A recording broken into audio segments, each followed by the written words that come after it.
Boot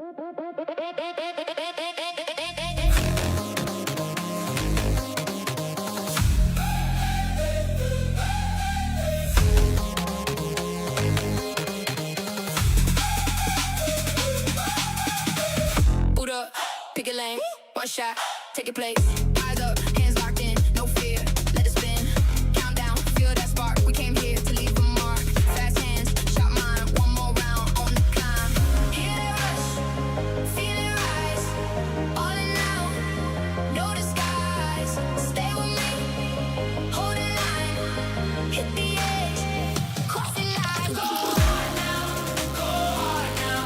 We don't back down, we don't back down. Take the crown, make your move now, make it count now.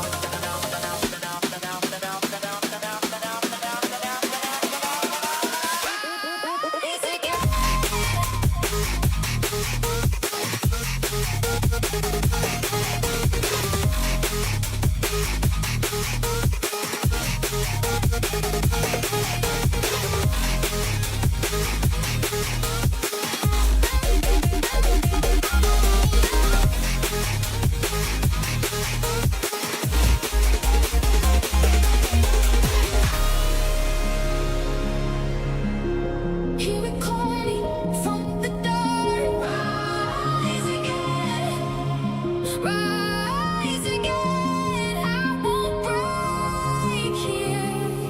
I'll rise again. Feet hit hard on the floor, chrome rain on the door.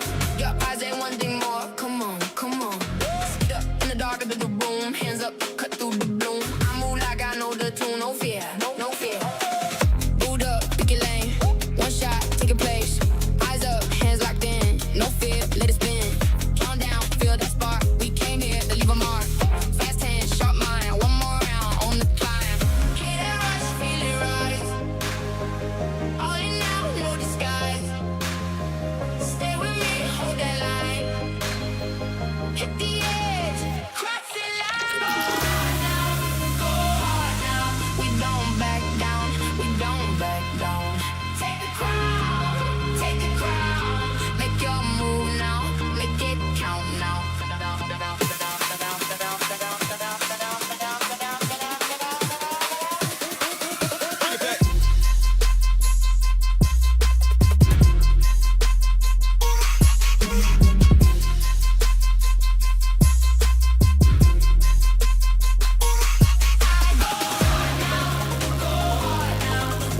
back down, we don't back down.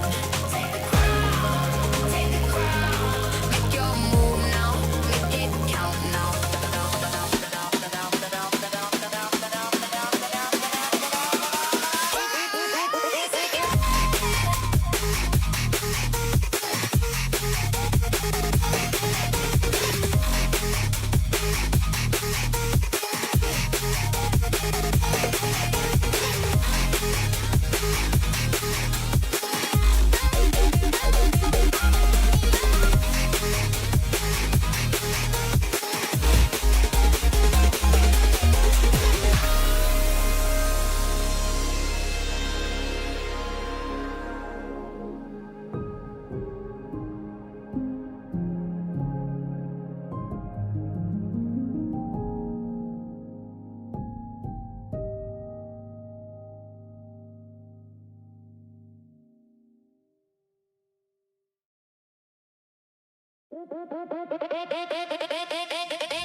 Boot up, pick a lane, one shot, take your place. Eyes up, hands locked in, no fear, let it spin. Countdown, feel that spark. We came here to leave a mark. Fast hands, shot mine, one more round on the climb. Hear that rush, feel it rise. All in now, no disguise. Stay with me, hold the line, hit the edge, cross the line. Go hard now, go hard now. We don't back down, we don't back down. Take the crown,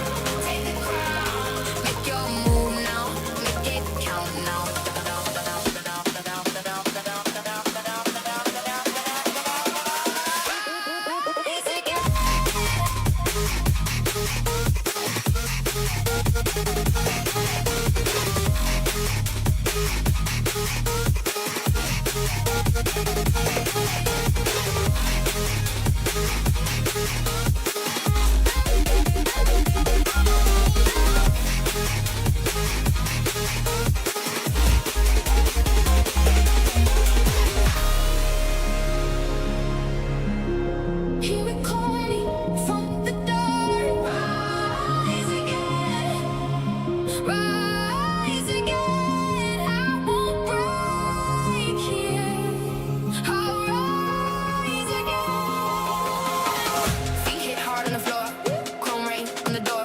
Your eyes ain't one thing more. Come on, come on.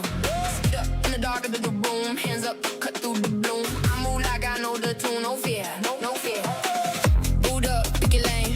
One shot, take your place. Eyes up, hands locked in. No fear, let it spin. Count down, feel that spark. We came here to leave a mark. Fast hands, sharp mind. One more round on the climb. Hear that rush, feel it rise. All in now, no disguise. Stay with me, hold that line. Hit the edge, cross the line. Go hard now, go hard now. We don't back down, we don't back down. Take the crown, take the crown.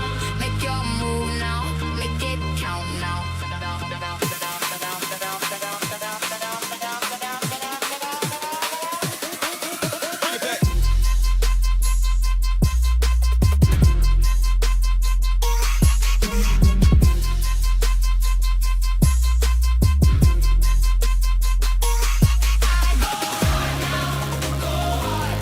We don't back down, we don't back down. Take the crown, take the crown. Make your move now, make it count now.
Boot up, pick a lane. One shot, take your place. Eyes up, hands locked in, no fear. Let it spin. Count down, feel that spark. We came here to leave a mark. Fast hands, sharp mind. One more round on the climb.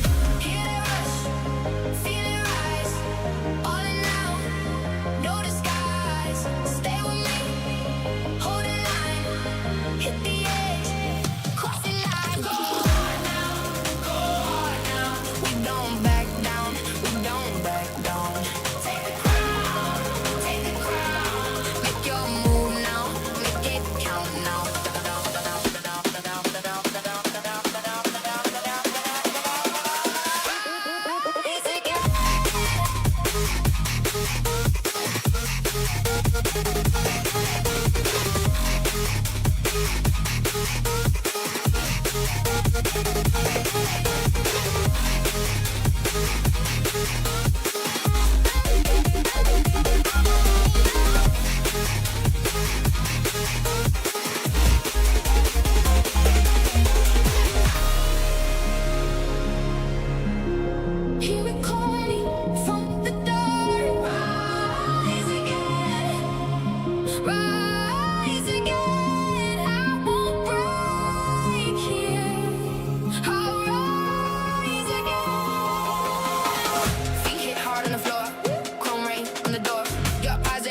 Gentlemen, all you welcome and we welcome you back to the Mythic Showdown Season 3.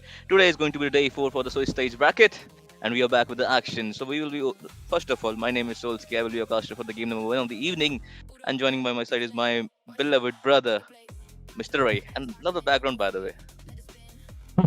Thank you, Soski.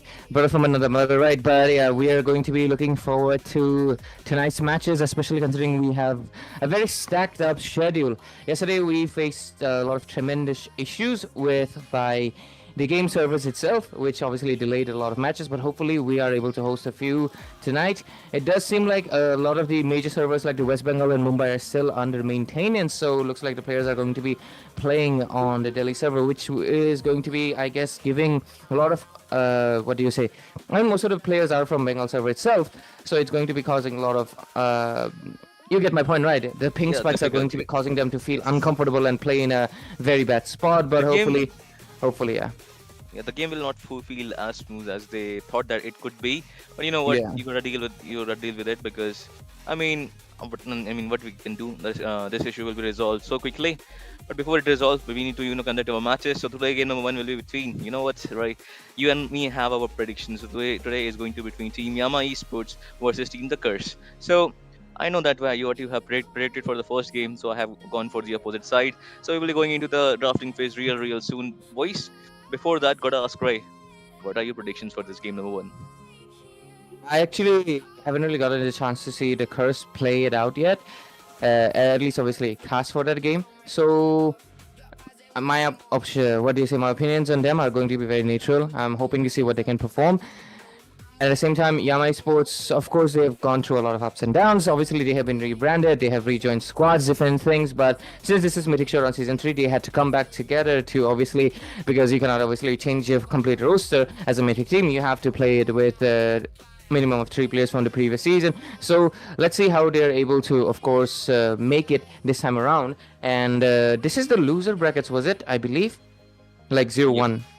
Yep. Yeah, this is the 0-1 bracket. So obviously they have not had the smoothest sail yet, but to be fair, they're facing already the best teams in the leaderboard. Some of the teams have not been changed that much. Some of them had 1 or 2 player swaps, but rest of it remains the same. Few obviously had imports that have basically drastically changed their game style as well as how predictable they used to be, because obviously having imports makes them unpredictable, because you might know the player, but right now in as a team with Indian players, it is hard to predict what they are right now going for. Especially, to be fair, the meta is kind of in an unpredictable spot, because somehow actually the God is right now considered one of the top and best picks, which is something I believe if you told me 5 seasons ago, I would have slapped you across the face, because that is just no way. He is so vulnerable, but it just makes so much sense. And guess what? Even the Hanabi works in some scenarios.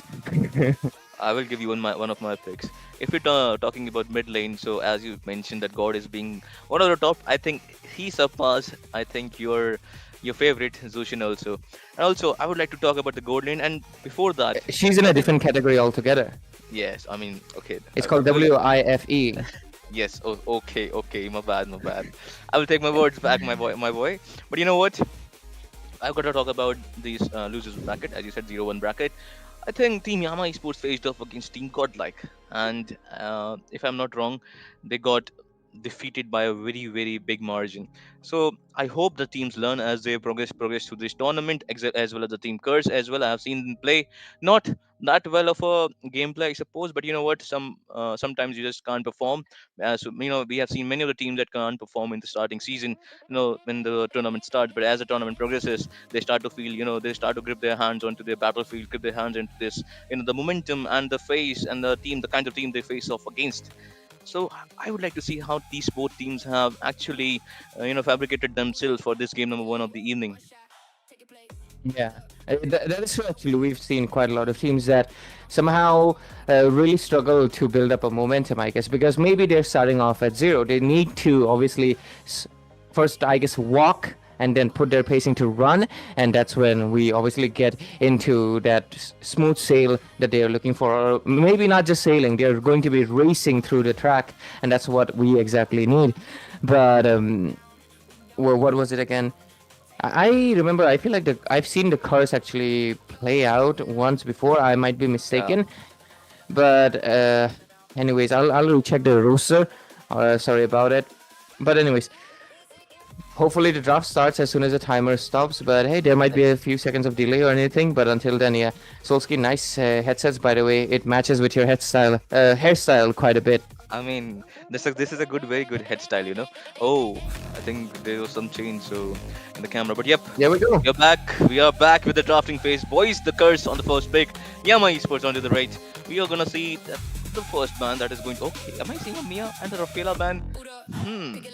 What are your thoughts about it? Is this a? I Oh, believe this might be a ping test game, perhaps. By the looks of it, it does feel like it. These are way too unorthodox bans to be considered like a valid match. Angela band is a very good band, you know. In ranks, it's a good band. But yeah, I mean, as No, both. yeah. No, Solsky. You see, to curse, they're going for Mia. Balmon can be, but still, Mia, Lela. These are not bans you'd usually see, right? They're saying, oh, these are unorthodox. Yamacho banned the Angela. That means that Angela is an unorthodox band according to them. So maybe we won't see the Angela from them anytime soon, right? That's the statement they're willing to make. And even though I guess they're just doing a ping test, holy hell, they're kind of picking a few serious picks, especially Yama. Goddamn, guys, just Yep, that's a very good pick. You know, the high-lows combination with this Akai and I mean the team TC has also not picked. No, quite not a bad pick. To be honest, because they have got the Moscow, Cooper, the God, and for the bands they have gone for Idora, Florine, and Matilda, and the Kalea band. Misery going for the Claude. oh, Have they revealed their draft? I mean, that's a very solid draft if you ask me. That's a very good front-to-back combination. Okay, that's a okay. the four ways and the Gunnever and the Dark. I think that might be the pink test game, and there is going to be I'm not the too sure. Like, is this what? Like, did they draft already? And they, I mean, because Yama's lineup looks like a solid one. This does not scream like, oh yeah, we're just testing the pings. That's a solid lineup that they can play right now. It makes sense. I guess we'll wait for the confirmation. And I see. I think they drafted the same, same thing yesterday, so they're going for the same picks as well. So, I mean, yeah, makes sense. Yesterday we yeah, had the draft, I guess, and then of course we had to postpone the games due to the server being down. I guess that's the thing. Well, I guess good for us. We just skipped the draft. I mean, so far so forth. You have the draft into your screen, boys. I think you have seen this draft yesterday also, but gotta ask you today because there's a new day, new beginning. What are your thoughts Yep. about these drafts? Because what do you think? Which draft is better in terms of team fight participation or solo pick of participation? And meanwhile, as we are talking, please like, share, subscribe to the stream as well, and do follow us onto our social media panels. You will get the link of those into our description box, so please go there and support us. Please a little effort, and we will be thankful for that. We will be starting off with the game number Okay. one of the Mythic Showdown Season 3. Yes, Ray. There we go. Until end of dawn, and looks like we're in. This is delightful. We skipped the draft. Can we please do this every time? I just want to go straight into the game. I believe. So I want to get into the game, and you will ask me about the draft, right? I really don't understand the point of the Kufra. Like, wow. I mean, they are going for the wombo combination. Kufra, the Talent Range, Revenge, Facial Migration, Violet, Requiem, and the God with the Mystic Gush combination. But the Akai is there to disrupt all of that. So they just got countered very hard. But as maybe a comfort pick for Kisaki. And for that Kufra, I Yeah. mean, the Kufra is just Kufra with Guinevere is just all in. Guinevere is kind of a re-engage kind of a hero, but there is a Yeah. Tyrant's Revenge into the mid lane, kind of dicey in that situation, getting a lot of shadow energy from that Neo, and well forces the Kufra to flicker out. And the turtle is going to be up into the 45-second mark. The flicker will be not there, so it's a big resources. Yeah, a massive resource baited out, and that's the thing with the Cobra. You have to play it in a bit of a different way right now. You cannot play with a high risk, but oh, look at that, so ski. Close That was call. Yeah, that was a very good Tyrant's Revenge, to be honest. But you know what? Close call for that Guinevere right there. I think they denied him the level 3 mark. You only have to fall back for that Yeah. bottom creep. So far, so forth. I think Team Yama has, a little bit control over that map. And that's going to be paying off quite a bit of lot way, considering the turtle should be kind of easy for Raren. considering the simple thing of what was it again? The heavy spin or hurricane dance, whatever you call it. I'll just call it a Beyblade, right? So it is going to it is going to be helping you to be pushing away the Guinevere much easier, right? So the turtle should be a-okay securance, but at the same time, of course, I don't think Rio is going to be letting it slide that easily. Or maybe he is. Maybe he wants to go towards the bottom lane and take out the Claude instead. But he has a Purify. Okay, there is slight zoning to that Phobius. I don't know. I think he is just a dead meat right there because he's just doing his best to survive. There is a black shoe that is popping off. On Ruin as well. He's done. A lot of resources just to take down the Phobius, but I think it's worth it because there is no trade-off. But I think Guinevere got that blue buff, so I would say that's not a very good trade because the top lane is quite into the danger and they will get the golden shield into the top lane. Gold shield is gonna be okay.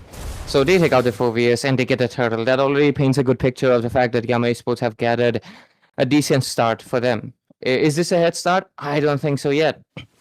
We gotta wait because the God is still going to be posing a massive threat to the three very hefty frontliners that Yama Esports have. Basically, like 3 meat shields.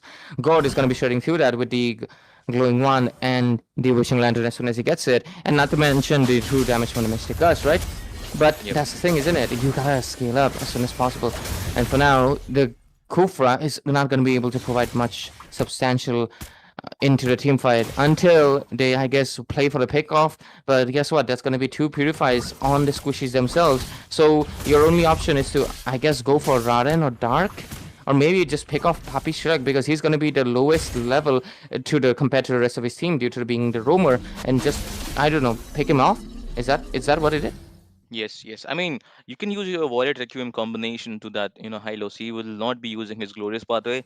He might have that Revitalized, but you have the God. So, you gotta utilize that God from the starting because if you don't utilize him from the starting, it's going to be triple for you. Would like to see some itemization-wise because both the teams are into approximately 5 minutes mark. So, and also Team Yama Esports is actually getting a gold lead of 700 rupees, 750 gold. But there's going to be Hiren's Revenge. Will he go into that push? I don't think so. I was like, damn, they got a lot of money from just the game. Damn, but I realized, okay, that's in-game gold. Virtual currency, not much value. But hey, value to their in-game. The 0-1 score is still maintained though. They are going for a bit of a passive play, not exactly committing fully to it. The turtle already started. I don't think the Guinevere is going to be contesting it in no way, shape or form. I don't really like that because the curse, you're just kind of cursing your potential, but let's see. That's a very bad mistake, to be honest. But there is a Glorious Pathway as well, getting the kill onto the God. They will be going for the blue buff as well. I think the Raren got the blue buff as well, so that will the team fight. And the team fight will be won by Team Yama Esports. Might go for the mid lane structure, tier 1 structure, and nobody is there to back them off. There's the Phobius will go for the demonic force. There's the stun on the Phobius as well, but I think that's a grave mistake. He went in, will be popping up his vengeance as well, getting the stun onto that Phobius. But this is just too much of sustain coming from the Phobius, but not enough follow up. And he will fall down just like that along with the mid lane turret as well. I relate to that Phobius. That's usually me on the XP lane, just fighting to my death while I get no backup. But yeah, jokes aside, the curse could not really provide him the backup that they needed. They just lacked the damage. If we can look into the itemization, it would be great to see actually how much has Hayato, right? Hayato Suo has made it. Rio does get the concentrated energy. I don't think that's going to be creating much of a difference yet. He needs one more item to be doing anything. And okay, Hayato only now gets the blue boots done. So he will get the cooldown reduction. But anyways, 0-3 score. Yama Esports leading the charge with 3,000 gold into their favor, 6 minutes into the game. And slowly but surely we're heading towards the mid game. While the side of the curse are kind of cursed with, I guess, losing out their turret soon because the tier 1 is gone. The tier 1 in the mid lane is gone. Top 1 is looking in risk. Even the bottom one. But Moskov is doing his absolute best to defend it. Yes, and I think next into the chopping blocks will be the bottom lane tier 1 structure. Here's the itemization rate. There we go, yep. Okay, Kufra going up with the Thunderbelt.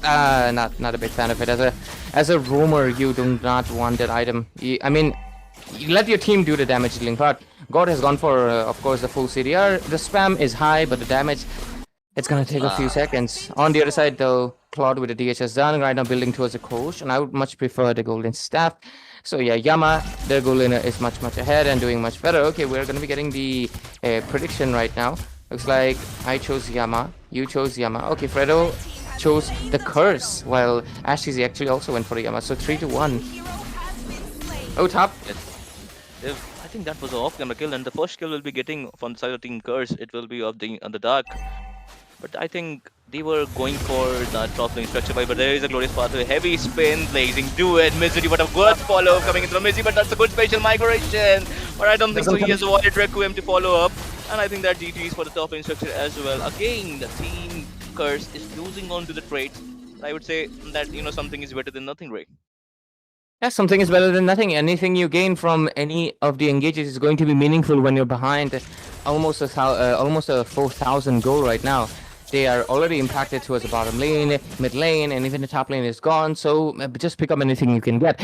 But like I mentioned, she did not have the value Requiem to fully commit to the jump. It was a beautiful one. Sadly, cooldown is going to be her demon. And with this, Misery also... Oh, okay, he actually prioritized the golden staff while having the recipe item for the corrosion side. Okay, clever job from Misery. And he's going to be right now scaling up tremendously, completing his Trinity in the next 2 minutes. Basically getting the main power spike that all the card players look for. But bottom lane, sorry, top lane. That was a very good Mistaker's combination, while Requiem combination as well. Misery with the blazing 2 and not enough damage to cut them off. But there's a RAR in the F, he's quite too low. But there's Lilia getting the kill onto that. Phoebus again getting picked off for no reason, I suppose. I think he didn't even he didn't even bring the flicker to go away. He has the vengeance. He's an all-in kind of a Phoebus. All the the draft of the Team Curse is kind of all in. You go in with this Kufra, SOD, and the follow-up coming from the Guinevere as well. There is a recall from that Moscow. Will he survive? I don't think so. He is actually sandwiched from 3 people down a queen as well. That's a very good SOD outplayed coming from the Moscow right there, and he will survive the day for now. Very clever play here from Red Forest Flawless. Does he like the cake? It's pretty decent, but yeah, 2-5 score. The Curse trying to kind of respond back to the initiations that Yama has been putting on them. They have made a slight bit of few outplays, but so far only 2 kills. But oh, look at the river area, the bush right there. I believe they're going to be fine though. They will retreat. Moskov, he wants to initiate, but Phoebus too deep. I think again he will be getting caught off guard. There is a black shoes, a stun good stun from the Phoebus as well, trying to survive. The Dark is quite too in. They will get the kill onto that powerful Shrek, but not enough damage to kill down that Dark as well. Dark with a flicker will be getting the kill onto that Green Forest Kisaki. And that was the 2-for-1 trade, I suppose, for the side of, and the trade going towards the favor of Team Yama Esports. Okay. Yama is still obviously leading. The score is 7-3. 4,000 goal lead. Looking into the animation once more, Delilia has completed her glowing and divine. That's obviously proving hefty for the Kufra as well as the Phoebus. Phoebus actually going for the Warax. I really don't prefer it, my friend, because I do believe the Curse really needs a little bit of tips on how to go with the sustain builds, because Kufra, look at that, he does not have a single proper defense item, right? He has a Curse helmet, which is going to be reducing the defense, but it's not exactly a defense item, is it? Thunderbelt, let's be honest, it's an offensive item in the tank category. And then even the Phoebus is going for the Wardex. They just lack the frontline sustain so badly. Look at that. Brian is not able to sustain either. It's just impacting their performance quite a bit. Oh, Violet Requiem. That's a Violet Requiem. That's a pen. Yeah, that's a very good pen coming from that. Akai, there's a Mystic Girl just to good survive zone. the Green Forest Kisaki, and the Ryu getting fallen down, just getting caught off guard by people between, but there is a Moscow trying to survive into the mid lane as well. And there were a good timing for Akai to get that chastise spoiled and Lord marching from the top lane as well. There is the Yama Esports Misery trying to poke down that Hayata Suo. Really falling back for now, but there's a top lane Lord marching down from the top lane as well. I think that inhibitor is good as that, in my opinion, as in the top lane side. Alright, it's gonna be defended though. They got the holy shields. It's gonna be all good for them. But okay. That's a glorious pathway right there, but I don't think so they will fall up for now. Black shoes popped off. I think that was just an aura farm black shoes, but there is a Green Forest Kisaki going in with the Tyrant's Revenge. Misery going in with the BMI as well. Meanwhile, Moscow getting his THS. I think he's going to hurt now for this, the Rara and the Puppy Shrek. But for now, I think Team Yama Esports is in full control of this game. would like to see some itemization because I'm not a very good big fan of that enchanted talisman. You need the damage in this game, I mean, Ray. You need that enchanted talisman instead of going for lightning punch in the second item, or sorry, ice queen wand for the second item. Could have gone for the wishing lantern, then ice queen wand, then proceed to go for a book or a LT. That would have been a much better, Yeah. approach. But could have gone for that. But never mind. What is done is done. There is a Tyrant Crazy Wedge combination. Rio is too late to follow up. SOD connecting, but no. That's a GTs for Green Forest. Kisaki. There is a Thorn of Ruin as well. That is Ah. out. No, he got off guard, but there's a Rio who's quite too low as well. Will have to retreat out of that battlefield, but I don't think so. He will be going out, and the Ice Yeah. Queen one getting through that Neo. Meanwhile, that was GG's for the side of Team Curse right there, because that's a trade-off that has been won by Team Yama Esports. Yep. And 3 to 10. Oh. Is that a good Nah, defense? Might nah. be. Might be. Okay. I don't think they can honestly come back from it, Solski. Unless the Moskov honestly makes a godly outplay right here, but he cannot find the angle. Their frontliners are getting melted. And I believe it's the issue with the builds, man. Fovius Yes, gotta that's go right. commit with fully tank build. The That's whole right. purpose of the Fovius right now is to be a sandbag, and you cannot be a sandbag when you're dishing out damage. A sandbag doesn't punch No. you back, guys. So yeah. What they are going for. I think they love the motto: best offense is the best defense. So I think that's why they're going for that 100 build and the Warriors combination. But you know what? I still prefer that he needs to buy a chastised Pauldron along with the blade armor, along with the radiant. But as as I'm speaking this so freely, but I think he still needs a lot of gold for that build. Meanwhile, if we see that gold difference is approximately 7k, so it's quite difficult for Team Curse to do something with their current build, given their current build. Because they need the chastise, they need that blade armor, they need that radiant to sustain at least this Claude and this Neo. That's Alilia. But now there is a very good I would say off lane play by Red Moscow, but he didn't get that bottom lane tier 1 turret. Red team turret has been destroyed. The bottom lane right now most likely will get taken down if Yama Esports commits to a 005 combination, obviously putting the pressure on a single lane completely to make sure the resources are spread out thin while the Lord does its job. They are poking, but guess what? The level gap is just massive. Raden is right now level 15, while the rest of the members from the side of the curse are 12, 12, 12. Okay, the Red Forest is trying to catch up. Okay, look at that. Yeah, they are going for a 005 combination. They will put the pressure on top lane, but looks like, okay, they decide to halt. They decide to, I guess, go for something else instead. Yes, absolutely. And I still feel that they didn't sync their lanes quite too well, Team Yama Esports. But there is a good round between 1 to 3 people and a pin onto that Kisaki. But there is the mysterious combination with the Guinevere. Dark will fall down. Kisaki just barely surviving, but I don't think so he'll survive for long. And the top lane, Team TC have to defend, and Kisaki just all left alone. Glorious pathway has been used just to caught that Kisaki, and unstoppable for this Neo. He will be getting his Wishing Lantern as well. Now it's going to hurt a lot to that Phobos and that, the Kisaki. But meanwhile, Team Curse, they have defended quite too well. They have also defended top lane as well, but they lost their bottom lane base turret. So I think the bottom lane pressure will be quite a lot to deal with. 11 score, 7,000, 7.6, 7.7, and climbing. Moskov, he's doing his absolute best, so we gotta give it out. Kudos to Red Forest, flawless here with the Moskov. He's trying to catch up, and he's getting close by. Just one item difference away from Claude to matching it up. I believe he should be going for the Wind of Nature would help him out a little bit. I mean, to be fair, you gotta commit with both. You gotta get the Rose Gold, you gotta get the Wind of Nature to make sure you survive the Blazing Duet and you do not get suddenly bursted by the Lilia's blooms. On the other side, the Gord, he has the 2 core items that he really needed to dish out the maximum damage from the passives, but I believe he should be committing to a Divine Glaive, considering there's the Akai, there's the Hylos. You should not be going for the Ice Skin one, my friend. I mean, yes, you will provide a little bit more utility to the team, make it harder for Poppy Shrek and even Misery to actually get out of here S2, but I don't think that's going to be worth it. It's just so much better to go for the penetration. But anyways, the Lord's going to be coming up in 10 seconds right now.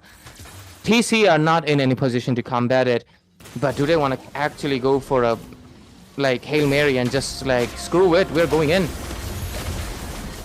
I think they listen to you, Ray. I think that there is a going for Kisaki. He's just quite too off position right there. Might get his pin down onto the ball. He's just not too much tanky. There is a Tyrant's Revenge. But that was a forced silence event. A very good combination from the Dark and the Rarin as well. That's a very good combination. Moscow just getting zoned out from his team, and he's quite too low as well, but he's just trying to barely survive himself. But there is OD, but not connecting anyone. There's a one in Requiem Misery into the back lane. There is a blazing two red, quite too low, and there was a very good purify from the Misery as well. Moscow into two people. He just sandwiched right there, barely surviving, but you know what, he couldn't make it to the last.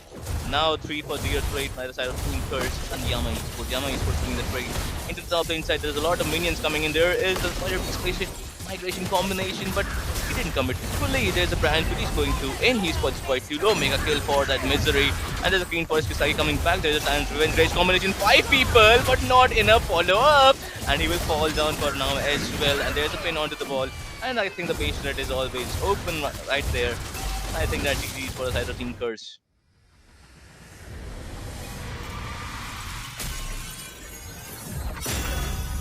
Well, that was very, I mean, that team fight wasn't very good in my opinion, to be honest, right? Because I think they went in, Moscow getting caught off guard. That was a very good flicker, Thorn of Ruin combination coming in from the side of that, Yama Esports Duck.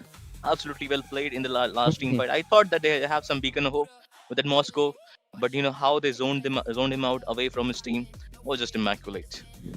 Yeah, I think the Curse really has to put in a little bit more work into the analytics of the game. We did not really get to see the macro on display because as soon as the game started, they were already on a deficit with Yama taking the charge right from the get-go. So they have to put in a little bit more work, do a little bit more research, I believe.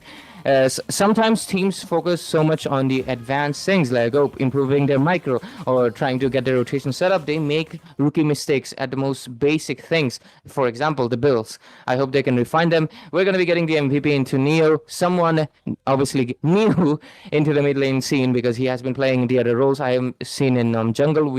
Some of the players have seen him on. Casters have seen him on gold and even EXP lane. But right now with the mid lane, Yama Esports, he's been doing pretty good. He gets the MVP with 100% kill participation, but to be fair, we did not had that many kills into the board, but still that is a massive achievement regardless to have 100%. To be fair, it's Lilia. She wants to stay in the team fight. Team fight is where she shines, and that's about it. We right now take a look into, of course, the overall statistics. You can see 2 turrets for 8, then there was 0 turtles, 0 lords.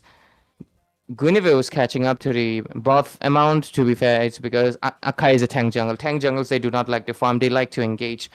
So that's the overall statistics. You gotta give it kudos to the Red Forest Brawl as though his goal, look at that, only 2k behind Claude, while the rest of the members were really struggling hard to keep up with it. But anyways, at the end, the goal difference was around 12k. The score is 17-4. The game went into 17 minutes, 30 seconds. And overall, this was kind of an extended game, honestly, but it didn't feel that extended because there was something happening every moment. It was mostly TC trying to respond to the onslaught that Yama Esports was putting out, but regardless, they will be getting this win. And TC, unfortunately, by the looks of it, you are going to be going to that 0-2, which I believe is the elimination brackets. And I hope you can come back, but you're going to be meeting teams that have the same rush, the same thirst for blood and victory as you. So hopefully you make it, right? Yep, absolutely. And you mean to say that Neo is Mr. Sense for Team Yama Esports, and you need to be Red Forest in order to perform well. So I got you there. That's what I understand from your, analysis. But you know what? That was just a pun. But team, I still think Team Yama Esports needs to work on this synergy because they were quite a bit lacking. But you know what? Overall, they played really, really well. That goal difference actually made a difference, and they, proved it into the later part of the game. But that's it. Was a game number 1 for this. So we will take a short break, guys. Before that, please like, share, subscribe to the stream. Also follow us on our all social media panels, Instagram, the Discord, and you will get the updates for the Mythic Showdown Season 3 right into your notification box. See you guys for the game number 2, which will be held between Team 9 Heavens versus Yellowstone. See you after a very short break.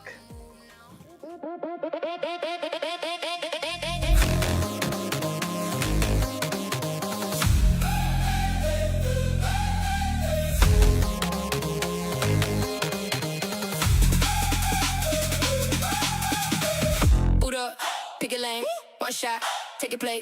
Eyes up, hands locked in, no fear, let it spin. Countdown, feel that spark. We came here to leave a mark. Fast hands,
Boot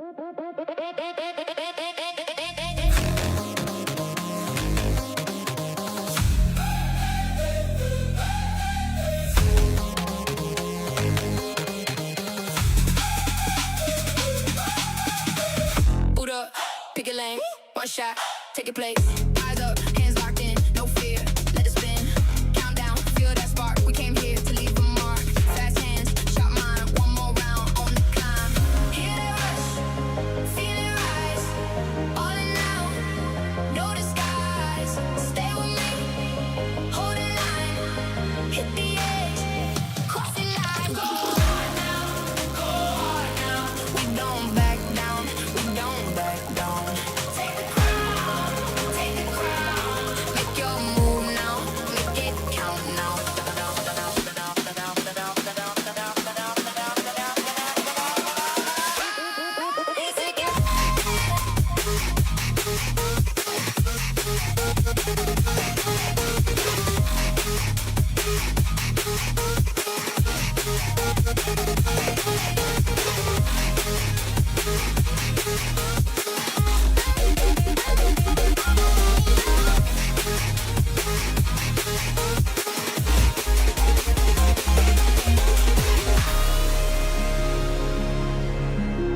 Here we calling from the dark. Rise again, rise again. I won't break here. I'll rise again. Feet hit hard on the floor, chrome rain on the door. Your eyes ain't one thing more. Come on, come on. Sit up in the dark of the room, hands up, cut through the bloom. I move like I know the tune, no fear, no fear. Boot up, pick your lane. One shot, take a place. Eyes up, hands locked in. No fear, let it spin. Count down, feel that spark. We came here to leave a mark. Fast hands, sharp mind. One more round on the climb. Hear that rush, feel it rise. All in now, no disguise. Stay with me, hold that line. Hit the edge, cross the line. Go hard now, go hard now. We don't back down, we don't back down. Take the crown, make your move now, make it count now. We don't back down,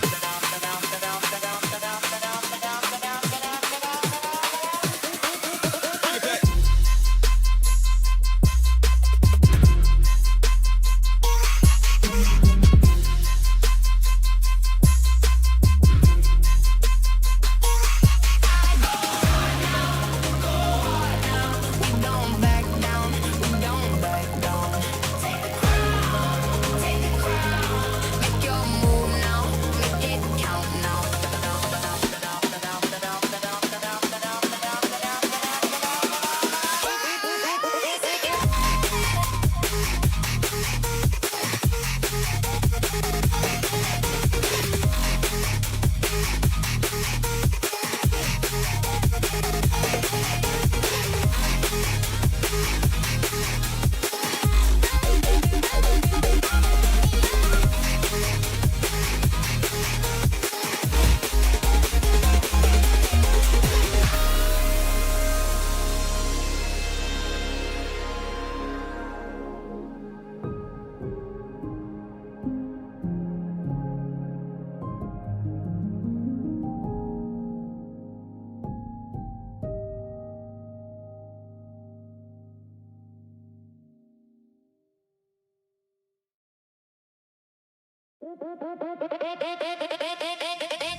Boot up, pick a lane, one shot, take your place. Eyes up, hands locked in, no fear, let it spin. Countdown, feel that spark. We came here to leave a mark. Fast hands, sharp mind, one more round on the climb. Hear that rush, feel it rise. All in now, no disguise. Stay with me, hold the line, hit the edge, cross the line. Go hard now, we don't back down, we don't back down. Take the crown,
Like we said, after a short little break, ladies and gentlemen, we are back again with the Mythic Showdown Season 3. And obviously, we just had a match between the Yama Esports against the Curse with a very dominating but extended game. And right now, we're going to be going for another one to see and witness if this game will be different or we'll see something new. It is going to be between Team Nine Heavens and Team Yellowstone, and we are going to be obviously the voice of the game once more. Myself, Ray, on the casting desk alongside, of course, none other than Solsky, who's back with me, and he's a little bit short on breath because, of course, he gave us such good play-by-play in the last game. But hey, I've given you a little bit of a break right now, and you should be able to speak.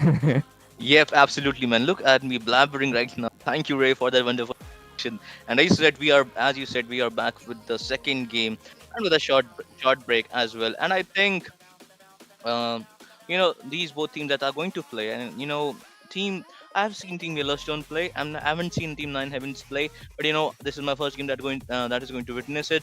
I hope Same, Team Nine yeah. Heavens, Team Nine Heavens give us a very good game.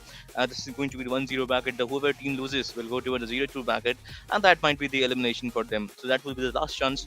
Ray, I think they should have that approach to this game number two, that you gotta win this, so in order to not to go to the dead end. So I think they should have this kind of approach in their mind and play with the absolute best that they can. But we will shortly going into our drafting phase. Before that, gotta ask Ray, which team do you think have the chance to beat each other? Definitely think Nine Heavens is a bit of a new addition, and I was honestly surprised by the fact that they made it here. I'm not saying they're bad, but I definitely feel like they have a lot of aspects where they have to improve if they have to catch up with the other teams that are mythic tier already and the other teams that are in came up from the wildcard phase. And Yellowstone, obviously, it's a team that performed in the last Mythic Showdown season 2 as well. I believe even in season 1 they were there, or was it? I can't remember the season 1 if they were, but season 2 they were very active. They were able to give a good amount of performance into the Swiss stage, but sadly they didn't really make it due to, of course, a few roster shuffles that happened, and the synergy was kind of off in between. But right now, with obviously the new season here, I am hoping that they have settled those things up. Like you mentioned, this is the 0-1 bracket still, right? So that means only one thing is the fact that they have not gotten the pacing correct yet, but we're hoping and wishing them the best for it. And yeah, of course, what do you say? It's uh, like 6-7. I'm brainstorming the word. No, I understand, but like force of habit. Yeah, force of habit. It happens. Sometimes up, sometimes down, but overall, if you are having a very positive trait, I think that works really well. But Team Yellowstone, as you said, you have seen them play. It's few roster shuffle has happened. Synergy wasn't not on point before quite few seasons back, but now I think they will be coming back with a new synergy, as well as I would say new draft because there's a lot there has been a lot of changes into this new patches, and I haven't seen any team that is using these updates up to their fullest potential. Because right now, if you ask me, there's a lot of option that you can play in EXP, not just because earlier it was just Phobias, Uranus and Alice. Now there has been new introduction to in the EXP lane that is going to the Phobias, that is going to be the R-Lot, and sometimes Sora also is really working well into the EXP in my opinion.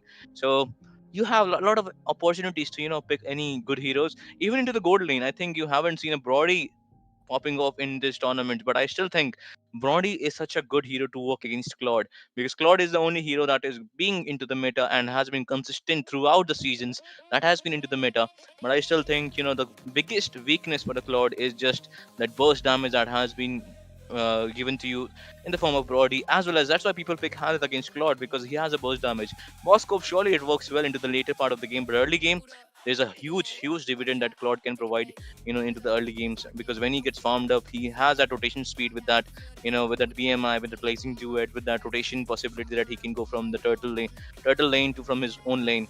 So you have to see that use these patches up to your own advantages. But I haven't seen team utilizes that, because they are still living in the previous patch. Same heroes pick, same something, but I need to see something different here. Same from my end, actually, Solsky.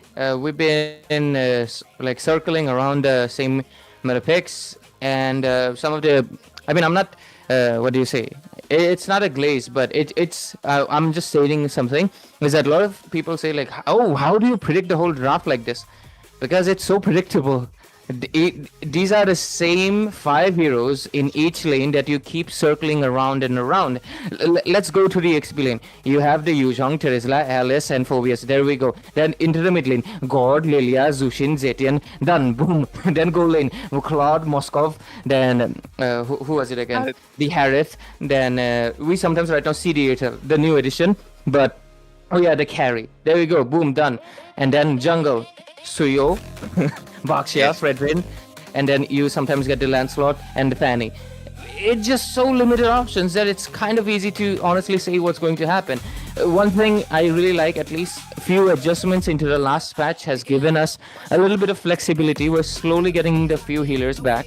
The Atlas has risen to of course, the draft, and I'm loving to see the Atlas a little bit more frequently, but I don't understand. The rise of Atlas should explain the rise of Diggy. That has always happened throughout the seasons, but I don't know why the teams are not committing to it. Yeah, Diggy did not receive any adjustments, but still, why not play the little owl, man? I will give it the explanation of it, because, and sometimes teams doesn't like to go for counter. They go for same to same draft. If they have going to for the Atlas, you go Fight for the fire same. with fire, eh? Yes, play fire with fire. They will go. Suppose they look at that. Some people usually pick Fredrin against a Baxia. Why? Because Fredrin has that heal, and the Baxia has that good rotation speed. Because there's thing people don't pick big the hard counters. Yeah, hard counters. They usually go for if they are picking CC, we'll also pick CC. Usually, if you see an Atlas, you will go for an Akai in your team because you need that disengage. So they will go for the CC. For CC, they will go for in the marksman phase also. Earlier, why it was when it was Claude versus Harith, why it was that? Because both of them provides a huge amount of damage into the team fights, and both of them can dive into the back lane. So heroes that have same hero mechanism, they will go for that rather than going for the hard counters. But you know what? Coming back to the drafting phase, there is a Phobius ban, there is a Marcel ban, and obviously there is a Freya ban as well. And I think they will go for. They don't want to give away the Phobius. Sorry, Paquito might go for the Paquito ban here.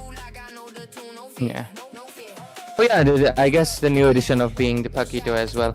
But I believe he's spending more time into the ban phase rather than getting any chance to appear in the Land of the Dawn. People do not want to face this boxer in any sort of way. They don't want the jabs to the faces. They would rather take bullets. Kind of funny actually, like when punches actually hit you harder. I guess bullets are instantaneous, but punches just will be leaving you with a sore jaw. So makes sense. Anyways, there we go. The Paquito, like you mentioned. Marcel is also one that I believe has a close to. I mean, last season itself he had a close to 96% ban rate, and I believe even after the adjustments, he's still close to has an 80% ban rate in the ranked games and in the tournaments. Any tournament I see, I've noticed if there's 10 games, 9 times he's already banned. At just one game, it's left out open because the team wanted to perhaps go with something different, and that is just the exception. Just like how out of 9 out of 10 dentists will always approve, but one doesn't mean that the toothpaste is bad. So. I believe the exception just happens, but Marcel is just the highest ban hero right now. The toothpaste isn't bad. The toothpaste doesn't have the right marketing team. But you know what? The last ban, obviously there is the Harith ban, so they don't gonna give up the Harith. Might go for a Claude first pick. That's why they banned out the Harith. They have the option. Will they trade out the Zushin? Will they trade out the Claude? Or will they both trade out each other and go for some other ban that's going to be the Baxia or the Fredrin or the Akai? And the Atlas is also open. So many first picks that can go for the style of Team Yellows. But I think still, okay, they will go for the Akai. Just Atlas first pick. I mean, don't give away the Atlas because if you have seen Ray, if you have seen the MPL ID Grand Finals, Onyx has given away 3 times Atlas. They lost 3 games in a row. So that's how much of a dividend they have. Atlas can give. But okay, this is also a very good pick because I can't deny it because you are here. I mean, you don't deny it even if I'm not here, buddy. You got a Glazer even in my absence. But yeah, jokes aside, going for the Zushin first pick is going to be a very safe procedure.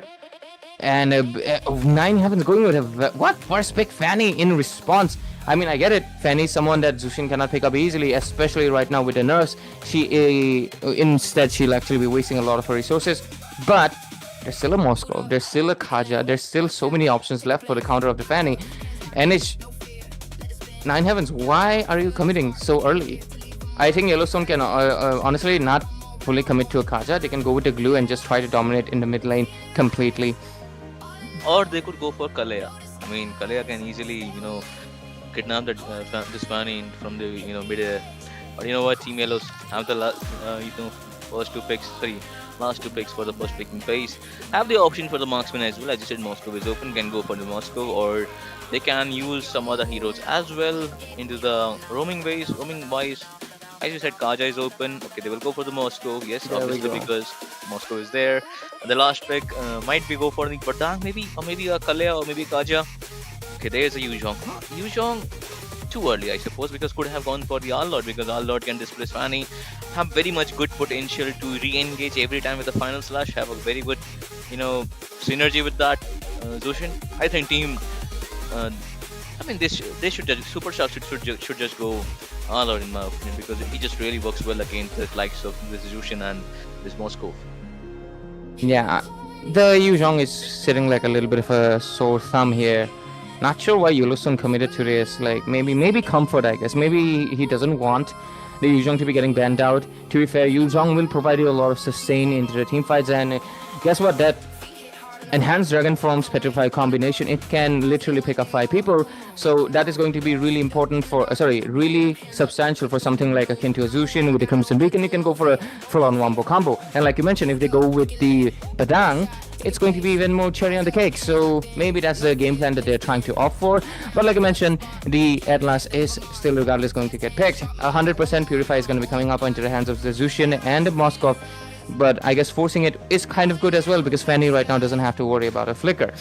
But at the same time, she has to worry about the fact that there's still the Moskov's Spear of Misery, the S2 still going to be there.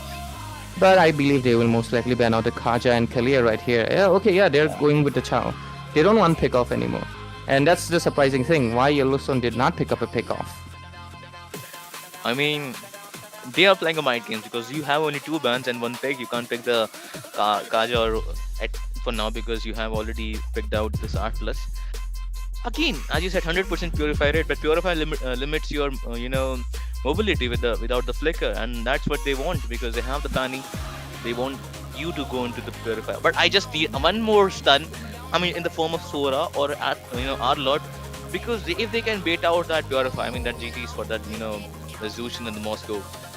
For now, they're going for the God Man. And even CC actually. CC also works tremendously well, because she's someone that you have to purify to get out of there, because she catches 2. So in a way, if CC is able to put the curtain call into Zushin and Moskov, they both can purify by panic, because of course you don't want to be stuck there. Or of course the Atlas, forces the purify, and then CC can go in, connect them both, and Fanny is going to be able to take them out. That could be the procedure that they can follow with, but okay, looks like they're just banning out the Predator instead. Don't want the taunt combination coming in from the side of Yellowstone. But still, I'm doubtful about the Fanny, but hey, let's not obviously judge it yet. Let's see their execution. Yellowstone, they can honestly just ban out the Zaytian, because Zaytian works really well with the Atlas, because Zaytian doesn't need to be present in the team fight. Atlas goes with the Fatal Links. She can ult from anywhere across the map, stunning 4 to 5 people, and it's just devastating. But instead, they're going to be going with the Eve. I guess they don't want the zoning. But still, they will get the Zaytin or the Lilia. I mean, they both really work. Yeah, the Zaytian or the Lilia. Yeah, that absolutely works really wonders with that Atlas. But I mean, could go for that. But you know what? They still lacking the EXP. Would love to see what they need at least one more dive, so that they can bait out that Purify if they opted out for that Purification. If the team Yellowstone will go for that Purifies. Obviously, if they don't respect the Atlas, I think that will be the grave mistake. But I suppose they will go for Purify. You just need one more dive. Go for a diving comp. People are saying that Alice would be good here, but I still think Alice is kind of slow to bait out that Purify. But let's just see what will be, what will they pick here. What are your thoughts about this? I'm also trying to brainstorm the idea. Okay, they go with the Farsa. They're going 50-50 basically. They want the burst, they want the zone, so they will go with the Farsa. Interesting choice. We'll see how True goes with it. but she is very vulnerable too to an SOD, to a Black Dragon, and if right now they all actually pick up a Kacha as well, she's going to be vulnerable to that one as well. So that's three things that she needs to watch out for. Regardless, any tank, Kacha, Kalia, anything comes in, she's going to be basically served on the plate because she's a bird, you know. But anyways, the thing is, I want to maintain the Diggy agenda because guess what? Diggy immunes the, of course, never mind, it's going to be gone. But Diggy immunes the Atlas, and guess what? Diggy gets 2, stops fanning. I told you, no, they will counter CC with the CC. Look at that Badang. They are not looking at But yeah, you predicted the Badang long ago, actually. Yes, It makes sense. Oh, nice. Yes, this is the pick. This Ruby can actually one shot now because of her buff that she has gotten. If she go for that War X Endless Battle and one more damage, I think that can it be the Hunter Strike or the some other brute force or something. But still, you got the gist of the build. But Ruby, absolute wonders because it can cancel out the spatial migration as well, my brother. So I would say that is a very good pick, and it can bait out the Purify, can work well, but you need to be very good, very mindful of your position. So I still think Atlas will be the primary engage in this draft. We'll have to ask our viewers, what do you guys think about these draft that has been coming from both the teams? Gotta ask Ray about his opinion as well. Zushin is obviously going to be my pick right here. Oh no, Yellowstone all the way. I'm just going to support it. But seriously though, one thing we of course have to paint out is the fact that this is going to be the Broken Walls map, obviously giving the ability to rotate much faster, and with this Legion Shell. But of course, I welcome you into the land of Dawn, the second best of one match into the Swiss stage, and we're looking ahead to how it is going to happen. Okay, wow, a really good question. Anyways, for now though, the thing I really want to mention is that the Ruby,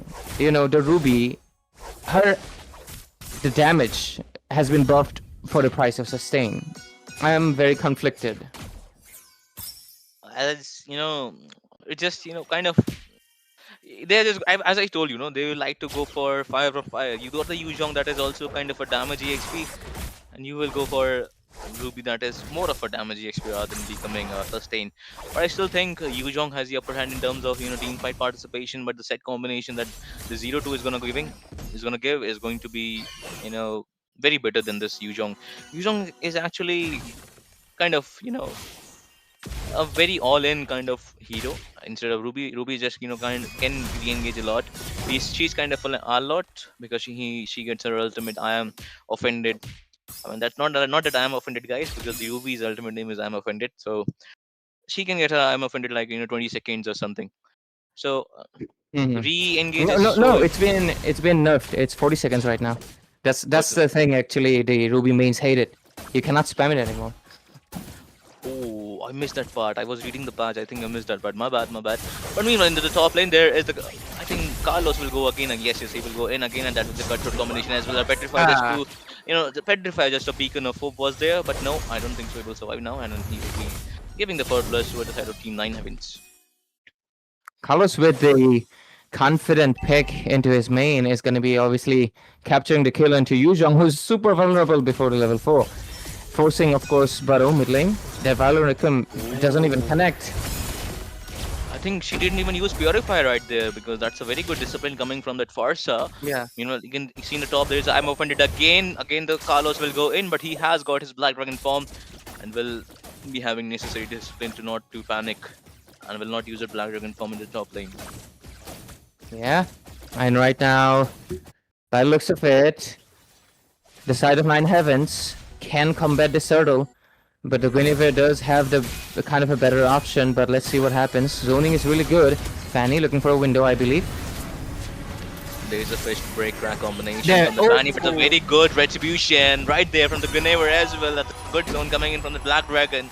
Ruby kind of late to the party, but Fanny will go for the blue buff as well. But there is the engage from the Kais to that. Ruby, she's quite too low, but a good, I am good. That's a very good I am offended combination. And I was at loss of words right there because that was just a sudden flicker I'm offended combination from the tier 2. 0-2 and the side of, let's see, Let's see. I believe Yellowstone right now obviously have to capitalize on the fact that they need to help Zara Kid, right? Yeah, Zara Kid. Okay, Zara Kid farm up. He's their main beacon of hope. Their main whole game strategy is to make sure that the Moskov is able to farm up.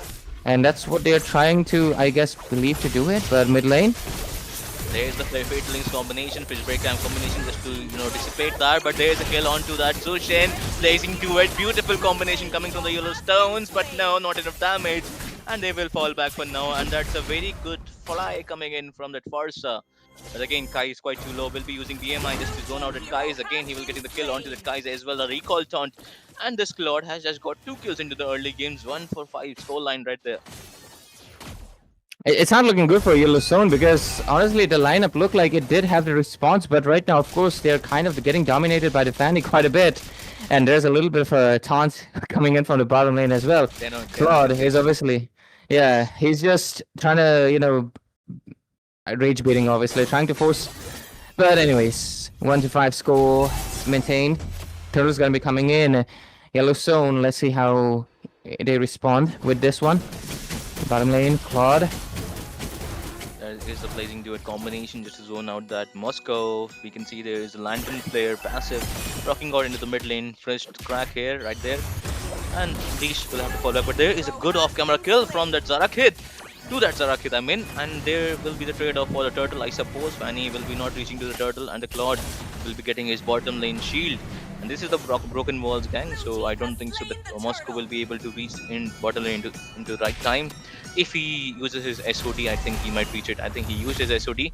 But the Claude, very good discipline right there. He knew that SOD is gonna come, and he backed off into the nick of time. Oh my god. And, he's trying to be a genuine rage baiter right now. That's crazy. But engaging to There is a feather airstrike combination from to that Badang. This is the problem with the Badang. You can't outmaneuver the slow coming in from that fisherman. I mean, not fisherman, O2. We can see there is itemization. Okay, Zushin, quite a bold move right there, going for that Sky Piercer. There is the bottom lane matchup. There is a blazing duet combination. I think 0-2 just misses out right there. And again, they will be going in, and that's a stun from that Atlas to that Guinevere. And that will seal the day for that Guinevere right there. I think Team Yellowstone is losing their footing, and they are Team Nine Heavens forcing Yellowstone to be into their back foot right now. yeah, it's kind of upsetting, honestly. Like they're losing by a very big margin right now. Okay, we get the Kasav's prediction. You and me, we voted on Yellowstone. Fredo will go with Nine Heavens. Looks like he has given the luck blessings to the side of Nine Heavens. Meanwhile, Ash also will follow it up with it. Let's see if our predictions are wrong this time around, because it might as well be, because Nine Heavens right now, this time, they're just really going with the Fanny Snowball and able to initiate it. And right now 0-2 is able to provide good amount of damage into the team fight with, of course, none other than Fishman 0-2 as wait, he's also Fishman 0-2. Yes, Fishman 0-2 and 0-2 as well. So I think Fishman came before. Okay, there is an engage to that Claude. I think the Rage Bait rocks really well right there. And that's again a recall taunt coming in from that Claude. I'm just waiting for it. You think he has baited or feels good. There's Fatal Links right there. Either way, strike, but a good setup from the Badang into the back lane side. There is again tries to melt down that Atlas, but not enough damage. Leash will have to fall back for now. 0-2 follows up. 0-2 doesn't have the flicker to engage into the top lane side. Again, the Claude again going in. The PMI is right there. So what a beautiful rage bait coming in from the Claude. Again, that's a flicker from Harvey. What the hell? A 10 on 10 rage bait just works really, really well. You bought the rage bait. That no, do not lose your marbles like that. He was rage baiting you to force resources, and he's successful right now. You don't have a flicker, and I just realized Harvey actually doesn't have the free fire. But towards the bottom lane, would they get a kill here right here? Yes, they do. That's a very good violent Requiem combination. But there's an Atlas might go for the Fatal Link, but he doesn't have it right now. And there is trying to zone away. That's huge. I'm trying to zone away this Barca. Super Shack's kind of low right now, and there's a Fishman 0-2 just trying to zone out, giving the Fanny the real space to kill them. And there is a slight beacon of hope for Harvey, going for a kill to that Atlas, but I don't think so he has enough damage and will be getting killed off by that Barca. Meanwhile, Claude into the top lane side, getting the kill onto the Moscow as well, and will be sealing the day by taking that tier 2 top lane turret. And meanwhile, Team Nine Heavens taking the control of the game. It's just not looking really good for Yellowstone at this point in time. They're trying to respond back, but Claude is just holy hell. He's going with the rage bait, man. Huh? But Ruby, We didn't see it. Claude is your teammate. You should not Yes. be buying that. We didn't see it. We didn't see it. I mean, I will just, I'll just turn a blind eye onto that 0-2. Don't worry about it. But Fishman 0-2 is also into the position. He's 106 currently. And the Suki, oh my god, what a beautiful BMI right there by the Cloud. Meanwhile, to the bottom lane, I think Fanny waiting for the right prey to prey on, because she is becoming the apex predator into this game. She is 5-1-2. I think approximately that going to the 40% kill out of total kill that Nine Heavens have currently. And now Carlos into the bottom lane side. You can see top lane there is a Kais who is quite low, but there is a beautiful Violent Requiem combination to that Suki. He's quite too low, but there is the Atlas will be going in and will be using his Fatal Links, but a very good flicker from that Zushin trying to survive right now. Leash doesn't have the fish break crack combination. Will go for that Claude. Will be getting his hands onto the Claude as well. Yuzhong trying to go in to kill the Claude, but misses out with the BMI. And again, this Atlas is being a nuisance. Two-man stun. 0-2 coming with I am offended. Yuzhong quite too in SOD connecting. Might go into the backline side, but I don't think so. 0-2 quite too low. Will be getting inside the base turret. And for now, Team Yellowstone is losing their back footing also. And now okay, never mind. To the bottom lane side, Kai is again getting picked off by the Carlos, the apex predator of this match. It's just not. I'm not really sure what Yellowstone can honestly do about it. They are just trying to buy time, but you can see the Farsa's impact has already been seen. Her zoning out capacity onto Zarakid, and yep, let's take a look into the animation. Claude is done with the Trinity building up towards the Malefic gun, while Moskov is still struggling to get that DHS. It's just massive disparity. We see around 3k advantage on the gold lane alone. That's just creating too much big of a difference, and I'm not really sure what the side of Yellowstone can do anything about it at this point. Ruby, she's also only 2 items, but to be fair, she's just the EXP laner. Doesn't really need to worry much about it. Claude is just going full rage bait mode. He is just trying to bait every resource and skill onto him. I've never seen a play like this, honestly, but I guess it's working. But oh, look at the burst. There is a combination from the Yuzhong Black Jungle will be procced off right there. But no any other resources has been used by Team 9 Heavens. They still have the flicker, and the Atlas will be getting his flicker into this 40-second mark. Will be getting his flicker before the Lord enters the top lane base turret, but I don't think so. He will have to fall back for now. But this Fanny trying to go in, leash out damage to that leash, and he will have to fall back for now. Meanwhile, this Claus, he's 403, and that's a 50% participation from that Claude into the team fight, but still, in that 50%, he managed to 100% rage bait the side of Team Yellowstone, because again, there's a Flaty Links blazing to it onto the backside. Claude tried quite to in Featherweight Strike. There's a Fanny going in on survival for the Claude as well, getting the Spear of Misery. Will be getting Lantern Flare, but no, man, that's a peak rage bait right there. Fanny moving away in the hands of Lucian. There's a spatial migration combination onto that Atlas, but not a good target right there. Again, there's a monster kill for that Claude. Soki is giving the damage. That's a good spatial migration onto 3 people, but not a follow-up from the side of Team Yellowstone. Super Sacks giving out the damage from the Featherweight Strike as well. Base is quite open. Team Yellowstone is losing their backfooting as well, because of Crystal is quite open and is quite too low as well. Coming in again. It's done and dusted. GG's for the side of Team Yellowstone. Team 9 Heavens with a very beautiful rage bait coming in as well. They win this game by sheer dominance. Yellowstone, they made a lot of mistake this time around, honestly. First mistake is for sure going for the Badang, responding CC to a CC, that to a fighter that is actually, you don't see Badang roam that often for a reason. It's because you need to scale and you really need to hit the angles properly with someone in the team. And guess what? This someone is going to be the Yuzhong or the Zushin. Zushin needs that solid 2 seconds to get the stacks of a butterfly with a lantern flare to pick targets up. But she cannot really go in because there's a Fanny. I honestly think not going for someone that could lock into the Fanny when they really had the chance to. Was it an ego draft issue? Was it the fact that they did not want to commit to that? I don't know, because they had a Guinevere, right? So why not go for a pickoff? He could have gone for a Kalia as well. So yeah, regardless, they could have honestly dealt with the Claude much easier if they had a Kaja. Like, come on, guys. I honestly felt like it a bit forced from the side of Yellowstone. They were relying too much on Zarkid to take care of the Fanny. But you have to remember that's a Moskov. He can only come online by. I mean, if he gets fed, that's a different thing. But that's almost every marksman, right? In a normal general situation, he needs at least 8 minutes. That's where the Fanny shines. You need someone that could have honestly forced Fanny to think like, oh, I don't want to go in. There was nobody except for the Barang, and they were just taking care of the Barang every time around with the, of course, the one of the strongest picks right now into the meta. That is the Atlas itself. And no Purify is also a crime. Like wow, why no Purify? I have a lot of confusing decisions were made from the side of Yellowstone. I wanted to point out in the game, but I was just waiting to see where it could lead us.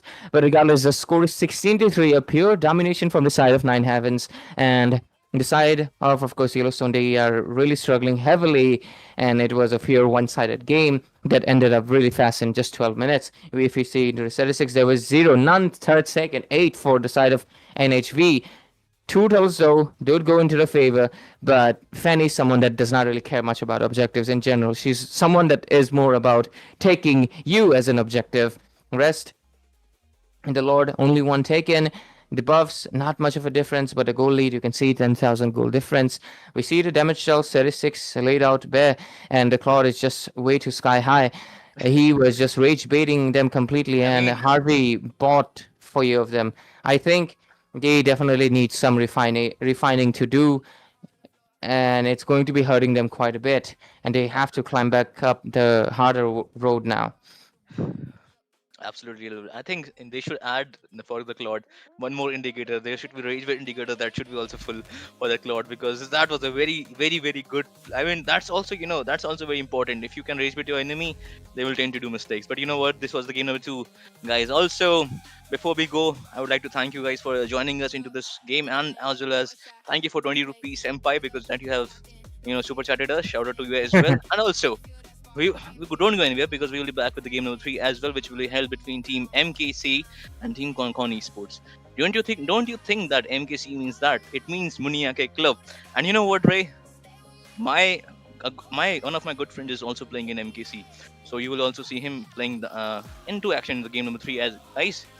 But for this game number 2, iQOO along with Ray, Mr. Ray will take our leave for today. See you guys for the game number 3 with a short break.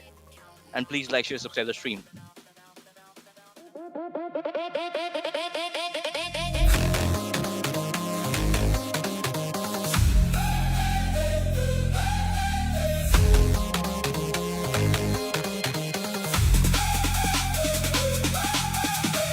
Boot up, pick a lane, one shot, take a place. Eyes up, hands locked in, no fear, let it spin.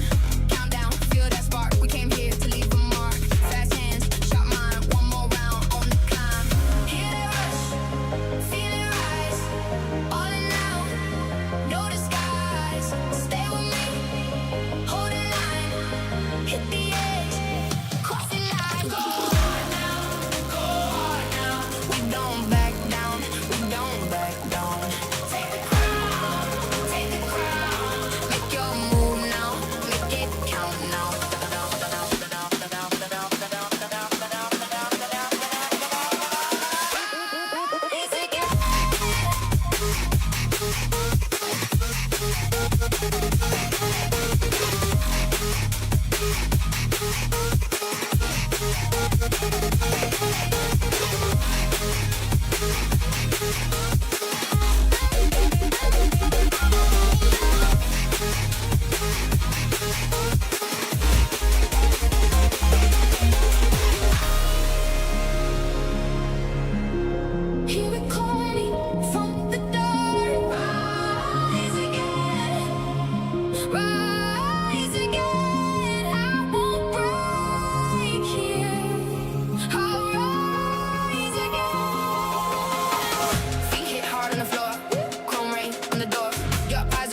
Boot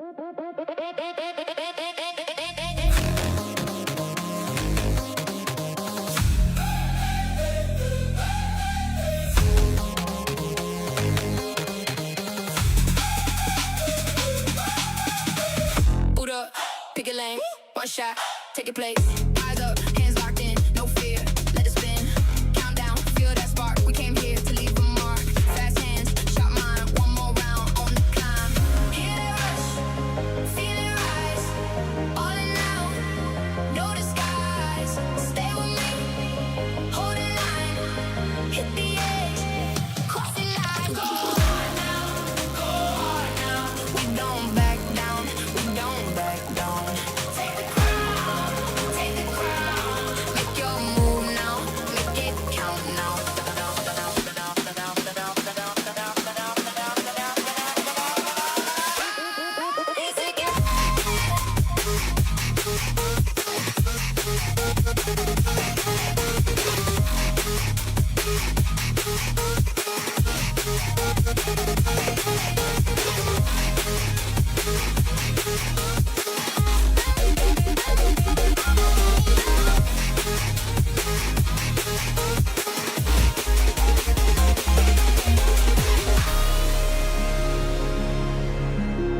Hear it calling from the dark. Rise again, rise again. I won't break here. I'll rise again. Feet hit hard on the floor, chrome rain on the door. Your eyes ain't one thing more. Come on, come on. Sit up in the dark of the room, hands up, cut through the bloom. I move like I know the tune, no fear, no fear. Boot up, pick your lane, one shot, take your place. Eyes up, hands locked in, no fear, let it spin. Countdown, feel that spark. We came here to leave a mark. Fast hands, sharp mind, one more round on the climb. Hear that rush, feel it rise. All in now, no disguise. Stay with me, hold that line. Hit the edge, cross the line. Go hard now, go hard now. We don't back down, we don't back down. Take the crown, make your move now, make it count now. We don't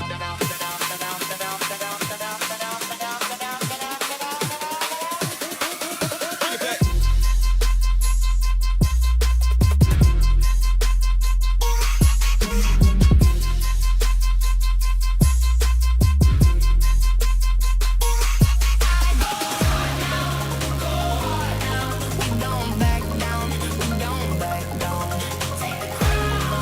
Take the crown, make your move now, make it count now.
Boot up, pick a lane, one shot, take your place.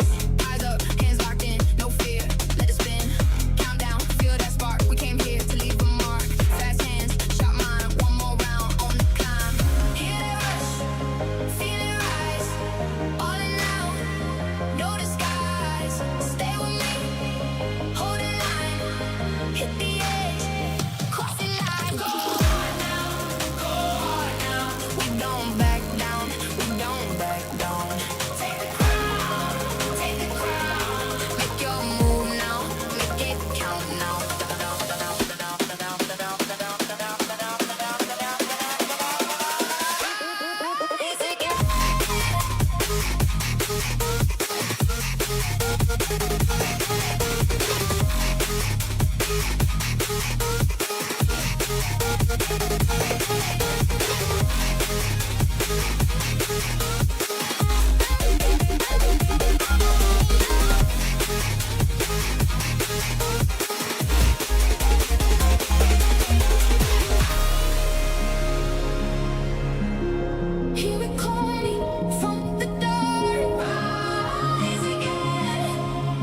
rise again. I won't break here.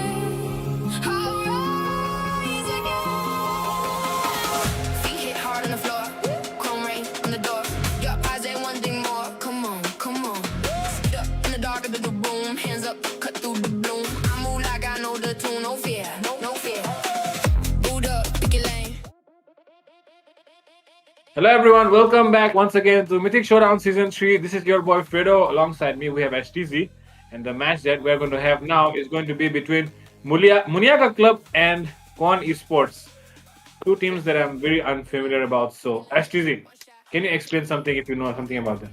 Definitely, Muniaka Club. This team is right now you can say the rising team in the underdog situation. Like, yep, every underdog tournament is kind of being delivered as a victory for this side of Team Muniaka Club. But at the same time, Kon Esports, they're new to the scene.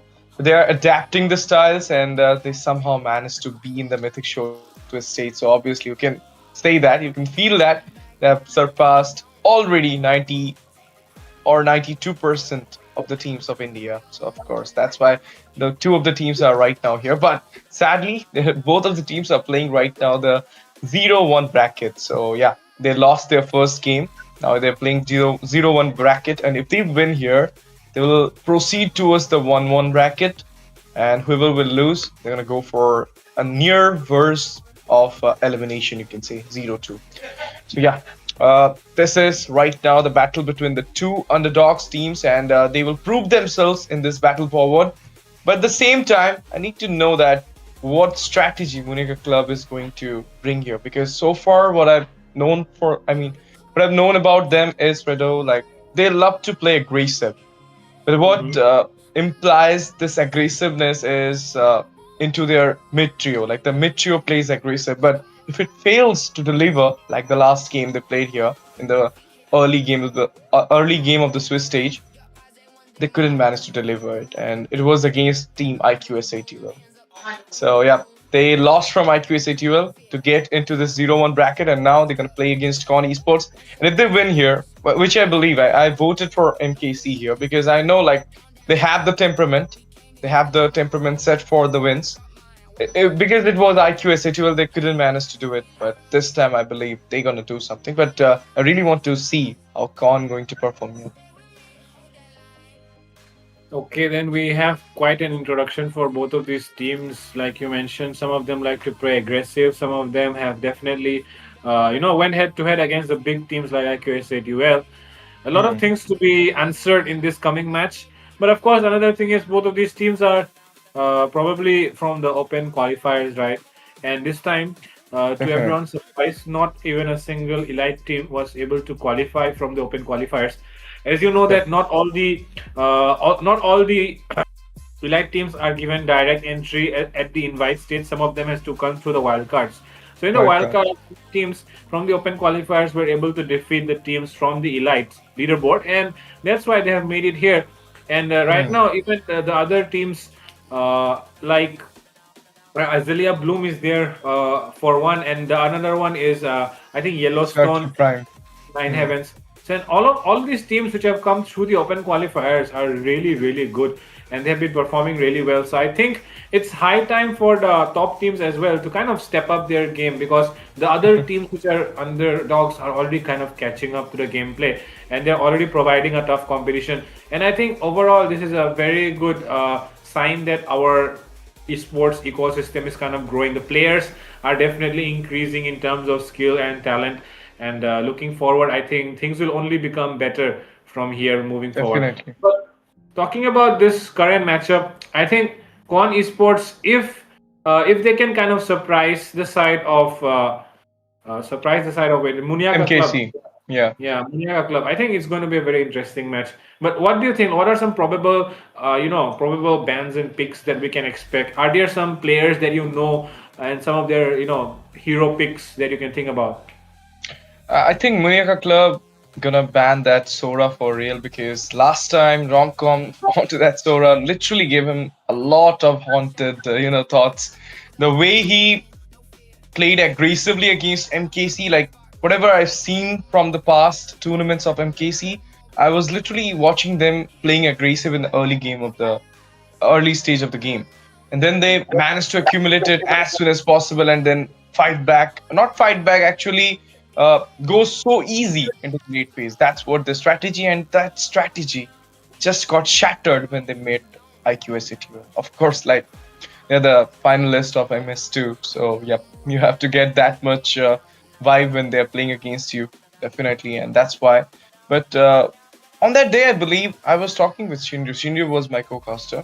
I was talking with him like they have a team change. Muniaka Club does have a synergy because they are playing together since more than 4 to 5 months.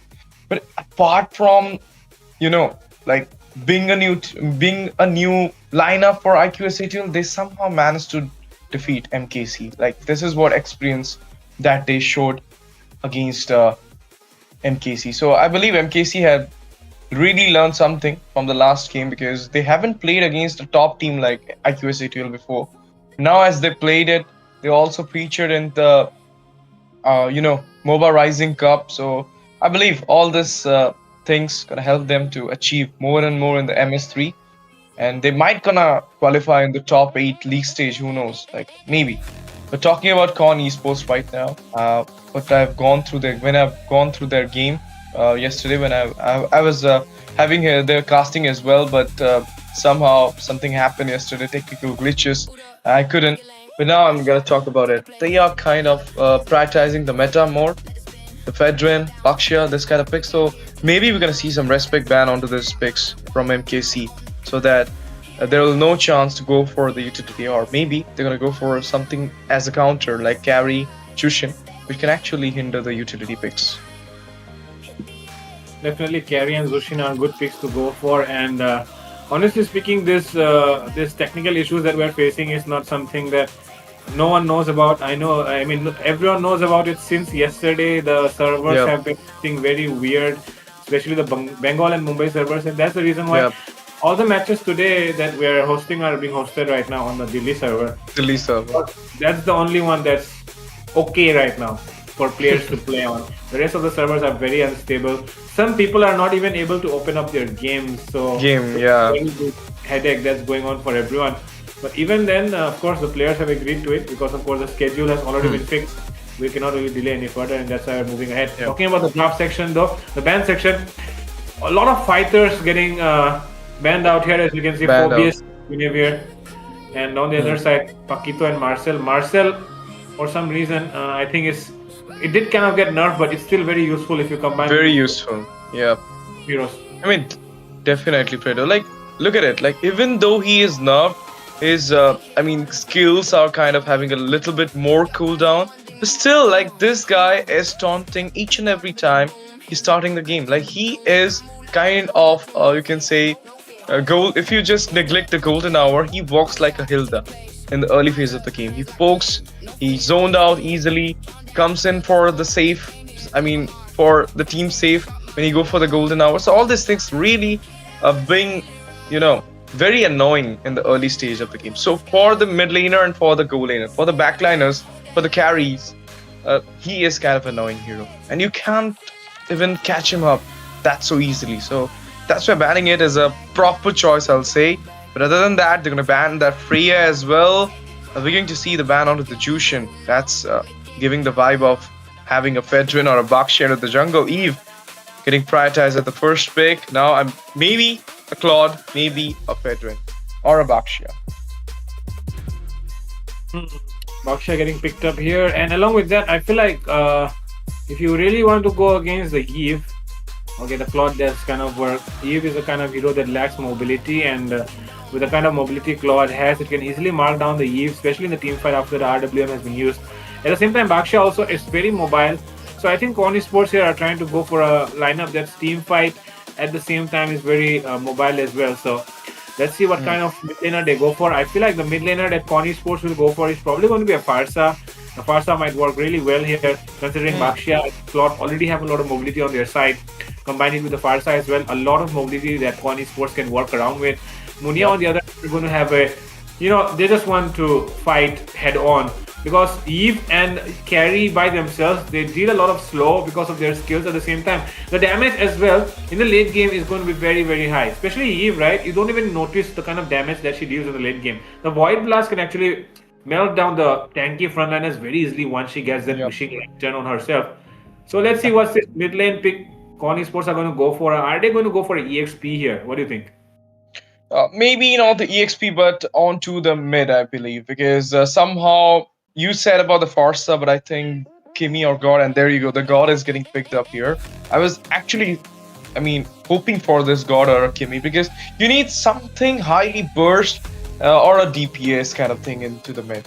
And DPS, we know, like it's a Kimmy, and with a Bakshia kind of thing, Kimmy does work so well. But need to see how this God is going to work here because you really need a proper positioning and a proper, other than the positioning, you need to get yourself, back out from the Akai's ultimate. That is the heaviest thing because he really needs to zone you out every time in each and every team fight. And now I believe there should be a ban on the Arlot because as there is a Akai pick already here, the Arlot will be the best suited EXP into their lineup for MKC. If they're going for the Arlot, they're really going to give a lot of sets with the final slash, and it's going to hinder the Claude as well as the God. And you need to force out to pick the spell as a Purify. So rather than doing it, just ban it out, man. I feel the same way. They can actually ban out the Arlot here, but on the other side, Muniaka Club will probably looking to target the EXP, I guess. And talking about EXP, I think the Dragon can be banned out. Oh, they ban out the Arlot themselves. The Arlot themselves, yeah. My God, that's really interesting actually. But now, looking at the other side, the reason why I was hoping for a Farsa is because you know that the Farsa works really well against the carry, right? It can zone out the entirely from the team fight. At the same time, even the Eve, because of its stationary movement, you do not get any movement when you use the RWM. The Eve can actually get bursted down if you use the Feather Strike well. That's the only reason. Plus, the thing is, the side of Kon Esports already have a very mobile lineup. So that's why I was just hoping that, if they already have so much mobility, they can use more mobility. And that's the reason why I was hoping for the Farsa. But they've shown with the God. The God is not bad either. It's still a very good mage. And it can work very well in this lineup that they're looking at. Meanwhile, Kaja getting banned out here. Interesting bans coming in here from the side of Kon Esports. Seems like Kaja has finally, been banned out. And Hilda as well. So two roams getting banned out in the last phase. Damn, that's very interesting actually.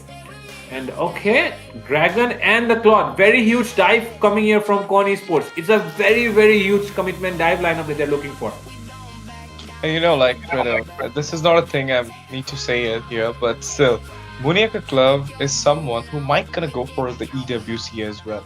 As a viewer, they're playing a tournament. If they will be winning there, they are the top contender into the finals, and if they're winning there, they might gonna go for the EWC. And you know which tournament I'm referring here.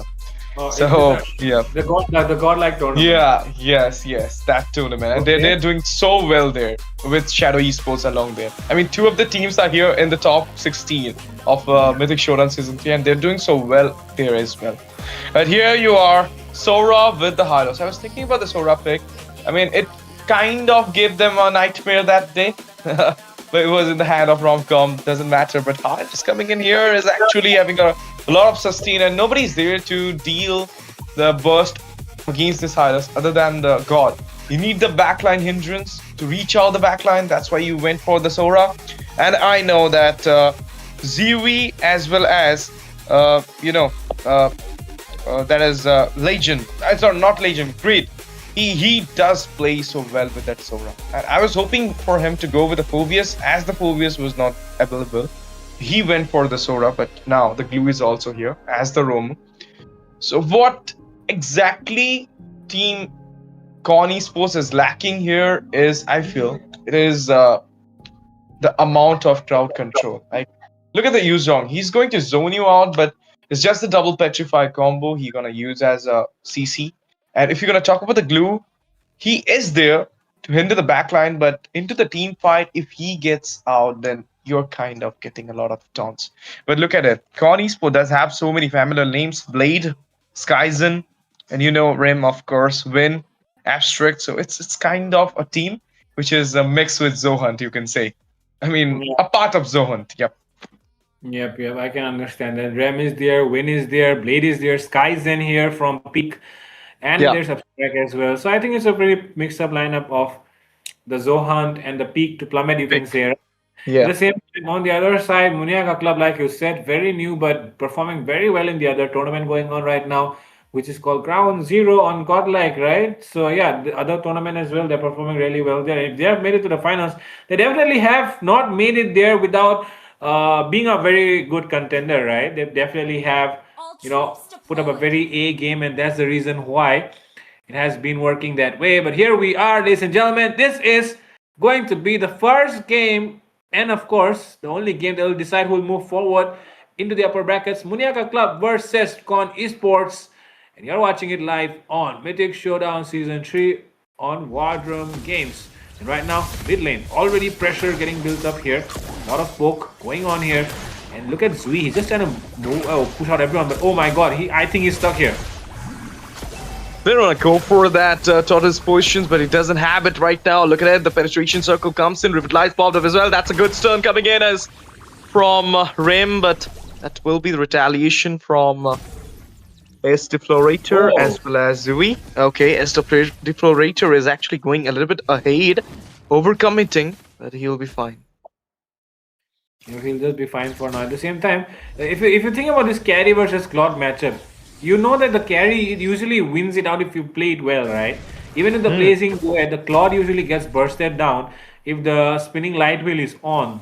So I feel like it's going to be a very, very crucial, matchup here for both the teams. The one who gets ahead first will have a good advantage in the goal lane, and that's really, really crucial considering how tanky both the sides are. So goal lane is going to be very important in this match. Let's see who wins that matchup. Meanwhile, on the other side, the Yuzong and the Sora are very, very good, EXP laners as well. They provide nice setups, good team fights. But I'm not really sure about how well Greed plays. But Win, he is definitely new to this. I'm not sure Reven is their sub in or sub out because they have Cody into their jungler. Today Reven is playing here, so I'm not sure. Like they sub out Cody, sub in this Reven, but today that might gonna hamper their synergy. But look at it from the behind, they're gonna go for the fight. 2v1 situation. Oh, turtle secured. What a retribution. Riven just got into the hand. First blood secured onto Blade as well. They zoned up Blade into the backline. Out of him popping over there. That's some beautiful damage coming out from Zui. Goes down there into the hand of the god. And there you go. A little bit of burst. S Deflorator gonna get it to the mark. Yep, and with that, a turtle secured here and a kill as well. And Kon Esports will have to be content with just one kill. But looking at the other side of the map, seems like somebody's going to get spotted out here. Blade providing good information. Is Degenerate walking right up in front of him? Take a look at this.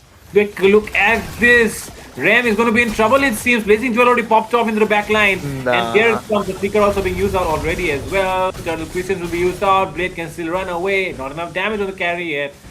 And nobody will die, but that was almost a good team fight. Of course, that placement of the carries flicker was so nice at that point. Oh, but this Mystic Gust though, it's so high with the burst. And from the behind, we're gonna see the slam coming in. He might gonna go for the grab.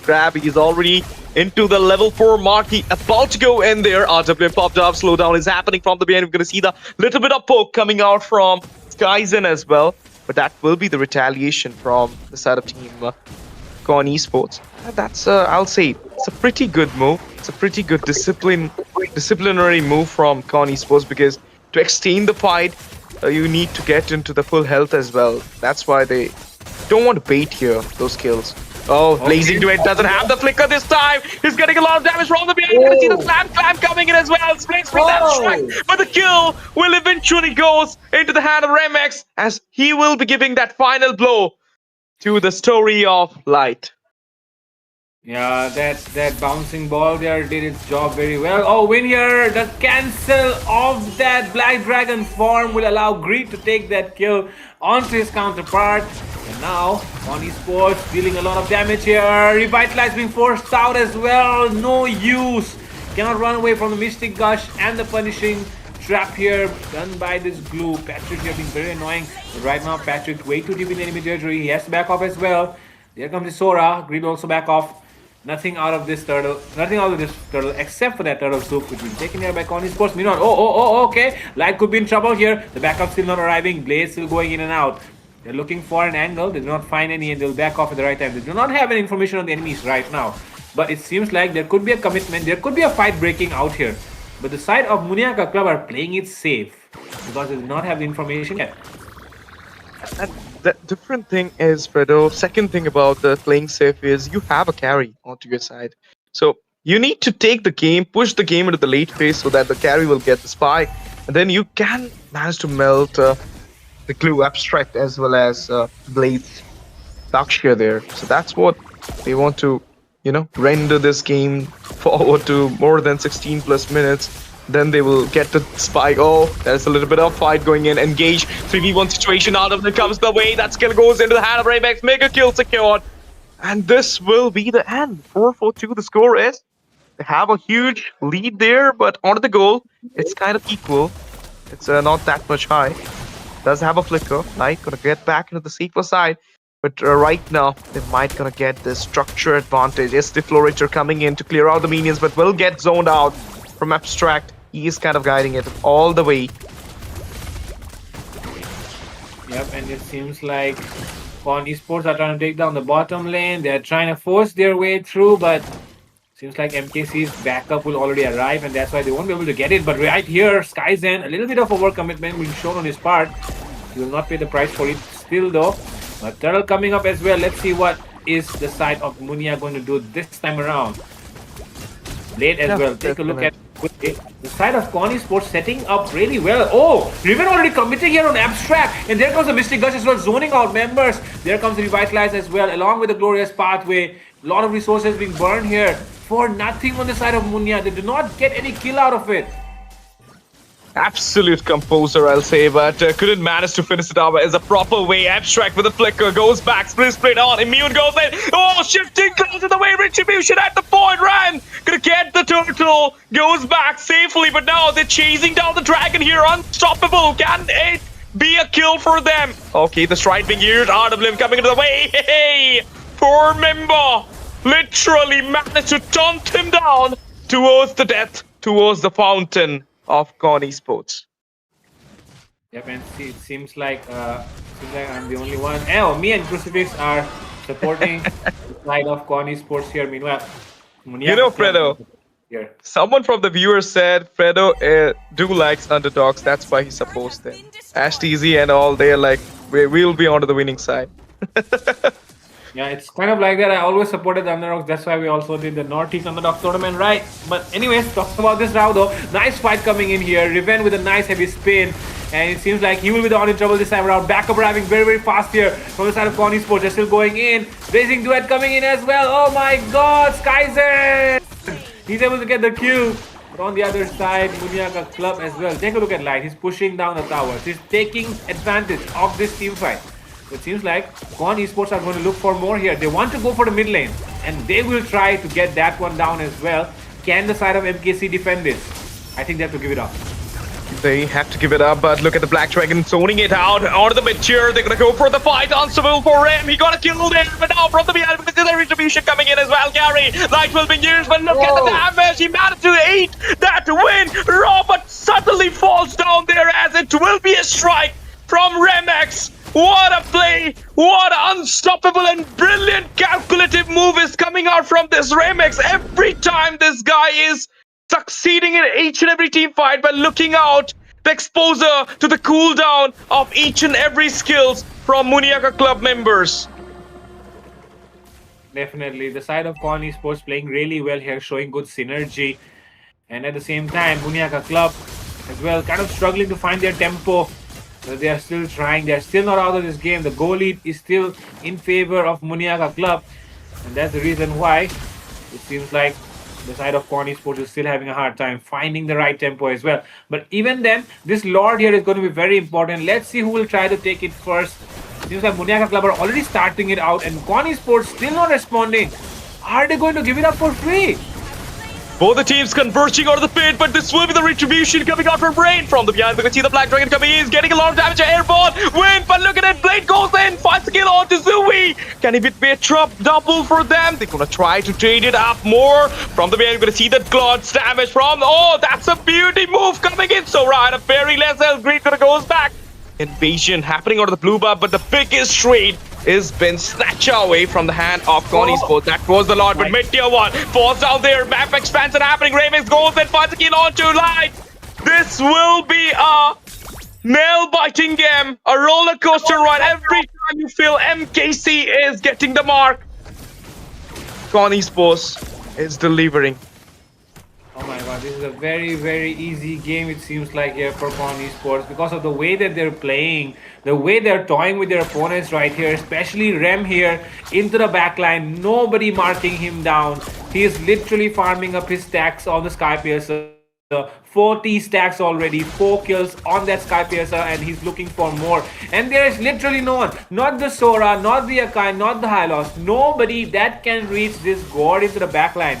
Such a phenomenal game from Rem here. At the same time, it seems like the side of MKC have been discussing among themselves onto how they can mark down the backline, because if you take a look at that, Kaizen and Rem have not been touched even once, nor has Abstract even fallen down once. That just goes to show that the team fights have been more chaotic on the side of Munia, and that's the reason why they have not been able to find the right targets. They need to find the right targets. They need to lock down Skyzen and Rem. That's the only reason how they can win. But right now, another fight breaking out. It seems very, very fatal for them. Another time, another stack, and another one could be coming right up, but the Revitalize is going to force him out. But take a look at the glue. He's not going to let this Hylos run away, and a double kill coming up. It could be turning into a triple, but Abstract gets taken down finally. But even then, Kon Esports might be able to get this turret up top. Yep, they're gonna get the turret, and it's just the Romans trade, and they got 2 onto the trade. So obviously, I'll say somehow Kon Esports have done better. Oh, Blade gonna zone it out with that to his positions coming in, as well as that roller coaster ride. That's a kill. That's a huge trade coming in, because it will be a kill onto Explorator. That's what you need, and 2 of the turrets has been taken down. It's getting shattered there. Holy Shield about to pop up. Doesn't matter. You're getting into the 12 minutes mark. So eventually that Holy Shield is going to off. Now, it's on the Lord, Fredo, who will be having it, because one mistake and it will change everything here, because somehow I feel like it might be a coin flip, because that could be game winning or a huge swing of momentum with that Lord being there. Second Lord is so important. Before that, the fight coming in. Heavy spin for the defense. Goes back to the safer zone. Rain. Let's see what will be Raven doing here. But out of the Lord pit, we're going to see the glue and the coal. Well, starting it up. 1v1 situation. Gonna go for the lightning stride. But look at it. Not gonna get his mark on 2 skies. And he managed to go back with the BMR here. And now they're gonna go for the Lord. Nobody's there into the pit for MKC. Yeah, seems like that's the case here. Blade will be able to get the Lord, and now once again Zui is in trouble. He is getting caught with the grab, but take a look at Riven. Oh my god, almost getting taken down there. Now the Dragon chasing down the members. A lot of damage being done here by Light as well. The Dragon cannot really go in. He does not have full health. But now, seems like Kon Esports are going to take this time to get that turret in the middle. I'll see one thing. It is Remix, whoa. man. It is Remix. Oh, grab is on. Glue is getting tormented. He's getting the tier damage. Greek will get the final blow. And he will take him down there. Overcommitment, overextension from the Glue was not needed at that perfect moment, because the Lord was in your way. The Lord was about to march in. You could have been there. You could have been hindering them at the time of Lord entrance, at the time of the infiltration. But you just gave it away. Now they might gonna defend the slot because you don't have one member onto your way. But look at the Raymax. This guy's positioning, this guy's, fight opportunity, the way he's opening, the way he's initiating the fight, Predo. I really have to salute him here. Big shout out to this guy. But look at this. Mid-tier 2 falls down here. Mega Minions are marching in. They're syncing the lane properly. Greed gonna use the shifting clouds here. From the behind, the penetration circle comes out of the pop as well. Remax! He goes back! He somehow managed to flee back! He goes out there! Light moving huge! Light got the kill there! Now they will be retreating back, and that's safe. that actual save from Remix. He doesn't manage to get his fate out of the death. This guy's surviving each and every attack, Fredo. Yep, and actually that's the only reason why they have been able to win all these team fights, right? Only because he keeps surviving till the end. And even right now, even with Munia locking him down with everything that they can, he still does not fall. And that just goes to show that Muniaka Club have been just missing out a little bit, just a little bit of the execution. But this time around, oh, another miss shows right up as I speak about it. And Muniaka Club have messed up once again. They are forced to back off right now, but Blade going in. He wants to go and take someone down. It seems 4 people, 5 people up top. They do not have the dragon along with them right now, so they'll just back off right now, it seems. But I feel like this carry in the hands of Light here can turn things around here for Muniaka Club, especially if things start going right for them. As soon as he gets that right, connection. Because you know that in the team fight, if there's someone who's not marking down the carry will free hit. And if the carry starts free hitting, the frontliners of Kon Esports will definitely crumble down like dominoes, and that's exactly what we're looking for. Look at that. Blade already going down there. That's a very wrong time to die. The Lord is in 10 seconds, Blade. What is happening here? Now No, the Lord will they go. can't throw it. They can't throw it here. Blade being literally overcommitting at that spot. It's not needed. Just like, I'll say, Asterisk going for that grab was not needed. This is what the same thing is happening. You don't have a retribution. Oh, shifting clouds comes away. Can they do it? Can they flip the coin? Legendary secured. Raven's got the kill there, but it will be the Lord getting in the hand. Double kill secured onto Raven. The god Remex. He's chasing down. In the meantime, look at the light drill damage. Just one away, but that's beautiful, unbelievable stun coming out from Remex at the perfect moment. He snatched away that kill from Light Hand. But right now, the Lord about to march in. You have a chance to get some structure out of this Lord and make sure that you equalize the map awareness, the map zoning, the map opening with Team Kon Esports. Lord coming in, but look at this will be Skyzid. Just, this spotting into the air, that Lord in the middle. Oh, Rem! Okay, Rem, this time he can't survive. He's not surviving. That's a bullseye coming out from Grid. Just as his name, he gonna goes in, gets the kill, comes back as safe as possible. And finally, Rem has been taken down, and that is going to build up the confidence here for Muniaka Club, because now they know that they can do it. They have cracked open.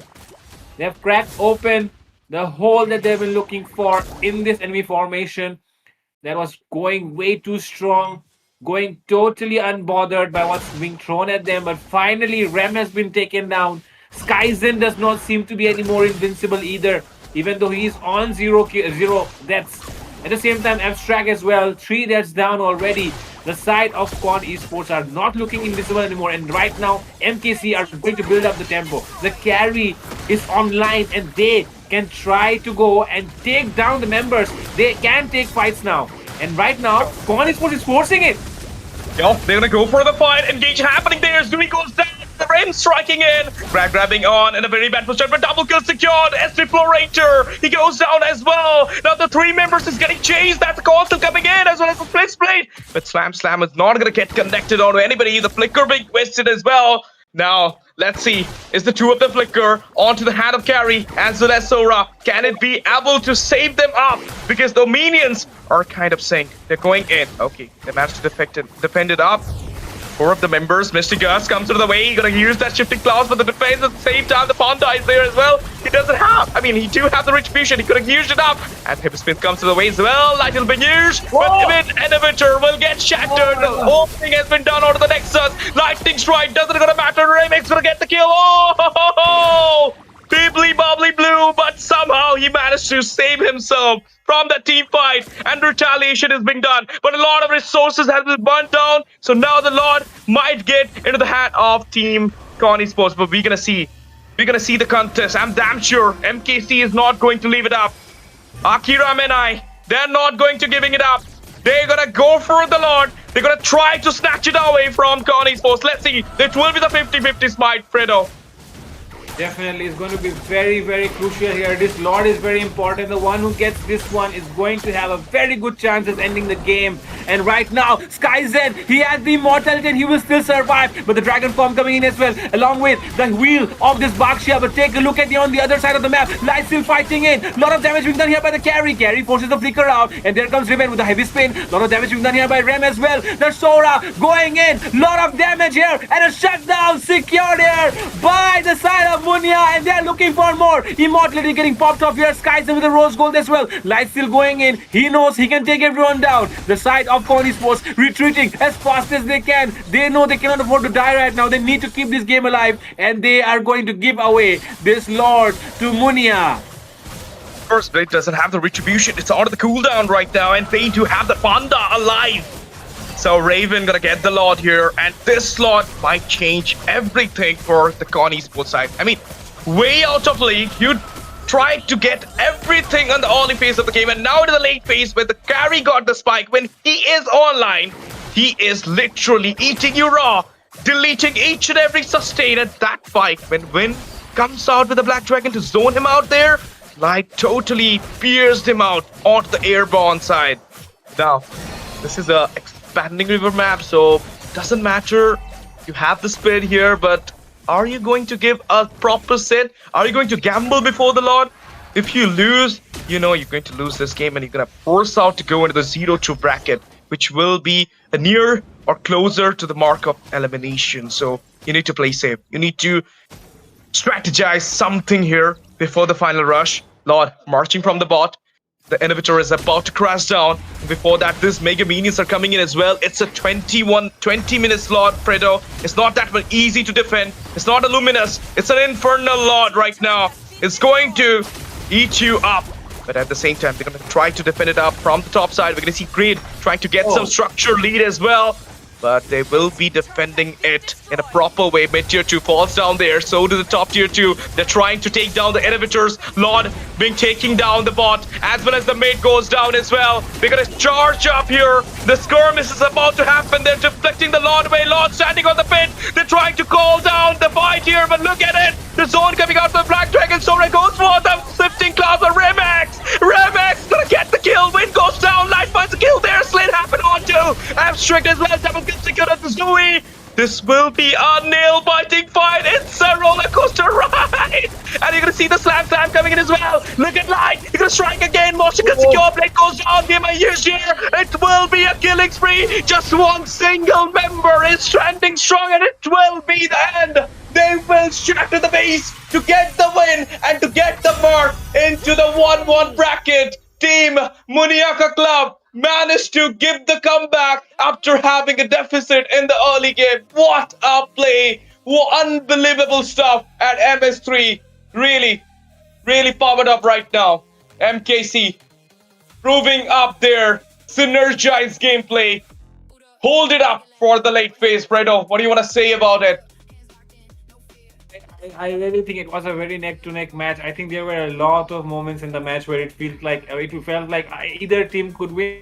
But in the end, the last Lord fight was the most crucial one, and in that fight, it was definitely Muniaka Club who did better, and that's the reason why they got the Lord. And of course, Blade dying before the Lord was also a very, very bad move. There were a lot of mistakes from both sides. But even though the God was the highlight of the entire match, the guy who did it all in the end is going to be Ace Degenerate on that Yves, who was the main playmaker on the side of Muniaka Club. 4-12, the KDA.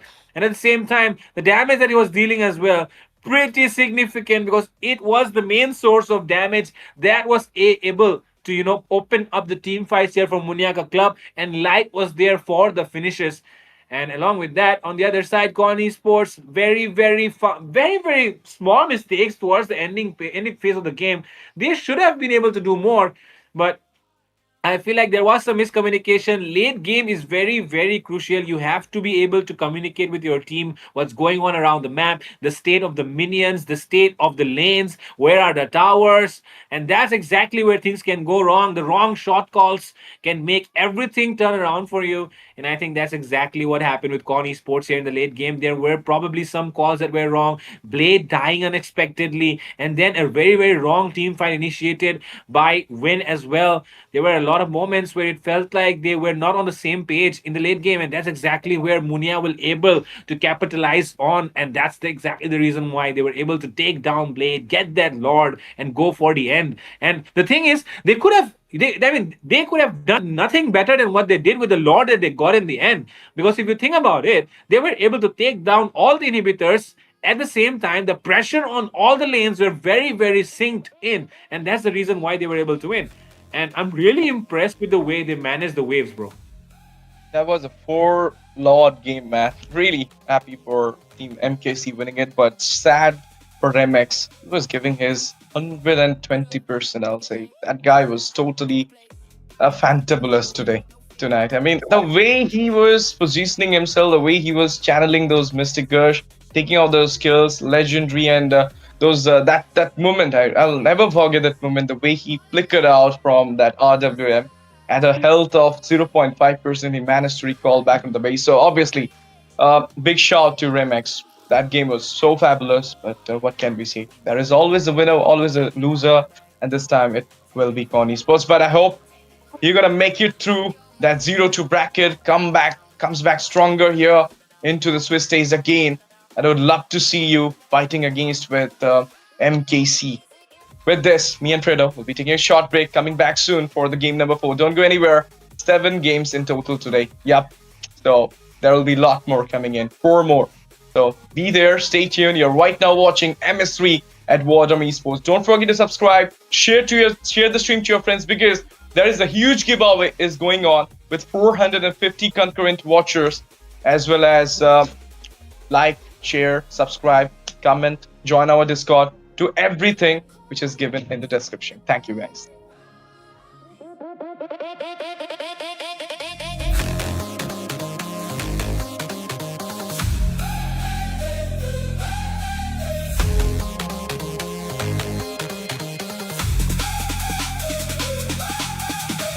Boot up, pick a lane, one shot, take a place. Eyes up, hands locked in, no fear. Let it spin. Countdown, feel that spark. We came here to leave a mark. Fast hands, shot mine. One more round on the climb. Hear it rush, feel it rise.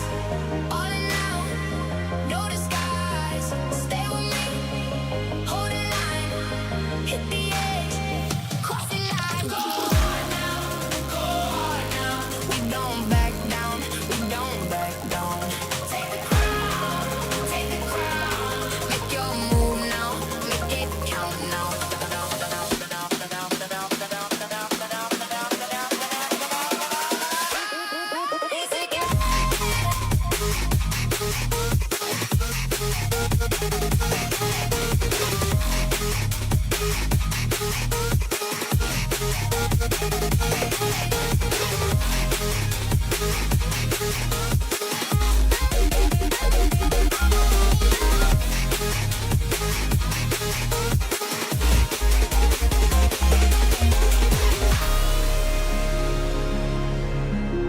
Here we call me from the dark. Rise again, rise again. I won't break here. I'll rise again. Feet hit hard on the floor, chrome rain on the door. Your eyes ain't one thing more. Come on, come on. Sit up in the dark of the room, hands up, cut through the bloom. I move like I know the tune, no fear, no fear. Boot up, pick your lane. One shot, take a place. Eyes up, hands locked in. No fear, let it spin. Countdown, feel that spark. We came here to leave a mark. Fast hands, sharp mind. One more round on the climb. Hear that rush, feel it rise. All in now, no disguise. Stay with me, hold that line. Hit the edge, cross the line. Go hard now, we don't back down, we don't back down. Take the crown, make your move now, make it count now.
Boot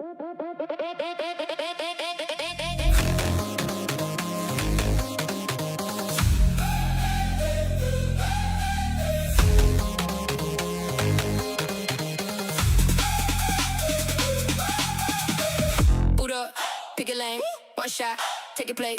Eyes up, hands locked in, no fear, let it spin. Countdown, feel that spark. We came here to leave a mark. Fast hands, shot mine, one more round on the climb. Hear that rush, feel it rise. All in now, no disguise. Stay with me, hold the line, hit the edge, cross the line. Go hard now, go hard now. We don't back down, we don't back down. Take the crown, make your move now, make it count now.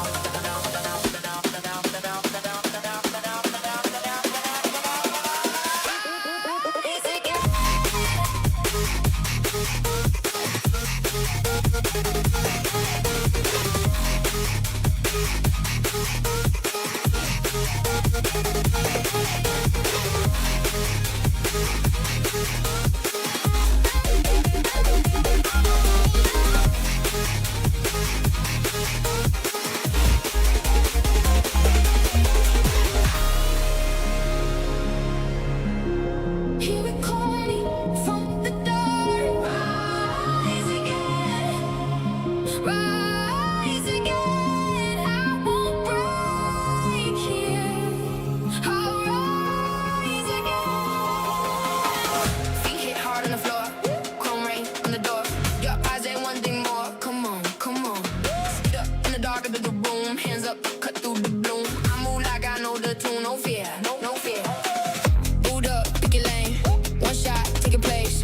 Eyes up, hands locked in, no fear, let it spin. Count down, feel that spark. We came here to leave a mark. Fast hands, sharp mind, one more round on the climb. Hear that rush, feel it rise. All in now, no disguise. Stay with me, hold that line. Hit the edge, cross the line. Go hard now, go hard now. We don't back down, we don't back down. Take the crown, make your move now, make it count now. We don't back down, we don't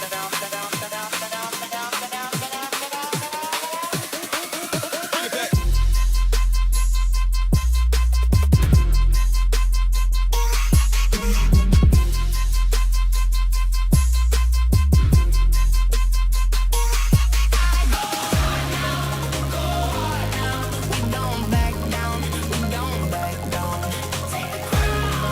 Take the crown, make your move now, make it count now.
Boot up, pick a lane, one shot, take your place.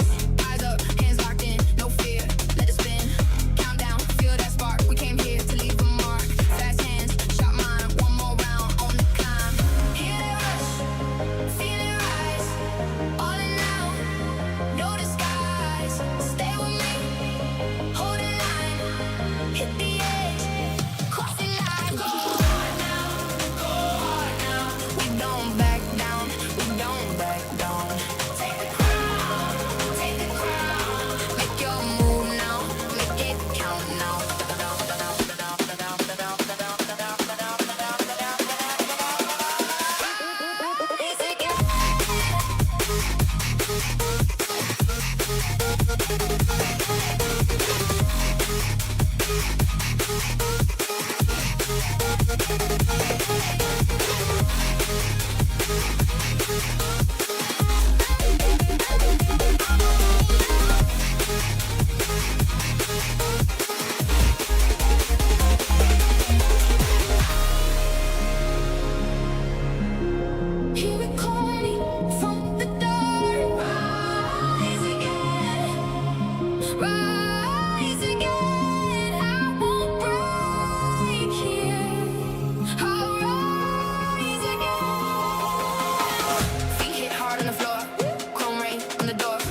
And welcome back, everybody. This is the Mythic Showdown Season 3, Day 4 Swiss Day of the 0-1 and 1-0 brackets both.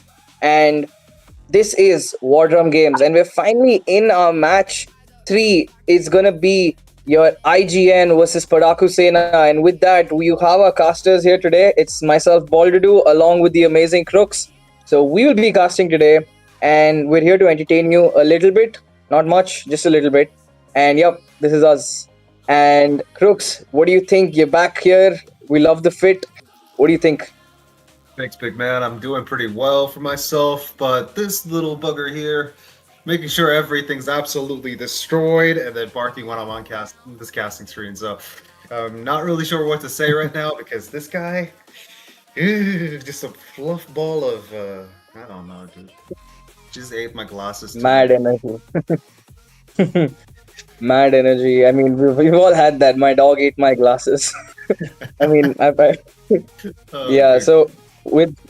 So with that, I mean, these teams right now, so far they've been performing decently, but it is nothing to write home about just yet. I mean, it's a little too early in the Swiss bracket right now. So the question is, what are these teams going to do different? The draft in terms of the patch has been kind of stable. We had a few server issues yesterday due to which these matches got delayed, but now we are back with all of these games. So the question is, both these teams had an extra day to prepare, film on each other. So Paadhaku Sena and IGN, both very well-known teams. Paadhaku Sena has made a name for themselves in the NCC, winning that trophy. And IGN is a team we've all known since ages. I think since the tournament scene actually began in its very early stages, IGN has always been there. But this time it's a slightly different roster, or it might just be the same dudes with different IGNs. I mean, hey, most of the time it's just the same people with the different IGN just because they want to feel fresh, they want to feel free. Like getting a new haircut, like what I did. That's kind of like what you feel when you get like a new IGN. It's a new haircut. Nothing else. The same person behind the screen, though. Talking about that, we've got the drafting running through just as fast as my dog when she gets her zoomies. Paquito and Boxia gets banned off from the side of Team Paadhaku Sena, and IGN go for that Phobius and Glue ban. I mean, Phobius, I understand, yeah. One of the heroes that can actually very, easily check Freya, Paquito, very high mobility, very high, high mobility, a lot of dashes. These heroes get a lot of difficulties playing against this hero. And Phobius is that one dude that just stays in the team fight, like, from the start to the finish. The last time I've seen a Phobius die is, like, never day. For sure. I mean, unless the Phobius gets a little too trigger happy with proccing those passives, I think it's very rare you actually see a Phobius falling. But I think the problem is that they get too trigger happy. They get a little too excited with that early game spike where they feel a little too invincible at times. So they end up giving a lot of deaths throughout the late game. Once it hits like the second Lord phase, we see a Phobius is going in left and right. But this time that's not going to happen at all with the draft taking place right now. Interestingly, IGN's first ban has not been the Claude carry, anything of the sort. They actually take out the Valentina. What are your thoughts behind that? The Valentina, when you actually get that hero banned, you're gonna have a lot of heroes that have low cooldown ultimates. Obviously, like Sora, Lucas, all these heroes benefit from having an ultimate that does not have a cooldown. They have their own mechanic. Sora doesn't, but yeah, so banning that off gives the option for Paadhaku Sena to actually jump in on the train, get themselves one of those heroes. Maybe, I mean, Lucas is not that, popular nowadays, but definitely sure that Sora could actually be a possibility. But IGN go for the swift move and get the Zushin on their side. A very, very versatile pick. Could be used in different situations, even after the nerf, obviously. She's got herself a stable position to call herself home. She always either gets banned or picked. Even if you've got a lot of lacking in the mana department, she's still a definite no-no when it comes to taking a head-on fight. And we've got Paadhaku Sena going ahead with the okay, for some reason, I am so not okay with this, but Moskov is getting popularity over Argus, dude. Okay, I understand. Argus got nerfed to the ground. I'm not okay with that either, but let's just be very, very honest, yeah? Moskov getting the light of day and Argus not getting the light of day? Come on, please. Justice, hello? Yeah, I mean, he did at least get his time to shine, man. I mean, I had to wait actually, yeah, you waited a lot longer for Argus buffs than I did for the Leo buffs, because I think you waited a lot longer for that. So, This is just yeah, I mean, but looking at the rest of the draft that IGN has gone with, they've picked up the Claude for themselves. I'm kind of surprised Paadhaku Sena did not pair up that real-world manipulation with a blazing duet. I think that would have been great for them. But instead, it's going to be the Claude on the opposite side. It's going to be IGN picking it up to wrap up their draft in the early game. They're going to pick up Akai in the jungle. And Akai has been doing so well right now, man. He's such a menace in the way he's been performing, especially since we've kind of gravitated away from pure supports to like semi-initiate or engaged comps, which, you have like Atlas coming in. So you kind of, the way these guys have picked up this Akai now, it's kind of stop or at least prevent or give a decent answer to most of these engage comps. And even if Paadhaku really goes for a Fred, I mean, Akai is one of the best options you have against the Fred if you want a retry contest. absolutely keeping the Fredrin on toes, obviously with heavy spin, is one of the best ways to actually secure objectives for your team. And Akai does that very well. I mean, he's been doing that since God knows when. The moment the tank meta dropped, Akai, Hylos, all of these heroes were a definite force to be reckoned with. And Akai still has his place in the meta today, because the moment you actually get yourself in the jungle department, you've got yourself, like, what's the little item for Sacred Helm called? Blaze Stone? I don't remember. So that stone, if you get it, the moment you get that, you do a lot of damage to jungle monsters too. You can clear fast, and you can get it as quick as clearing 2 camps. So Kai always does have that benefit there. All in all, I totally believe that Kai actually has this overwhelming advantage in the jungle, because obviously clear speed is fast, and with new rotations, this guy is a very, very strong hero. And the buff, obviously. He's got more HP and stuff. So he's doing pretty fine for himself nowadays. Atlas too, all of the tanks that actually got a little bit of a buff, doing pretty well for themselves. Atlas getting, the light of day, no Argus.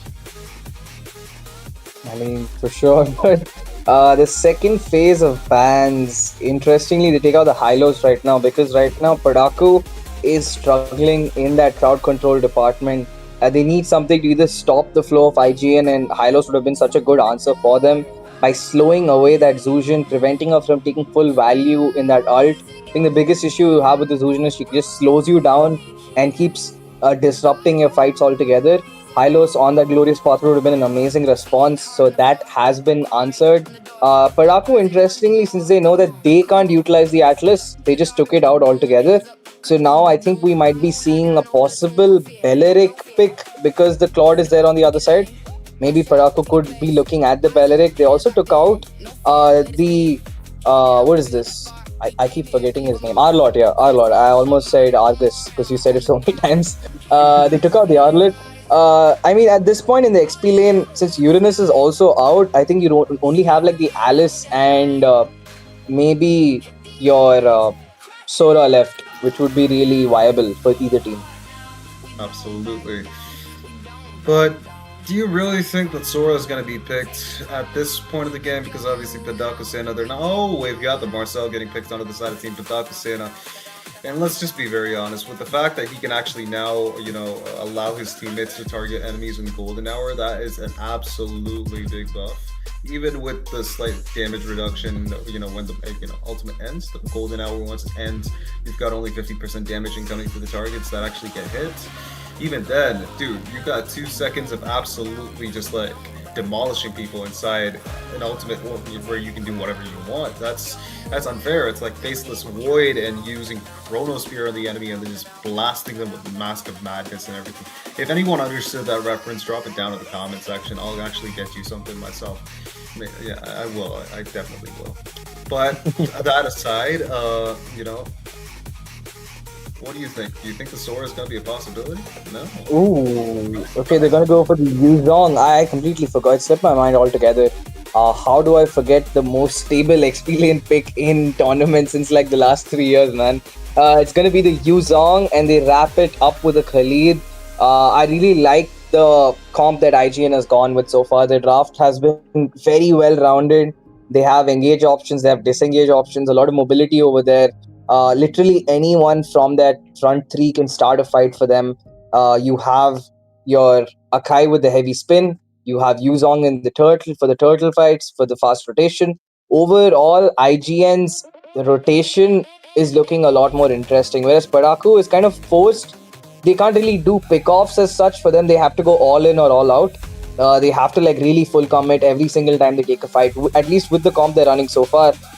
The Alice too, you have to go. You have to put in everything. I mean, if the Alice goes in the backline, she needs that follow up immediately from Marcel and team. So I think IGN had a few more options in the bag in terms of how they want to dictate a team fight or the tempo, when we want to go in, when we want to walk out. I am not sure if Paadhaku has that same freedom. Look, the synergy between the heroes that they've picked is absolutely bonkers because, you know, Yeve's RWM, the rest of her in the kit, does not actually pair well with Golden Hour. Neither does Alice's, passive or any of her spells for that matter. It does not pair well with Golden Hour, and it's not looking pretty good for the side of Team Paadhaku Sena, at least in terms of draft only. All in all, I feel like IGN, they've drafted very, very meticulously. They've got all their weaknesses covered.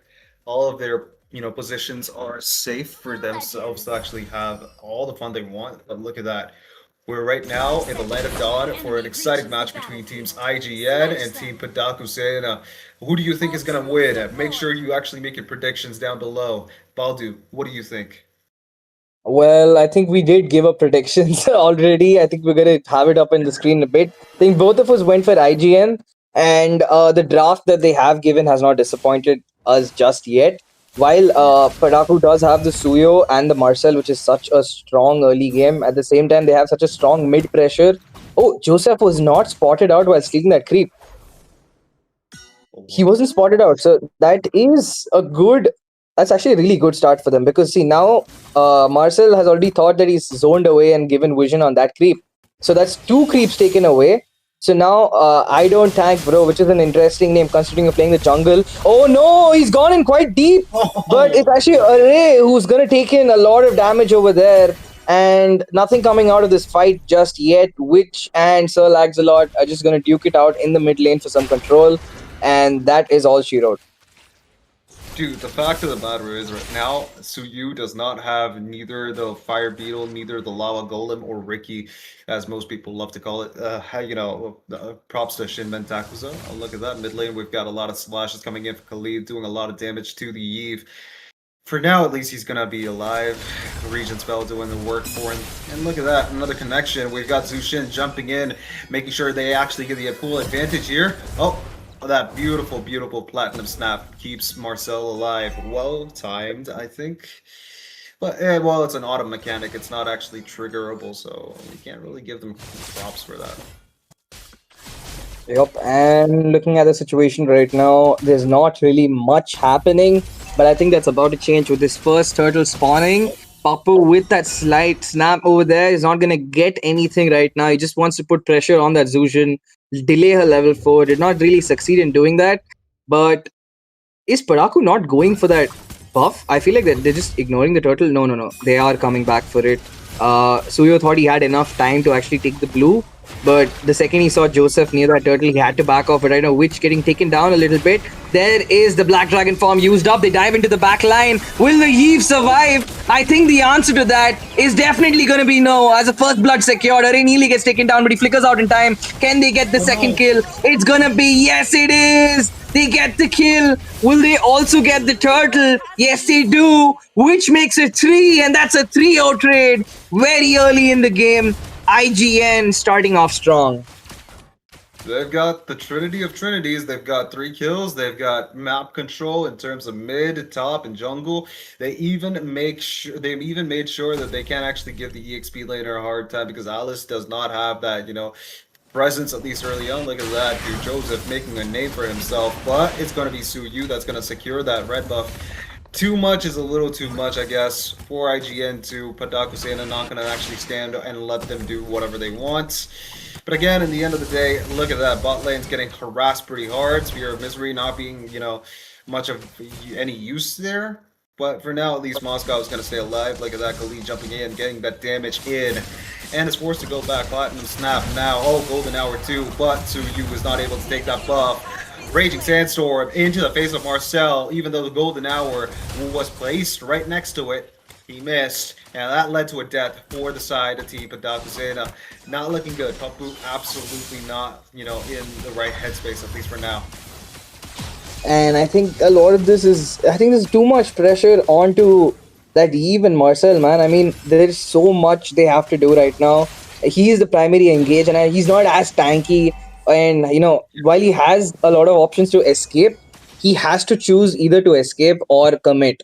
And I think that is the problem that Paadhaku is facing right now. That draft is kind of making them struggle a bit in the early game. Once Moscow actually starts joining these fights, Aaron gets a little more farmed. I think the story will change. But for now, IGN has firm control of this map, unless they make like a very big throw. Well, for now at least, I don't think that's going to be a possibility. Heavy Spin ready to actually make sure that the turtle is theirs and not the enemies. But Paadhaku Sena know that they can't actually contest against this. And Akai is full well knowing that, Joseph is full well knowing that the enemies can't start turtle unless, of course, they want to try to steal it. So he's taking his own sweet time, making sure that he gets the blue buff level 8 too, and then going for the turtle. Tsuyu still level 6. That amount of invading kept him at a very bad deficit here. Look at that. We've got Heavy Spin and then a Retribution securing it. RWM, but the big Black Dragon and the Raging Sandstorm going into the backline, making sure that is hitting home. We've got Moscow from the bot lane with the Spear of Destruction coming in, making sure that he gets a double kill too. Beautiful play from Paadhaku Sena. Even though they lost the turtle, they will be able to secure 2 kills.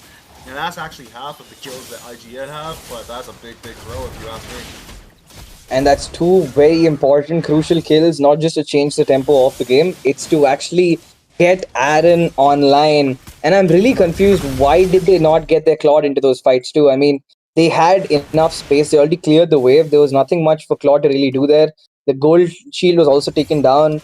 He didn't really get the turret either, so I feel like that was a misplay coming in from the side of IGN, but ooh, Array gets taking a lot of damage over there. This Khalid seems a lot more fragile than it's supposed to be, man. Like, what's happening? This reminds me of the time when, we used to actually play like Casters versus Casters tournament, and then, yeah, well, Khalid is still as squishy as ever. He needs, defense items, but all in all, he's got a lot of sustain and a lot of damage for some reason. And if you actually go build him tank, he's still doing a lot of damage. That's surprising. Okay, top lane, we've got a little problem. Tsuyu's not able to take his own buff. No pressure from the side of Team Paadhaku to keep the enemies away from the buff area. Oh, beautiful set from them. Oh, Purify too. insane. Oh, that was such a good read. Oh, man. Dude, he played that so well.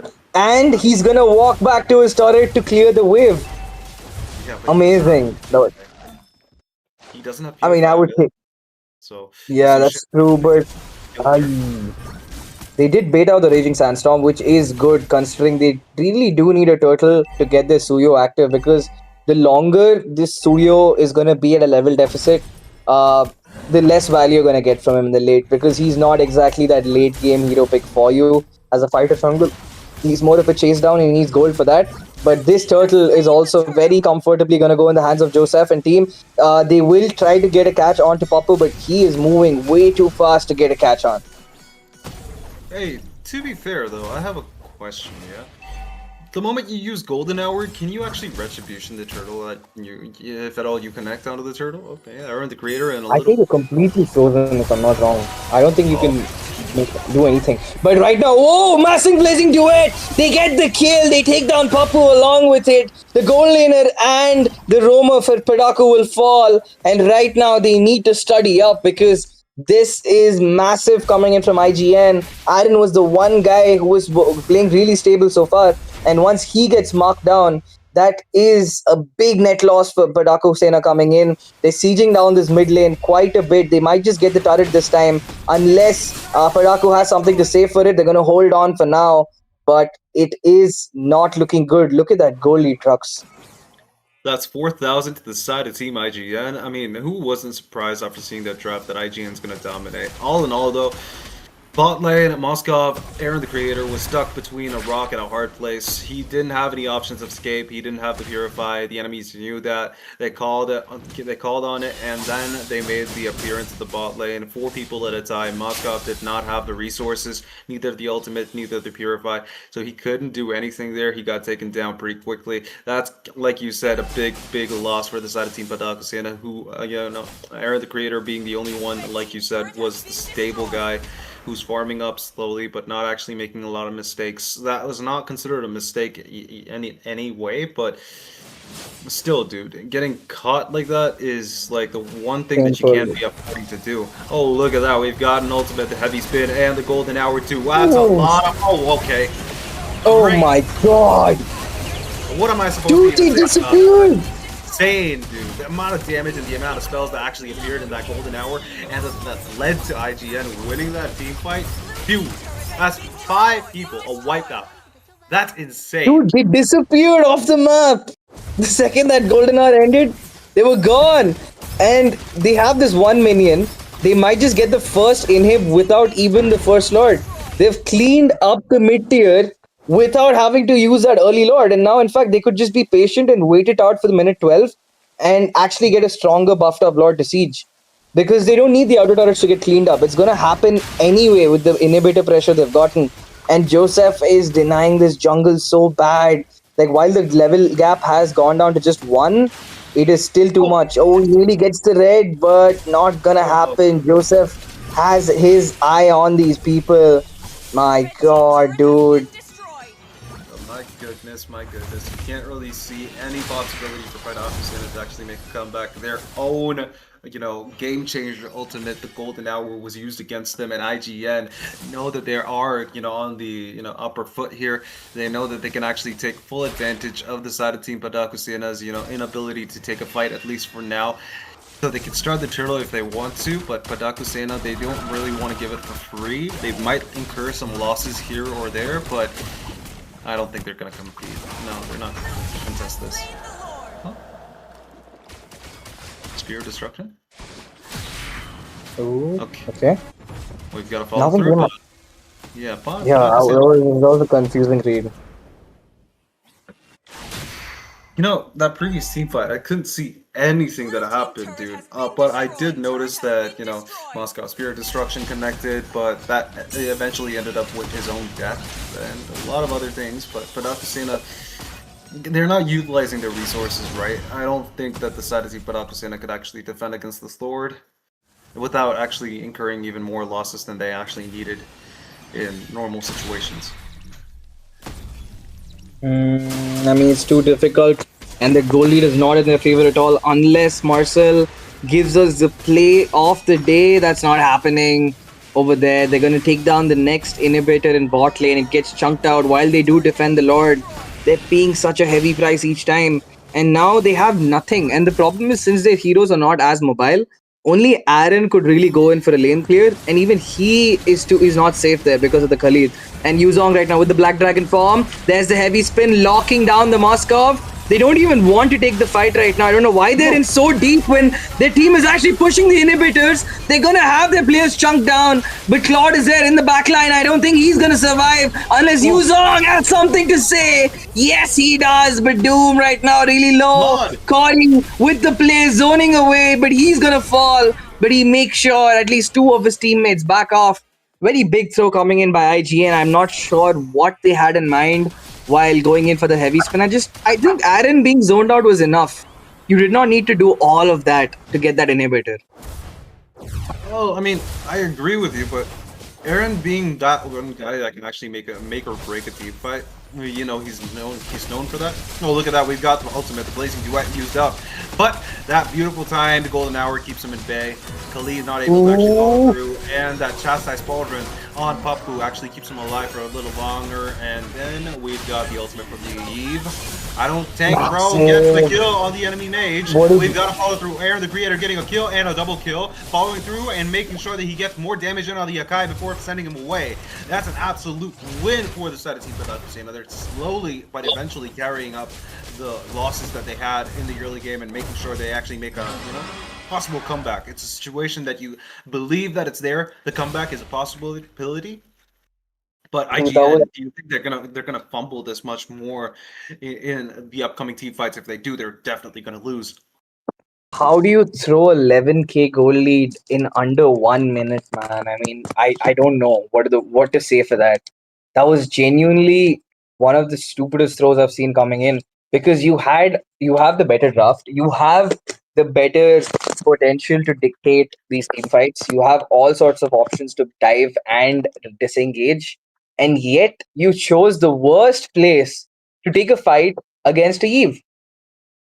I mean, why would you do that? You did not target the Eve. Every single time it's been either the Moscow or Eve that you're kind of locking down. But this time, the Claude kind of completely focused on to Marcel. He kind of lost track of the fight altogether. Then when he did dive in, him and Zuzhin both, when they're already really low, they still stayed over there for Aaron to take a sweet time, chipping them down. A really confusing play coming in by IGN. I completely agree with you, and I'm gonna be very honest with you. Yeah, that inhibitor that they actually died for, I don't think that was a necessity. There were two people that actually died instantly. At least Moscow, with the damage that he has, instant death. The side of Team IGN, I want to know what they're actually planning, because at the given rate that they're going in, it's a definite downfall. The side of Team Paadhaku Sena, they've turned a game that is going to be a loss for them into a possible win, which is the most interesting part of the game. I love seeing a team that stands against all odds and gets the victory in their bag, regardless of whatever people say. And obviously me, I'm one of the people that actually said that Paadhaku Sena haven't had a bad draft and everything. I didn't actually believe in them, but now I'm starting to see that hope, bro. Because the first match that I casted about them, Aaron the Creator made a big play. He made memories for everyone to actually watch. And now, dude, IGN, they're actually facing that, the threat level of Paadhaku Sena that they're actually, that they have inside them. And wait, no, that doesn't sound right. Pause. Heavy pause on that. But yeah, speaking of pause, I mean, we're going to be back into the game pretty soon.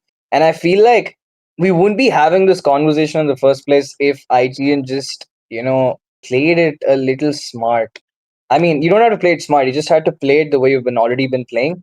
All you had to do is that. I feel like they tried to do something a little bit extra. They wanted to add a little pizzazz. They're like, since we're already dominating, might as well, humiliate the opponent. But right now, what they've done is ruin every single thing they've done. They've got the Eve online. Suyo has caught up. He's dealing damage. The Zujin has been shut down. And Cory already has been shut down once, who was doing so good on the Yuzong. And now there's so much space. Like, the map has kind of opened up for them again, because until now, IGN was not on their side of the jungle at all. But now they're pushed back there. And we might just see the first turret in the mid lane fall. And I'm so surprised why they just let that go. I mean, they really could have afforded to hold that mid lane.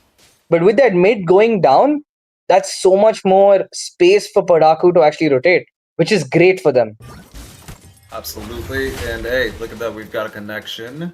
No, I don't think the heavy spin's gonna, follow through on that one. One thing that I'm actually, dying to see. Okay, we've got the golden hour being used up. A team fight in the progress of the ultimate. The Raging Sandstorms catches the back line. That's a lot of damage onto the back line. Cory getting cruising forward. Heavy spin, a little too late. Moscow gets taken down. Witch is able to take down Papu. And that's Claude doing a lot of damage to Alice. But Witch is going to be the one taking him down.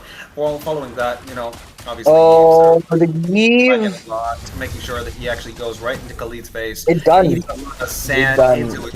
Yeah, that's a lot of sand, bro. Eve, an extraterrestrial being, never had to face that much sand in her life. gets taken down, and a Lord marching down in the mid lane. That's the fastest lane you Yeah, can actually Lord. do. Heavy spin into a big slam on the wall. No, it's actually going way further from the wall. They disrespected the enemies by making sure the minions took care of the game. I mean, that involves a lot of minions, just for the sake of it.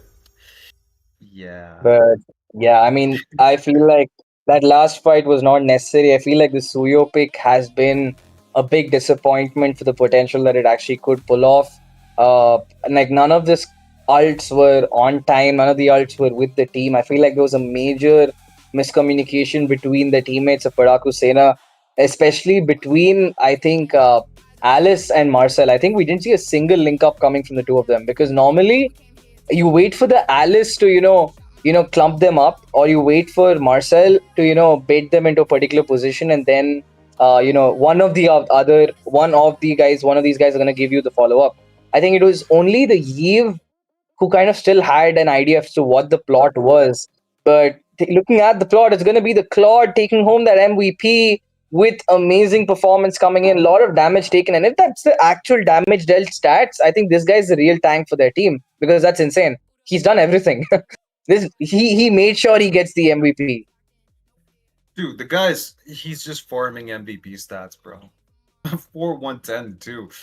The guy's on fire. He was in every team fight that mattered, at least.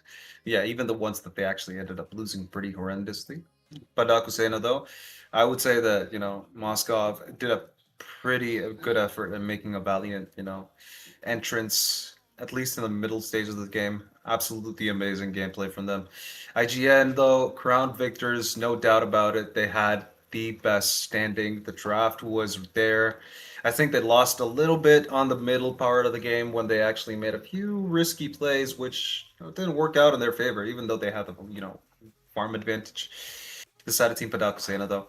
I wish I actually saw the glory that you guys were chasing. Overall, it was. I think Paadhaku Sena really needs to step up their game because there's not much time left. That's already 2 L's they've taken, and if this continues, they will probably have to bid adieu to the Mythic Showdown over here quite early. So while I feel like they have a certain idea while playing, they kind of are restricting themselves with these drafts. I mean, we saw what they're actually capable of when they took those team fights. Despite 10k gold down, the way they turned those fights around, marking exactly who needed to be marked was great. But this time, I feel like there was too much pressure on this Marcel, man. He has to frontline, he has to do every single thing. Because Alice is not like a frontline tankish EXP. She is there for team fights, but she's not the kind of person who's going to do zoning for you. Even in terms of lane clearance, it was a lot of pressure on Aaron. He was basically doing everything for their side. Suyo was not protected in the early game. A lot of things went wrong for Paadhaku Sena, and a lot of things that IGN did right. So even though they did make 2 major throws, it was still not enough to take away the advantage that they built for themselves in the early game.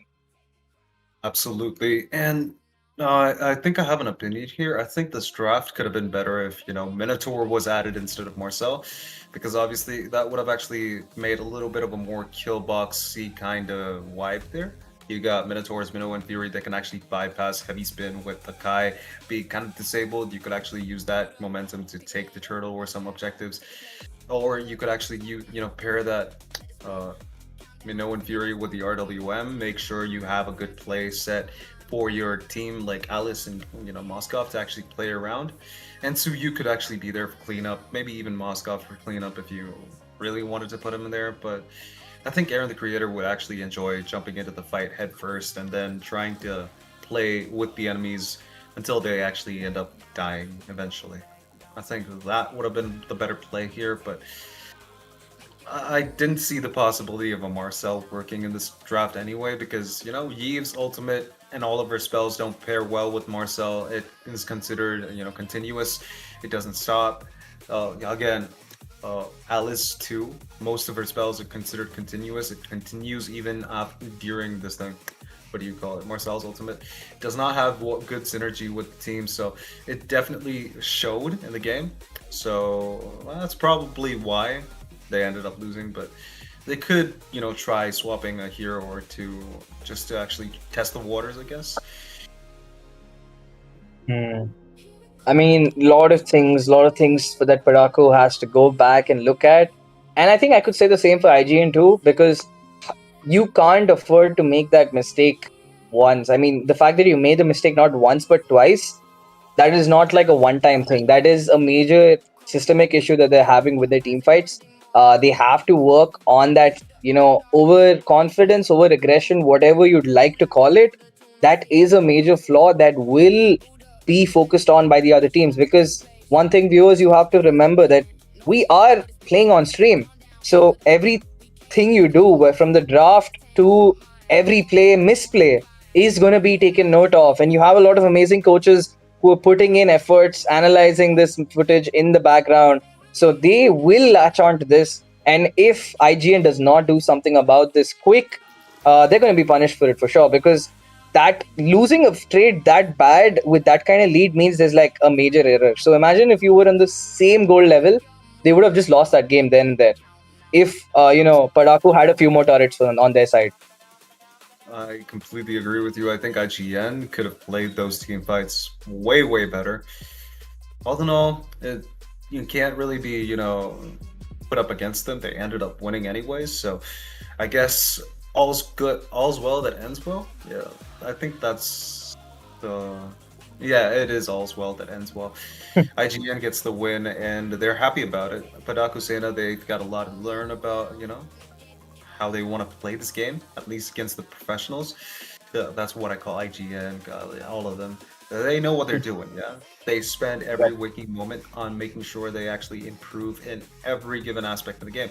And they were, IGN quickly, returned from that deficit back to overwhelming victory. So they know what they're doing, yeah? Paadhaku Sena has a lot to learn from people, teams like IGN. They are top players for a reason, and that's what we've seen today. And with that concludes match 4. We have Crux Requiem versus GodLike Esports coming up next with a different set of amazingly talented casters. So this is Crux and this is Buildup. We're signing off for now. Don't forget to look at this, share the stream, like it, be active, and do drop your predictions for the next game. This is us signing off for a very short break.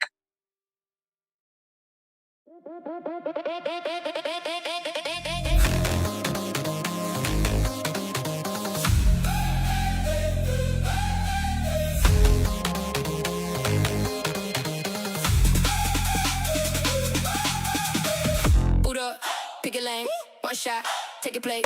Eyes up, hands locked in, no fear, let it spin. Countdown, feel that spark. We came here to leave a mark. Fast hands, shot mine, one more round on the climb. Hear that rush, feel it rise. All in out, no disguise. Stay with me, hold the line, hit the edge, crossing line. Go hard now, we don't back down, we don't back down. Take the crown,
hit the edge, cross the line. Go hard now, go hard now.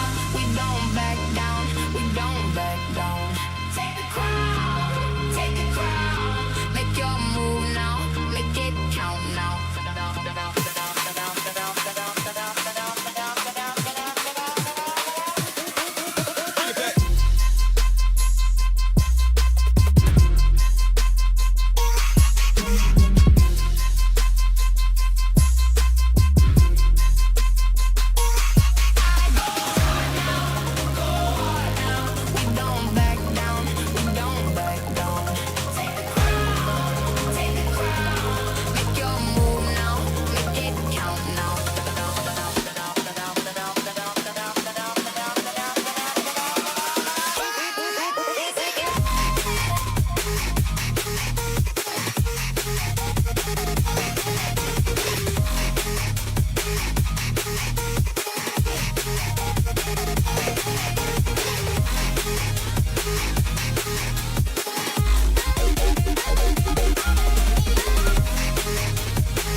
Boot up, pick a lane, one shot, take your place. Eyes up, hands locked in, no fear, let it spin. Countdown, feel that spark, we came here to leave a mark. Fast hands, shot mine, one more round on the climb. Hear the rush, feel it rise. All in now, no disguise. Stay with me, hold the line, hit the edge, cross the line. Go hard now, go hard now. We don't back down, we don't back down. Take the crown, make your move now, make it count now.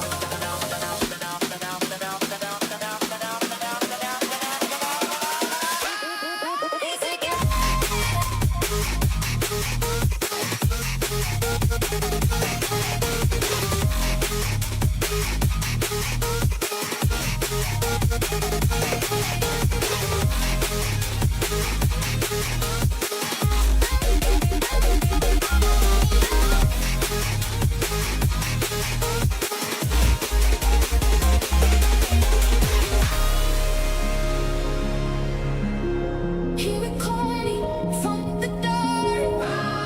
Rise again, rise again. I won't break here. I'll rise again. Feet hit hard on the floor, chrome rain on the door. Your eyes ain't one thing more. Come on, come on. Sit up in the dark of the room, hands up, cut through the bloom. I move like I know the tune, no fear, no fear. Boot up, pick your lane, one shot. Well, hello, ladies and gentlemen. Welcome back to Mythic Showdown Season 3, powered by GodLike Esports. Here right now, gonna watch out the game number 4 of the night. It will be a 1-0 bracket in the Swiss stage, and this will be between Team GodLike Esports versus Team CRQ. It's your boy STZ on the casting deck with me. The gentleman beside me, sitting around us, is none other than Crux.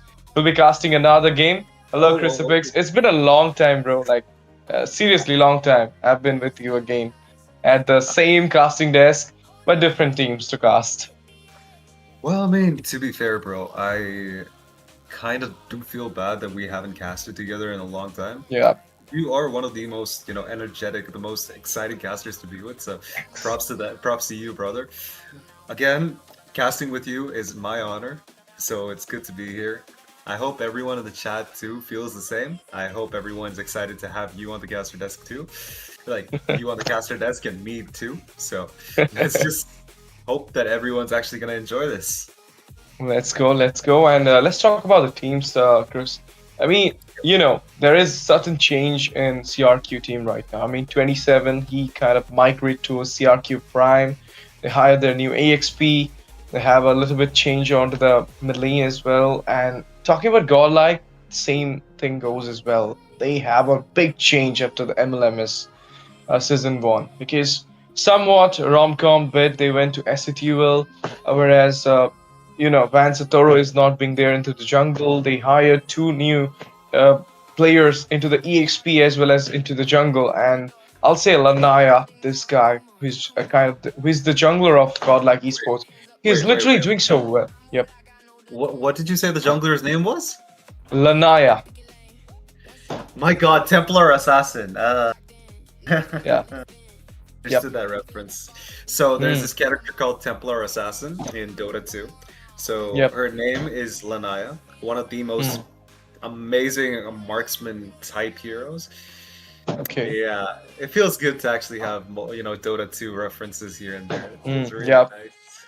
Even like today, I just watch out Kyle's name. He just gave himself Garcia. It's actually a Pokemon name, but so many players from Dota 2 also use this name as well.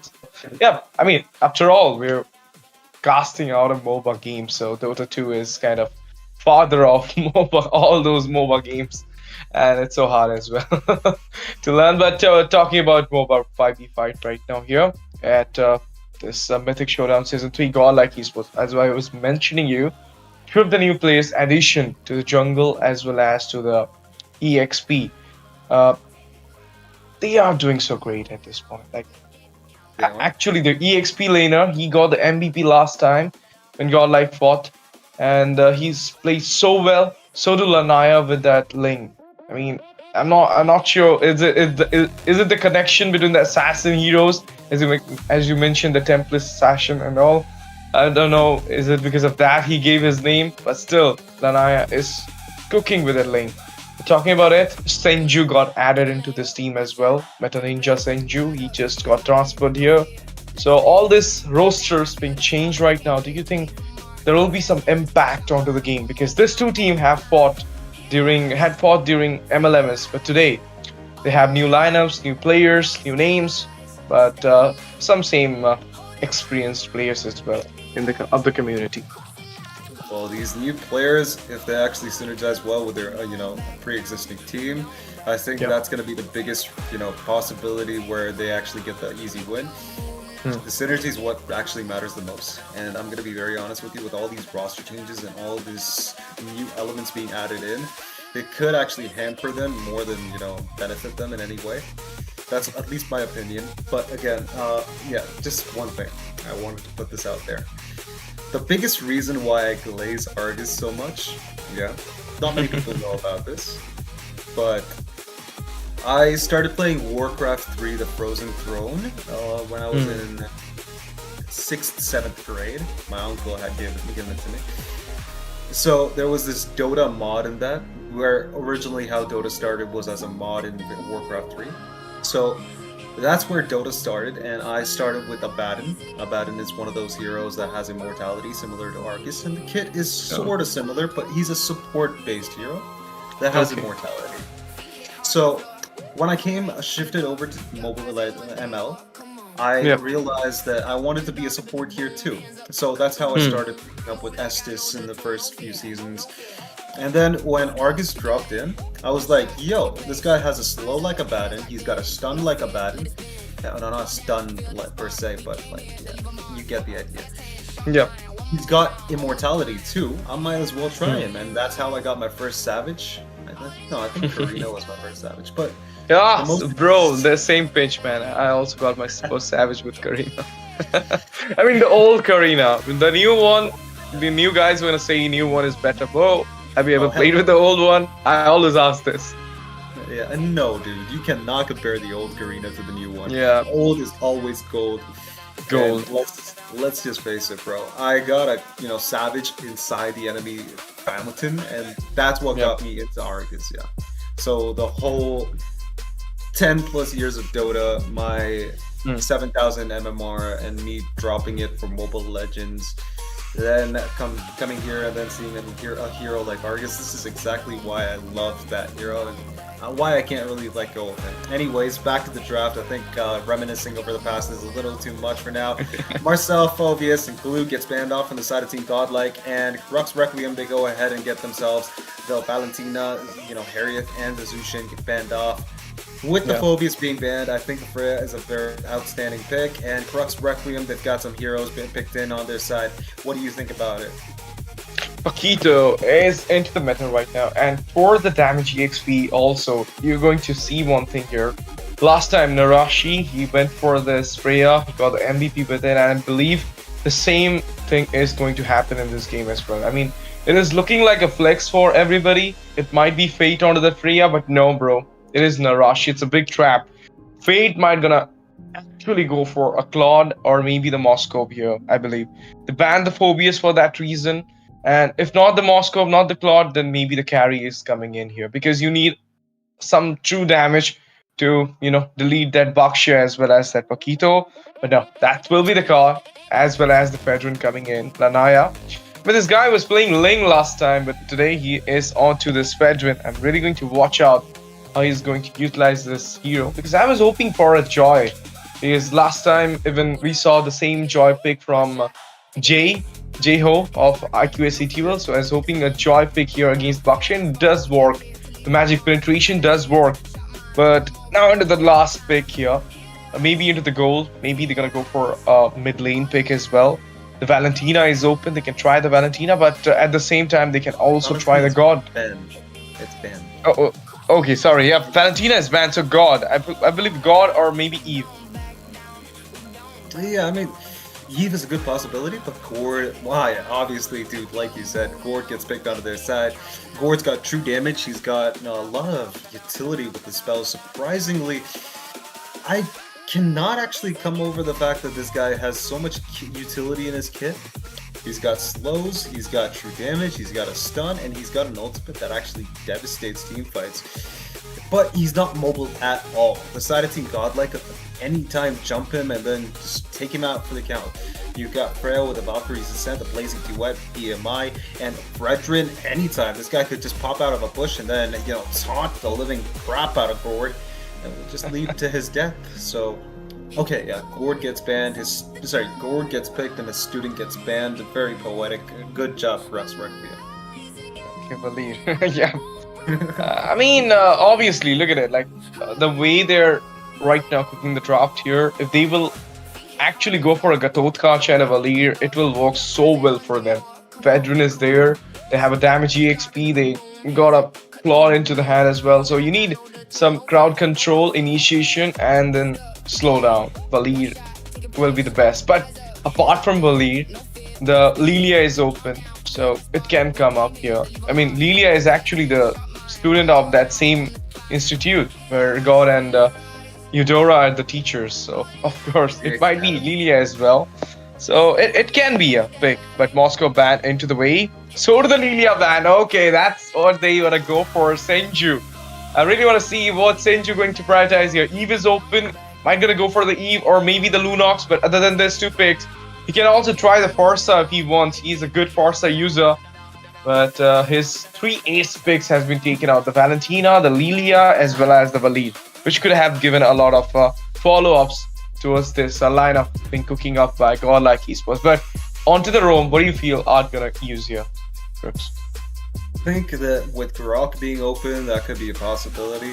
You might as well just lock in Gord behind a wall, force the flicker out, maybe force Paquito or Boxia to actually commit to a fight without actually having that safety net of an escape route. So I think getting a Grok onto your side might actually. Oh, wait, they missed a ban. God L. What? Why? Why would you miss a ban? I don't know. I believe it might be maybe technical issues from the side of Team GodLike Esports. They're having some, maybe I'm not sure about it, or maybe a strategy behind it. Who knows? It's a big team. Yeah. Something like will not ban, and that might be a pro scene strategy. But after all, they're the T1 teams of India. So let's see CRQ as well. Though both the teams has already represent in MLMS Season 1, the Pro League of India. So this match is going to be a big one, I'm telling you, because all this teams was going to play in right now in the next phase as well. Paadhaku Sena, IQOO, S8UL, they have the games. So all these teams have already represented in the big stage. Now the picks about to come in. Yet to show what will be there in the, into the goal lane. And if I'm not wrong, it will be Toby onto the goal lane. So that guy can actually pick up that Tan. He loves to play it. His Moscow is an ace, so they banned the Moscow. They kind of show the respect to his Toby. But then will Toby gonna go for something better than the Natan and all? Beatrix? I mean, it might be a Beatrix. Beatrix is a shady possibility here, at least with this draft. Beatrix, heavily relies on setter tanks, and we're not seeing any of that here in Crux Requiem's lineup, at least for now. But with the way things are, I believe that Freya and Brethren could actually be melted down pretty easily if a carry gets picked on their side, so CRQ actually has something to look forward to. They could also possibly take Clint, who actually has the ability to keep distance between, Freya, Claude, and also Brethren, so it might actually just work well, even if it's a, so-so pick in my opinion. Or a carry. Yeah, a carry. No, I mean Clint. Clint could be a so-so pick here, but Yeah. it could work. It's a so-so pick, but it could work miracles, at least against this lineup. But all in all, I believe that Crux Requiem should just jump in and get the carry on their side, because people are sleeping on the carry right now. Yeah, I mean, you're going against a Fedrin and a Freya. You can actually go for that carry here, and somehow you can see that even before the last game, which I was casting with Fredo, that game also got into the head of MKC Muniaka Club by that carry pick, and they somehow managed to pull it on to the right moment. That is the late phase of the game. So if you can trace the game into the late way, then you can actually make it on for your side. But it's not that much easy. Like, it's GodLike Esports who are playing against you. Even CRQ is good. So, I mean, this is a 50-50 game with no imports into the CRQ right now. iQOO is not there into the jungle. So I'm not sure how it's gonna happen. I mean, how it's gonna go for them. It's a Rudius onto the roam. Rosa, if I'm not wrong, he's onto the, I think Rosa is onto the, who is Pitter is onto the mid. So it's Monster and Rosa. It might be Rosa onto the roam or jungle. That's what they're planning for. But carry will be the ultimate pick here from the side of Team CRQ. And now Hart and St. Julius yet to pick their heroes here. And there's a lot of choices coming in. What it could be. I mean, the Livia is banned. There's a ban onto the, the Valentina, as well as the Valir. So Kimi, Kimi, they're gonna go for the Kimi, okay. If the Kimi is here, is it the Gatot Kacha art? Traction Pulse, AOG.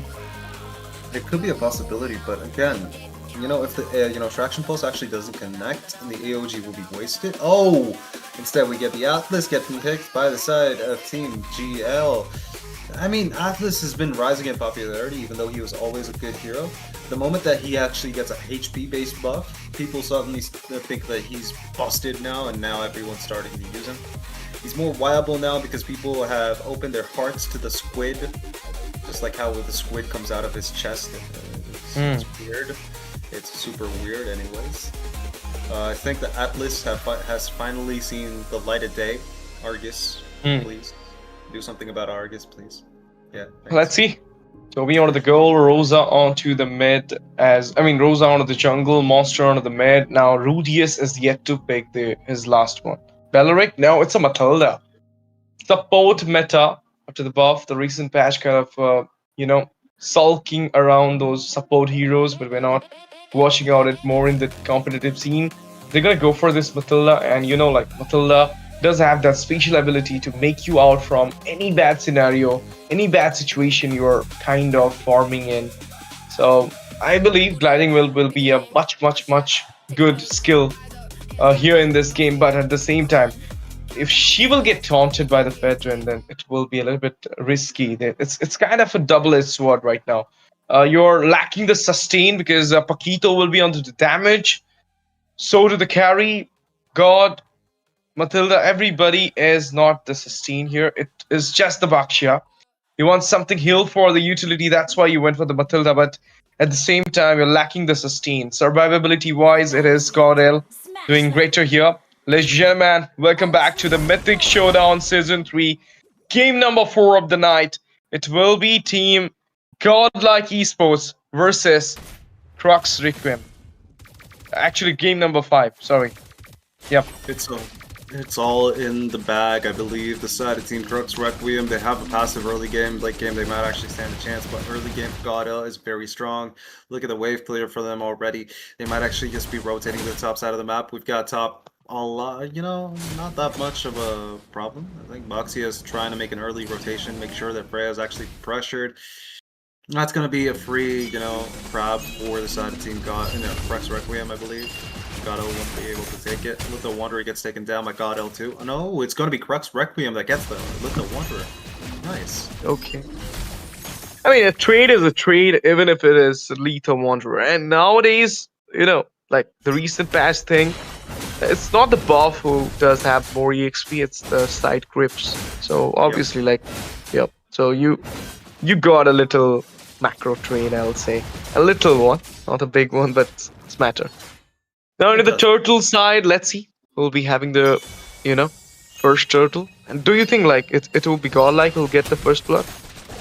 I think for now at least, the side of Team Crux Requiem have an opening, but they're not going to be able to capitalize on it. Atlas freezes Boxia at the right time. We've got the second skill connecting onto both of the enemies, making sure they are mobilized, but that's not going to lead to a kill. GodL plays it passively. They're not going to make any mistakes, at least early on in this game. They can't afford to, at least. Crux Requiem playing it passive too. Bot lane, no fighting whatsoever. They're playing it pretty smart. I think that's what the gold laners are supposed to be doing anyway. And look at that sneaky play from Freya. Was not able to take the lava beetle. Was able to, you know, get the vision on the enemy Hyper. And that's a good taunt coming in from GodL. And the positions are being revealed one by one. We've got Boxia jumping in on the Atlas now. Traction Pulse connecting, and that's an immobilized backline. It's going to be, I don't know why Atlas is there, but whatever. He gets taken down by Who's Peter. And who is the one that gets the turtle? It's Nanaya, and Narashi Pero gets another kill. He's able to get a kill on the enemy Hyper. That's going to be followed through with a beautiful, beautiful force back on the enemy's, you know, backline. Matilda and Gord being forced to go back is a very, very, very smart decision, but being forced to do it, your ego might not just take it. He missed out the turtle. Oh, they're gonna go for the engage here. Circling Eagle might not come up, but now retaliation, discipline action from Crux Requiem. They don't want to engage more and more. They don't want to give out those bounties into the hand of GodLike Esports. That's what their strategy is right now. But losing out the turtle, getting one kill there, I'll say Peter is doing great here as the god. But look at it. 1v1 situation. Paquito will not have more chances this time. That's what Narashi Freya was doing in the last game as well. Absolutely. Hey, I still have a question. Yeah, what was Art trying to do when he tried to chase Gord? What was he even planning on doing there? He ended up trading himself. Oh, we got another one. Art, the moment I mention the guy goes back to the base. He knows that he needs to take a little break, have a Kit Kat. And look at that. Paquito's giving a big Kit Kat to the enemy Freya, and that ball is going to land right on Freya's face, forcing him to go back. Only if there would have been a gliding win, or maybe a, you know, sucking eagle, the Freya could have been taken down there. A freezer straight, Lanaya, oh, that's a lot of damage onto the Claude, but somehow Toby will sustain it and gonna go back. Let's see. Oh, beautiful, bro. The side of Team Crux Requiem Prime, they're not making any, you know, unnecessary mistakes. You know what? I'm just gonna call, you know, Paquito's first and second skill combo the Kit Kat combo. I don't. It just feels right. It just feels cute. Kit Kat, yep. Boom. It actually works. But now, second turtle. Lanaya zoning it out from the behind. We're gonna see Art. Okay, he's kind of trying to make sure that the L2 and the L1 bush will be clear. But right now, the retribution onto the mark. Lanaya got the turtle there. They're gonna go for the fight. Louis Bitter on the behind. Gonna give a Mystic Gut. And that's a wrap for that team fight with Kids getting the loss here. He's gonna get taken down really quick. Toby was not expecting Freya to jump on him with, Valkyrie's Ascent. And him having that, Vengeance is absolutely crucial here because he can actually jump on the backline and survive for a lot longer than what you expect him to survive for. And all honesty, even though most people actually take Freya with Flicker, I think Vengeance is the better utility spell compared to Flicker any day. What do you think, Ash? I think the same as well. That fight was insane. I mean, because look at Peter. I mean, the way he is right now positioning himself is just a resemblance of a remix. But now 2v1 situation coming in. Paquito, are you gonna use that skill 1, skill 2 for a defensive back off? I mean, that's the best course of action. Bot lane, we've got Toby taking a lot of damage. That BMI baited out that carries ultimate. Now, Fate's going to be playing passively. Art here for the rescue. And I think Rudius and Art are having this moment where they're trying to actually be the guardian angels for their marksmen. But all in all, I don't believe that, just them could make a difference, at least in the gold lane. They need a lot of artillery. They need a lot of support from the rest of their teams to actually make a kill possible in the bot lane, because both of them are playing it pretty safe. Fate and Toby are playing it very passive. I love it. Definitely, I even love it at this moment. 3-4-3 the score is, and look at Kids. He's watching out, he's taking down, he's trying to zone out there, but just got zoned out by Arts Atlas. And now the third turtle is about to pop on, but talking about the retribution, it is Lanaya who is actually suppressing Kids in each and every turtle fight.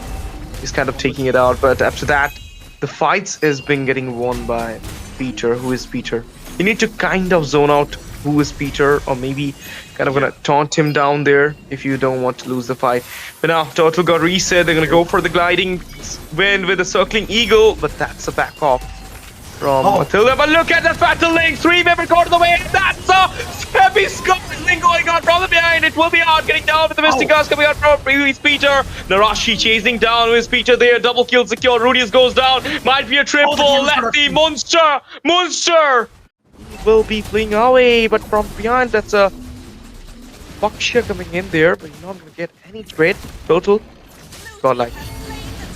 That's a tough team fight to actually, have an opinion about. Oh, we've got Box. Did he get the blue? Yeah, he didn't get the blue buff. Poor guy actually had his blue buff stolen. All honesty, though, in that previous team fight, let me just be very clear about this. The moment that our Art got that Fatal Links connected and I saw the Valkyrie's Descent and the Traction Pulse, my goodness, that is an absolutely well-timed team fight. It just ended up taking 2 people out for the count, and then Crux, Requiem, Prime did not have a response. They didn't have the members either. And hey, I'm going to be very honest with you, Munster, Munster actually has very good knowledge about mechanics, or, well, he just, how do I put it? Panic pressed the Kit Kat combo. But if he did have knowledge, I expect him to actually. The guy knows that the damage reduction, whenever he actually uses an enhanced spell, would actually trigger, and that kept him alive from that last basic attack. Let me just be very clear with you. That guy wouldn't have survived if not for that damage reduction. Paquito is starting to actually make an impression on me, and I'm actually going to try playing this guy. Structure-wise, I feel GodLike is kind of higher right now. With the map opening from the top and the bot, they are kind of, having the invasive potential right now. Taunts, that's a continuous burst. Guiding wind for the save. That's a beautiful escape from the Buckshire from the bad scenario. But now Tortoise Potion's coming in, and look at the lockdown on that tier by Fate there. He does have the BMI, so he'll be fine. He knows that thing. So now they're kind of poking them. They're trying to open up the map as much as possible. Blue buff. Oh, no. Again taken. No, actually, it was Kids who got the blue buff. Dude, that's crazy. He got a way to take the blue buff under the nose of Froutrin. That's crazy. Even without using the retreat. Yep. Oh, then it's just pure luck, bro. That is definitely. Oh, Flicker being forced out. We've got the Mystic Gush coming in from the backline. Damage is there, but Art protects and saves the day. Shenzu is able to get a kill on Monster, but that's not going to be the same for Kids. Kids is going to get marked, but that beautiful guiding wins. Windy today has an absolutely good set. Kids was able to survive in the nick of death's time. Well, obviously, that's actually a good pick any time of the day. But anytime. Beautiful. I mean, if you're not getting as a trade for the opponent side, it's totally fine. But now, as the Bakshia is kind of far behind from the pit, I believe it might be an uncontested lot for this side of Team GodLike Esports. It's not a big brawl game here. It's more on the macro. I mean, turret-wise, neutral objective-wise play. And that's where GodLike is doing great here. I mean, even though they're losing all the fights, but still the score is kind of lead. They have a lead on the score. They have a lead on the goal as well. And structure-wise, they have a better, placement here. But look at it. There might be a fight. They want to go for the engage before the lot coming in. Look at the taunt on the Bakshia. Does have the gliding wins. And there you go. He goes back there. Oh, but look at that. We've got Freya taking a lot of damage from the tower. Why would he do that? But in the end of the day, for now at least, Kids has to sacrifice his blue buff. That's going to give the much needed cooldown reduction. Obviously, the second skill for Freya is the most demanding and needs a lot of cooldown. Oh, he actually gave it to... Okay. I'll take it back. I was being very sarcastic there, but I think Hero, he's actually he's a homie. He's a homeboy. Bro actually gave Lanaya the blue buff, and that's actually very wholesome. Take it, bro. Take it. Just take it, and you just deliver the win for us with Narashi. Look at him. Like, he's not aggressive this time. He's playing the way it should be. Like, if they are coming for the brawl, then let's go for the attack. If not, then we'll play safe. We'll just get some turrets. We'll take out the Holy Shield, which is needed to open up the map, which is needed to get on the verge of winning. Because what really matters for GodLike here is a win game. It's a victory, even if it's coming by taking out the turrets. But now, as all your outer turrets and the mid turrets has been taken down, you are kind of vulnerable to the situation of lane pressure. From each and every lane, you will get those minions coming in. Even your Holy Shield has been popped up before the 11 minutes mark. Now, when the second Lord gonna come up, I'm damn sure they're gonna open up the Nexus and maybe gonna give out a final push. Who knows? With the way things are standing right now, at least, the mid lane tower has taken a little bit of damage. That means the mid lane is where the Lord's going to be spawning in. So, for now at least, they've got an option to actually keep the game, going on for longer. Oh, look at that bot lane rat push by Munster. Good play there, but let me just be clear. If you're going to do that, just pick Argus, bro. I mean, it works. Like, if you have nothing to do, you can actually contribute in the turret push and also.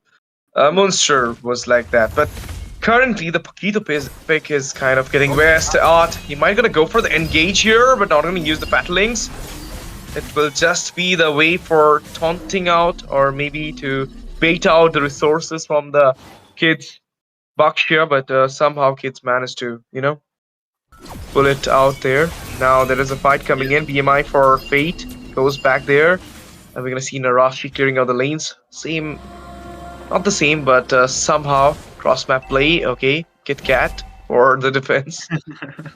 I mean, this thing gonna revolve around my mind every time I'm gonna see a Paquito dress. But this will be a lot for them, easy lot, and it might be the mid tier as well. The Mega Minions are marching there. No, safe. Yeah. For now, at least, the mid lane is going to be under pressure. The mid lane tower is going to be taken down. Tier 3 is not going to be able to stand up against a Lord that's going to be marching down.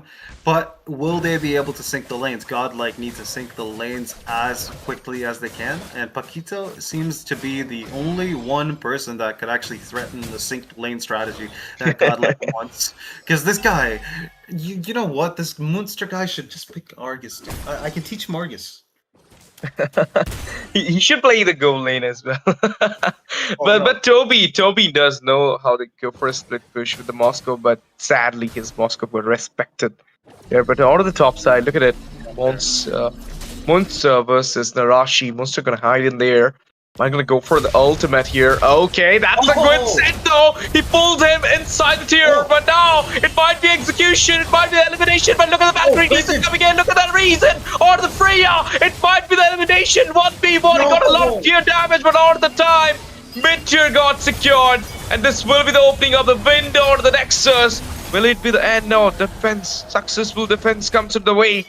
Narashi being pulling up there for the 1v1 against Paquito was a safer choice comes in, but this time Art, he's gonna go in for the engage. Look at the damage coming in as well. Gliding Vane at the perfect minute.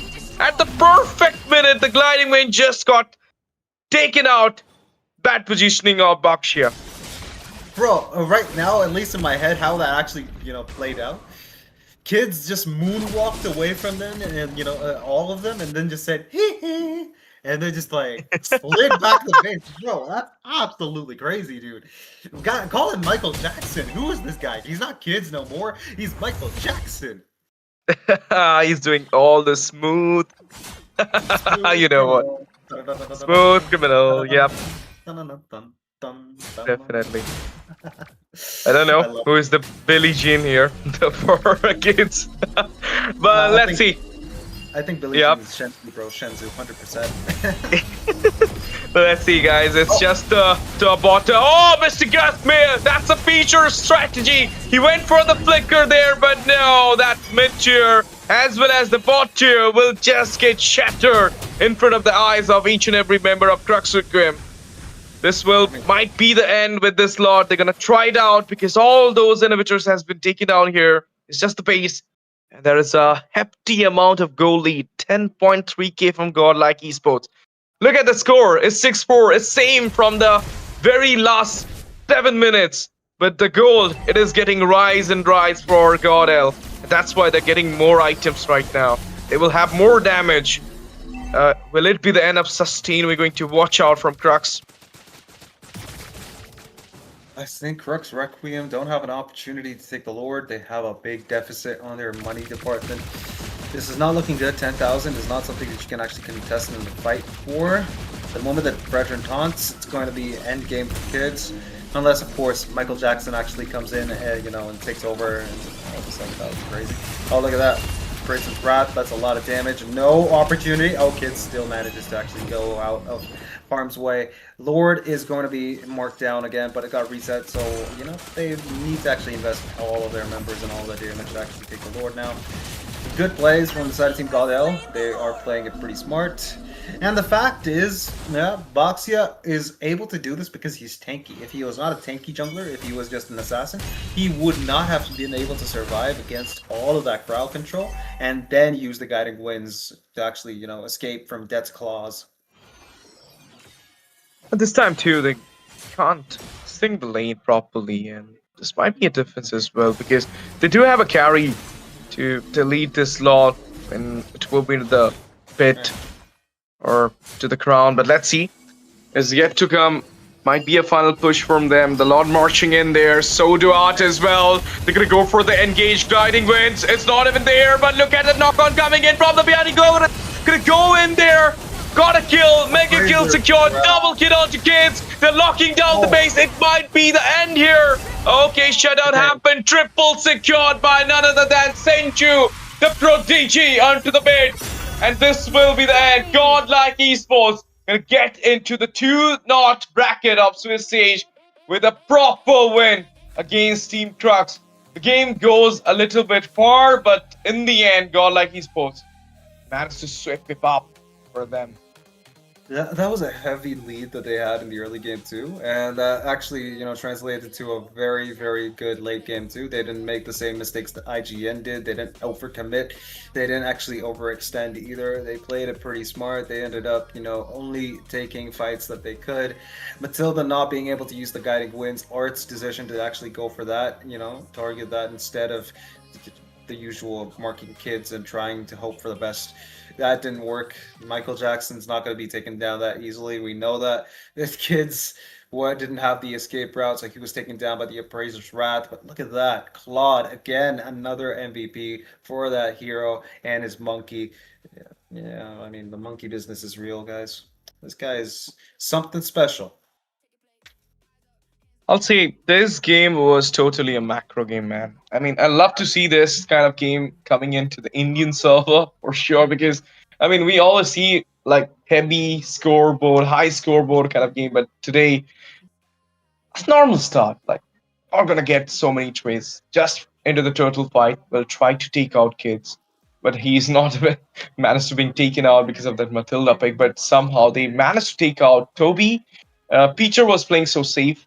till the end. But when he goes down, the whole team got shattered as well. They couldn't manage to defend this lot.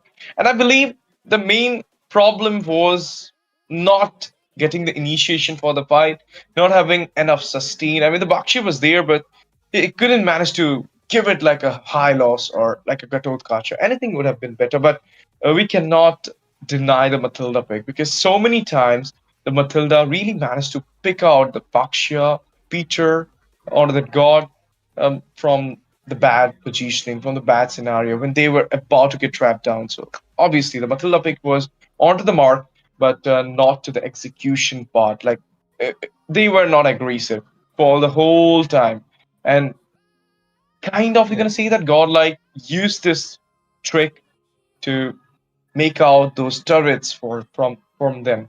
I mean, opening up the map totally during the second lot, and it was so easy to deliver the victory there with just going in, get 4 kills at the last.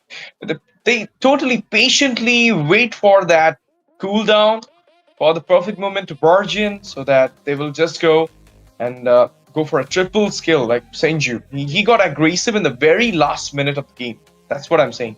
He was not there in the early phase. He was playing a little bit utility kind of thing. Look, I agree. Yeah, Senzu was. Yeah, I agree with that. But I feel like very unorthodox. What I'm gonna say, at least in the competitive standards of Mobile Legends. Instead of a Paquito in that situation, at least if you know that Narashi Pro is actually that good, you could have just gone for the Mincetar. The Fulvius being banned is a big caveat, and Paquito definitely is a strong hero. But having an area control effect like Mincetar's King's Calling would have actually given them an opportunity to at least shut down the Freya, which obviously we saw how Munster was trying his level best to take him down in the top lane fight, and Bros manages to survive all of that and come back with even bigger of bigger of an iron fist, like Thanos and stuff. That was kind of scary. I'm gonna be very honest. Matter of fact, Paquito could have actually just gone for anti-heal. That could have actually worked in his favor in that team, in that 1-versus-1 fight. None of them had the ability to shut down one of the enemies, at least the damage dealers, and early on at least. And Paquito did have that ability, but all in all, in the late game, it didn't amount to much with that big of a gold gap. And the moment that Claude actually used the the Wind of Nature, he was able to immune himself from all of Paquito's damage. It didn't really amount to much what they were trying to do with the side of team. Crux Requiem.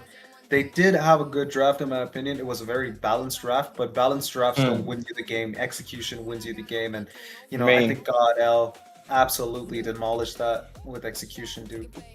Proper one. I mean, that will be the, you can say, champion kind of finish, the way they finished it in the very second lot. But it's okay. It's just the start. They will just move forward into the 1-1 bracket of the Swiss stage. I hope betterment for CRQ. All the best for the future games, guys. And so do for the GodLike Esport. They will be moving forward to the 2-0 bracket. So now, just one more win and they will be just get selected in the league stage. They don't have to play more. So let's see what will be happening in the next round of the Swiss stage. But before that, 2 more games about to come at the Wardrum games here at the Mythic Showdown Season 3. So don't go anywhere. Stay tuned with us. Giveaway is going on as well. 450 concurrent watchers and you'll get 10,000 massive giveaway. 10,000 diamonds massive giveaway. So share the stream to your friends. Like down there. Comment whom you're supporting tonight. Because next game is kind of, rocket. Because it will be iQOO S8UL. Already set against Team Shadow Esports. Let's see whom you're supporting, guys. Do come in there. iQOO S8UL or Shadow Esports. New set of casters will be joining on. Till then, thank you for watching. Thank you for joining. Stay tuned.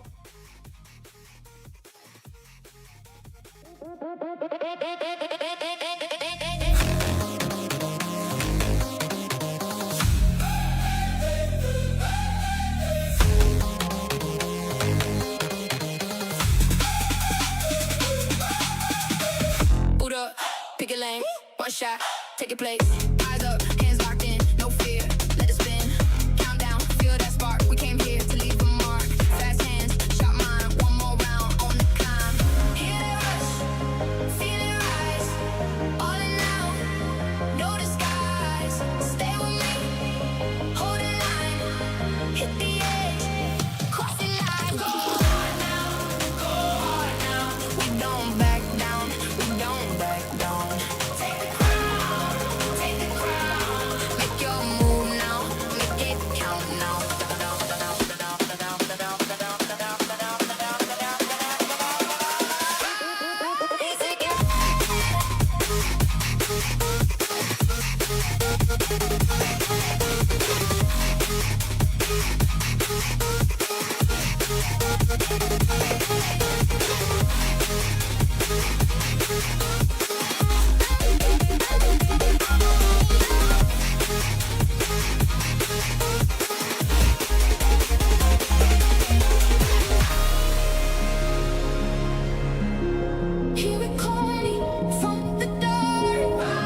Boot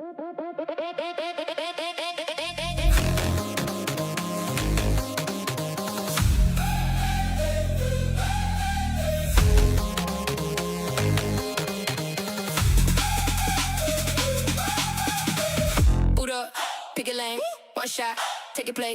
Eyes up, hands locked in, no fear, let it spin. Countdown, feel that spark. We came here to leave a mark. Fast hands, shot mine, one more round on the climb. Hear that rush, feel it rise. All in now, no disguise. Stay with me, hold the line, hit the edge, cross the line. Go hard now, go hard now. We don't back down, we don't back down. Take the crown, make your move now, make it count now.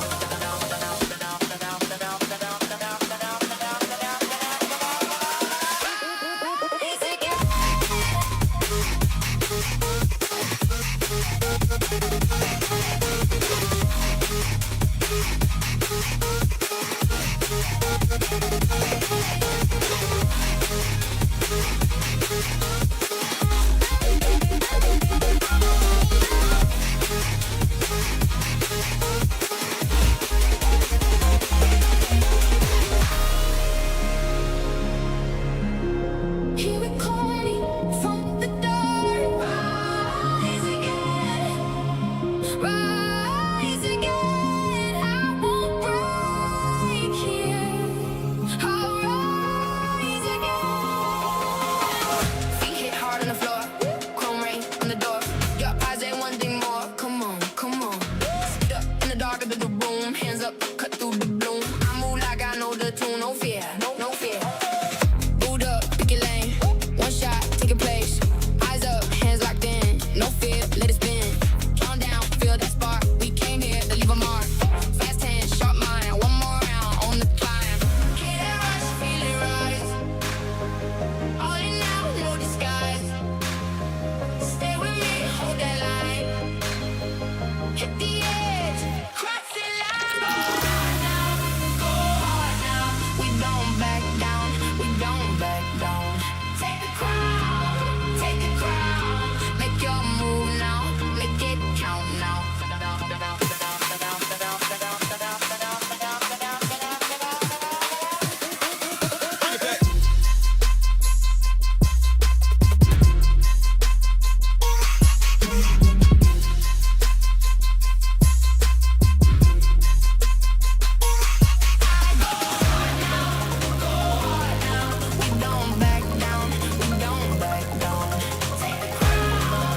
Take the crown, make your move now, make it count now.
Boot up, pick a lane, one shot, take a place. Eyes up, hands locked in, no fear, let it spin. Countdown, feel that spark. We came here to leave a mark. Fast hands, shot mine, one more round on the climb. Hear that rush, feel it rise. All in now, no disguise. Stay with me, hold the line, hit the edge, cross the line. Go hard now, go hard now. We don't back down, we don't back down. Take the crown,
Hello and welcome back, ladies and gentlemen. And you know what, you're watching Mythic Showdown season 3 actually. I see I'm still stuck in time, Debbie. Like I'm not done with season 2. We are back with season 3 and I'm still talking about season 2, because I just remember like it's yesterday when we two were casting side by side, right, for Mythic Showdown season 2 grand finale. And guess what? One of the teams are gonna be playing in this match, team iQOO S8UL. Somebody who we call the Titans. They did not win, but they were the runner-ups, right? They were the runners-up and this time, though, their opponent, they have already played the previous match, so we have to find somebody else for them to actually, play around them. So it's going to be one of the underdog teams. It's going to be Team Shadow Esports, a team which is actually rising and has some of the players who have played Mythic Showdown Season 2. So, can they do something? Can they make an upset here? What do you think, Debbie? I'm kind of hoping them to pull up something out of the blue here because SDS we have been following them with their footsteps, right? Because they have been out there for a long while, but then again they have some change up and a bit of a refreshing lineup that they had so far right now. So I'm pretty excited what they will bring upon. But like I said, the Titans are what we got. S8UL will be going against SDS, who we termed as a bit of a rookie, but also the underdog, the ultimate underdog. Because if you want to look out for the teams that's going to be doing better more than expected, I think it's going to be SDS. And because they have a very, very solid lineup on top of that, they have a majority of wins across the tournaments, whether it may be small or big, because this time around this is gonna be their first big tournament that they are gonna be major playing tournament, against. Major tournament. So I think this is definitely gonna be a good addition on what they can do. There is something we always like to talk about is the lineup. The lineup of S8UL has changed quite a bit with GodLike, some of the former GodLike members joining in as well, right? We talk about Romcom, one of the EXP lane standards basically that he has set for himself, since Anti's not playing anymore. So I think there's no debate, right? He is undeniably the best for now. And then we also have Bid onto the mid lane, one of the most nonchalant mage, or one of the mages that actually does not fall in your radar. He's like so subtle about the things that he do. It's very difficult to get. And then somebody, I have been wondering if we can call Apex the Chanakya of India, because that dude's brain works on a different level. He has that, Death Note with him as well, Debbie. So we have seen it in real life too, right? So that Death Note is something I think a lot of the teams are actually scared of. And on top of that, they have some addition from outside as well. So they have that, the EX gold lane that is gonna be an import from Philippines all the way, one of the strongest region if you talk about MLBB. And then we have their jungler Jay, who has now perfected the assassin, so he can play anything, man. Okay. That's what I was expecting to see. But, unfortunately for them, or fortunately, we cannot say anything about these teams. Because this time around, the meta is actually going to be changing up into the utility jungle back to it again. And Akai has been introduced as well. And we haven't seen any of the assassin jungles today as well, only the Suyo. But on top of that, it's more beneficial for your team if you can get the utility into your jungle, because IGN, they pull up Joseph, a perfect pick slash the Akai as well. So this might eventually happen again this time around. So let's see though. We were talking about the utility, right? Shadow Esports, they are banning away the bug shell. But mind you, again, Shadow Esports, they have a coach. That's Coach Kenshi, by the way. One of the coach that recently coached Team Nepal in the Asian Games as well, right? So quite a big personality that we have gotten in our hands. But Debbie, I want you to talk about the lineup of Team Shadow Esports, actually. The members out there, I think you know quite a few of them personally as well. So why don't you just give us a brief about the members that are playing? Oh, they are not gonna be. Oh, okay. This is a very solid lineup still, because this is the lineup that I am very familiar with. If we talk about Sansen, he has been into the slowly creeping his way into the goal lane for a long while. Then he's been pretty able to beat IGN when they were the big dogs that time. And I think this is same for default as well. He's gonna be the rising popular XP laner that I am really looking forward to, because he actually stands toe to toe with the better XP laners that we have had in India so far. So I'm kind of expecting them to do something very big here in this department as well. And looking at them here too, Lomsanga, he's a very, very comfortable assassin jungler. So I don't know if he can fare well with this utility change up. I think, one of the heroes that we really talk about for Lomsanga is the Fanny, right? One of the heroes that actually gave him so much popularity in the current scene. If we talk about the IGC, that is the Indian gaming community as well, I think that is one of his signature heroes as well. But talking about this game, the draft is already looking quite solid. You do go for the trade-off when you have Harith on one end. You would technically see the Claude or the carry being picked on the other end. But this time, I think this is a little bit too early for the Atlas to be picked, but is it the right timing to just go for the Atlas? Like, Atlas plus the Eve? What do you think? I'm just thinking maybe they just wanna not let it get banned away, because I've seen them play this Atlas composition, Mazara. He's really comfortable onto that this time around. I'm pretty sure they wanted to do it because they already saw the Fredrin, and you want to slow down the Fredrin as much as possible, and they wanted to go for the burst as well because the Eve Atlas combination, and on top of that the Harris usually comes in handy when it comes to the team fight. But S8UL, I know that they have a tempo breaker of a Claude into the gold lane side, because as we all know, gold lane is the one from outside India, Zatan Coco. I think he has been finding a lot of gains across the both of the metas, fighter goal lane, even in those marksman goal laners. So I think this gonna have a first base. Shadow got it, but I don't know, man.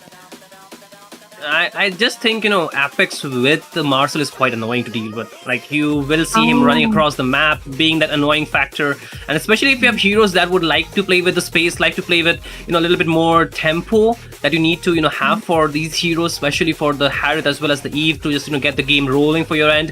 I think the Marcel can be quiet and annoying, where you need to stop the farm of a hero like the Claude, isn't it? You need to give the rotations and all.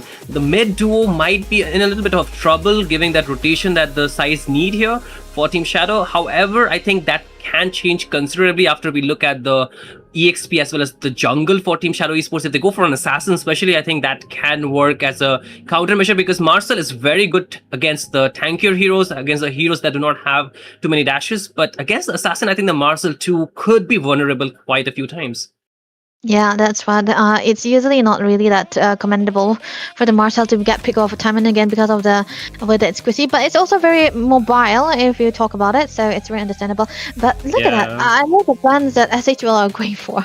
They actually took away the dragon from a default that is one of his best pick, but you should know that there's always chance for people to grow, and I think he's grown off of the dragon, and I haven't seen him play this Yuzhong for a while now. He's been loving the damage XP laners, so I'm kind of hoping you pull out something else out here. But Akai ban, beautiful. The Kimi is such a target ban, but onto the other side, the Gore is a hero that you want to remove because it's so good onto the mid lane. True. I think apart from the God as well, they can still go for the Valentina, which could be a pretty good hero, considering that is Bid playing that role, right? Playing that Valentina, I think is one of the people that you can trust this hero with. Or you still have the option to go for the Zetian, which I don't really like, but could be a little bit decent against the Atlas, because if you're passive, you can be saved, right? You can be a little bit of a difficult target to just, catch upon. You do not need that much of appealing for your end, but then again, the Valentina is too good to just let go of. And knowing Bid, I was expecting that is the first option he would actually go for. But for Team Shadow Esports, what could be the mid and the EXP option here, Debbie? Oh, quite quick. Quick on the Suyo, but they need a bit of a physical onto the XP lane again. Oh, Paquito gone. Arlot is still there. But Debbie, Lapu. like Fredrin versus the Suyo, which one better? Oh man, this is very tough now. The Suyo does have a bit of a mobility here, much more easier when you want to navigate around the Fredrin. But when we talk about jungles, it comes down to how much they are able to get the farm in. And I think the Suyo does have a much better farm. Okay, there we go. Physical that we were talking about. I was thinking along the Lapu, but Terizla is not a really bad idea because it's a Fredrin after all, and you want to catch the Fredrin into the turtle fights. And Shadow Esports, they are actually lining themselves up to go and win out the objectives. I think, they are just trying to make it very difficult to move, like you mentioned, for the friends, especially because if you cannot move, you actually automatically get very frustrated on these heroes, because you need to constantly hit your skill to have that, the stacks on towards you, right? To use the praises strat. And if you cannot move at all, because you can see the amount of slowdown as well as a stun Team Shadow Esports is actually going with, difficult for the Valentina to just, free hit across the map. If you just think about it, when it comes down to the 5v5 fight or even the 4v5 fight, so quite not the lineup you would like to go for. But then again, Romcom with the Arlot, quite lethal. But in this game, Debbie, is it the right choice of the hero that he went for? I think it's okay, absolutely fine, because you want to go for the combination of the Fredrin and the Arlad, and I think it really worked well because you want to play for the Arlad a little bit, and they kind of need a bit of a damage into the XP lane side because they pick out the Valentina into the mid lane. There's a bit of a leaning towards the utility rather than the damage. It's not bursty. When it comes down to the late game only, then it gets bursty, but you need to have that priority of the XP laner to have that damage, and I think they are leaning towards it. I don't blame them because Romcom is actually very familiar onto this hero as well, and when you put him through that deals damage, he does perform much better than when he is on other heroes. I think he is type of a star player, right? He likes to be the one who is dealing the damage. He's like the first. He's like more of an enabler than bait sometimes. Like he's the first one to just go and engage, first one to just go and give the set so the team can follow up. I think that really pairs well with a player like Apex, who is also very aggressive. Who's like his nature is aggressive and he's very good on the shot call. That's why we have seen a very good synergy being built up among these two players, and it's very difficult to actually play against as well. And I hope Shadow Esports, especially for Madara, who can get a little bit overwhelmed when he's facing good opponents, he can cope with it. But there we final look at the draft along with the spells. What will be your judgment for this game? It's the best of one after all. Yeah, first hurdle, if it goes into the hands of Shadow Esports, it will be a beautiful start for them. A dream start, let me tell you, because this is what they wanted to go for because of the Terizla pick, just the Terizla pick. They are solely focusing on Jay, so if they do not try to target a little bit more onto him, their main composition will be messed up, so they cannot really risk that.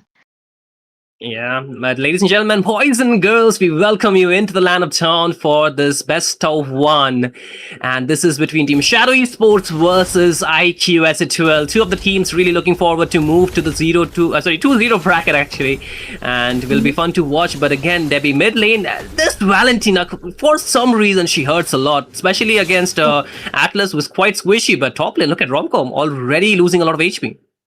One thing I forgot to mention about Default is that he's actually very annoying to lane against because I don't know how he does it, but he's always got a way to, get the lane priority and have a very good clearance on top. So it's also dependent on the hero as well. Oh my god, don't get hit with those kills, Romcom. Come on, man.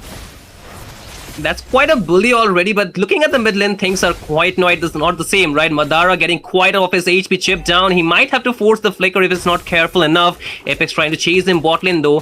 Zetan Coco is trying to just deal and win the lane. You can see the Harith versus the combo, but Madara is still... he actually had to use the flicker there, Debbie, and that could be a pretty big resource bit on the other end, getting bullied almost on the verge of being taken down. A flicker committed from both the mid laner, but quite a good micro coming on from both the mid laners, very much active in this game. The thing I like about Violet is that he is aggressive when he can be aggressive on each hero. There's no common ground for this guy. You cannot say, oh no, he's very passive, oh no, he's very aggressive. No, it's also dependent on what kind of hero he plays. So yeah, this time around, I think you want to match up to the way that Bit has been very aggressive onto with the Valentina. Like you said, they have a good clearance, but top lane, Default getting a lot of heat. Mid lane too as well. Bit almost on the verge of being taken down, but still survives. Top lane though, Default. We finally come back there. He could not survive the three members jumping onto him. This could be an opening for Team IQOO S8UL for a turtle contest. Retribution back from cooldown, but Lomsonga, does he have the better retribution? Look at the slowdown from Madara, buying a lot of time. There's going to be the RWM, but Lomsonga still with the retribution. On the other end, as well as S8UL pretty low. They're trying to run, but Lomsonga will get stuck there, cannot move, falls down. That's a kill for Team S8UL once again. almost beautiful. Oh my goodness, Shadow Esports, there was just one mini skill of a mistake there. You got the turtle, just back off, man. They are gonna be low on HP, but I always have a vision in my mind that when there is a certain lining into this Lord Pit, right, the turtle pit, if they are able to cross that, even if they are low HP, just leave them be, because you already got the neutral objective. But mid lane, oh no, this is gonna be pretty difficult for a Madara to get out. Apex picks up another kill. Despite winning the turtle, S8UL Shadow Esports, they're losing on the trade-offs here. That's what I'm saying, man. If you get a turtle, just leave it be. You don't have any work to do after the neutral objective because whatever you do, you don't want to trade it out. So yeah, that's what I'm saying here, Manta.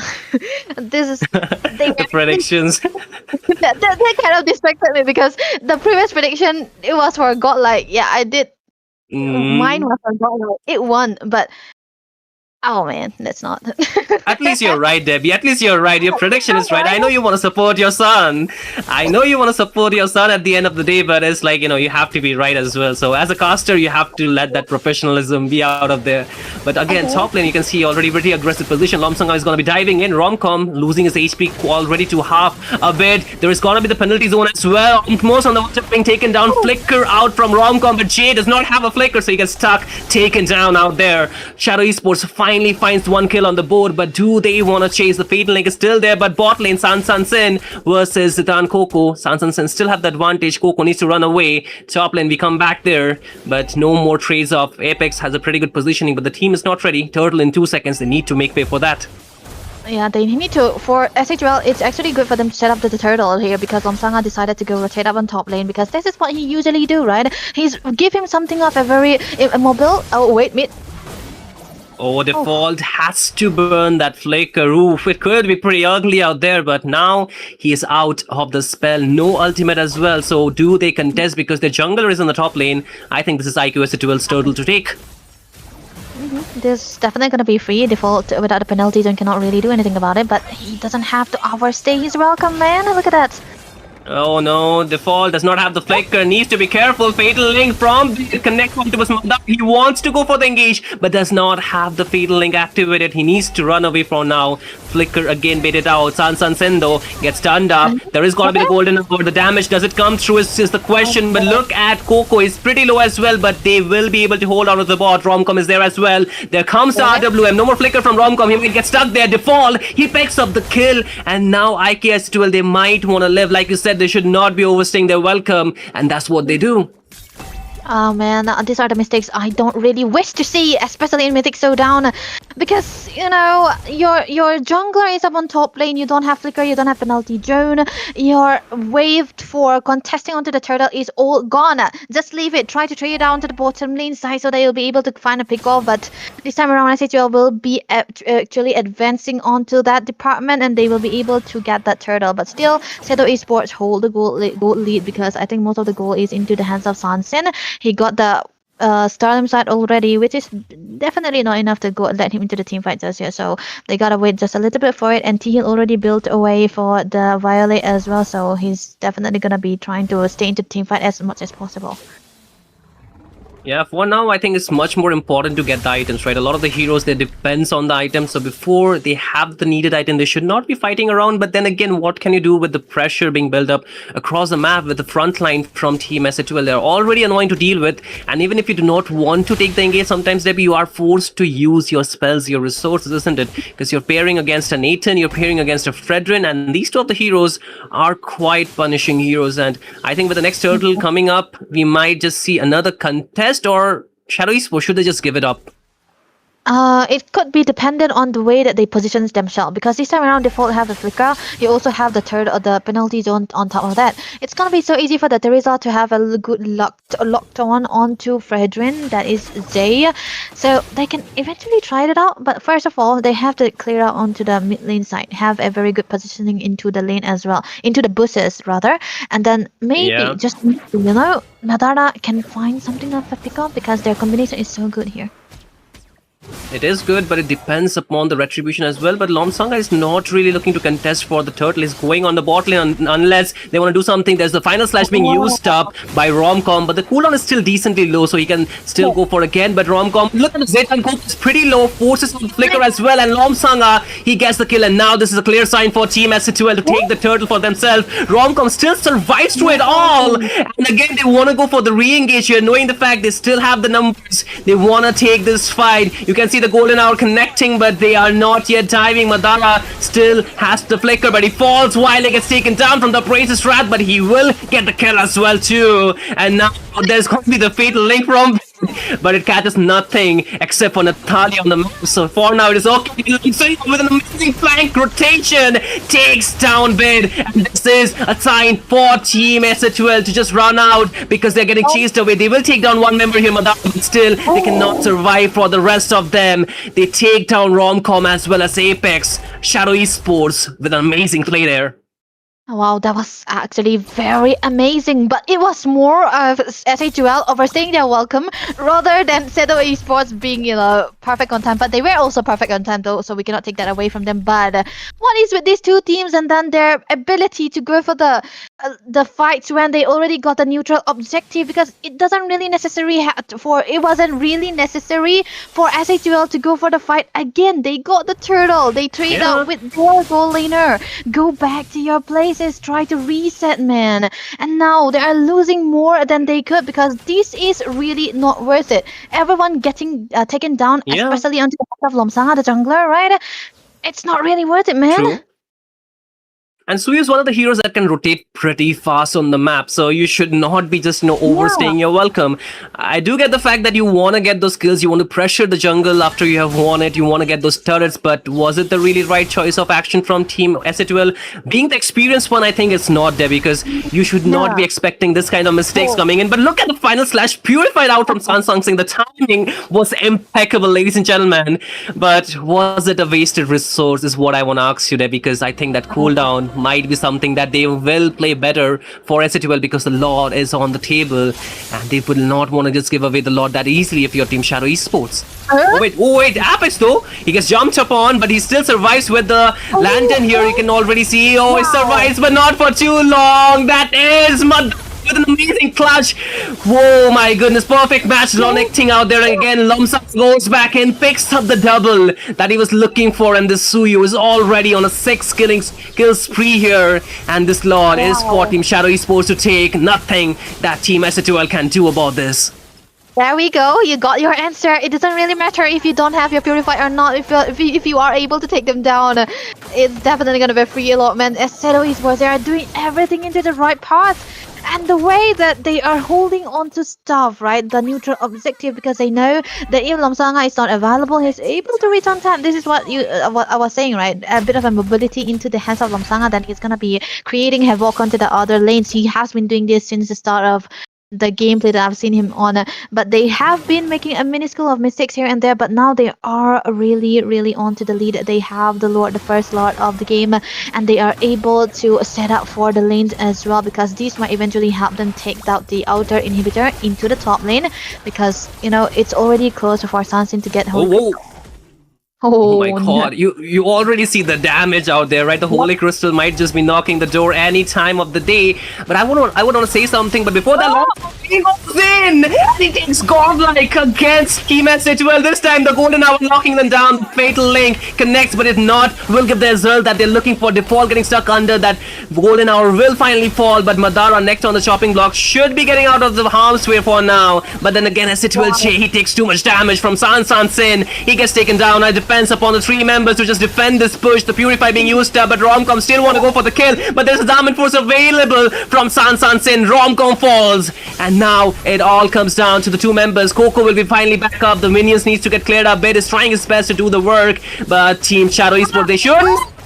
But it doesn't really matter because the damage is just skyrocketing from the members of Shadow Esports. They take down Bear as well, but can they clear out the ways? The Blazing Duet being used up as the last resort for them to clear out this game. But again, inside that Blazing Duet, inside the Golden Hour, Madara gets stuck. He falls down. The game saved, but S8UL almost losing the Nexus there.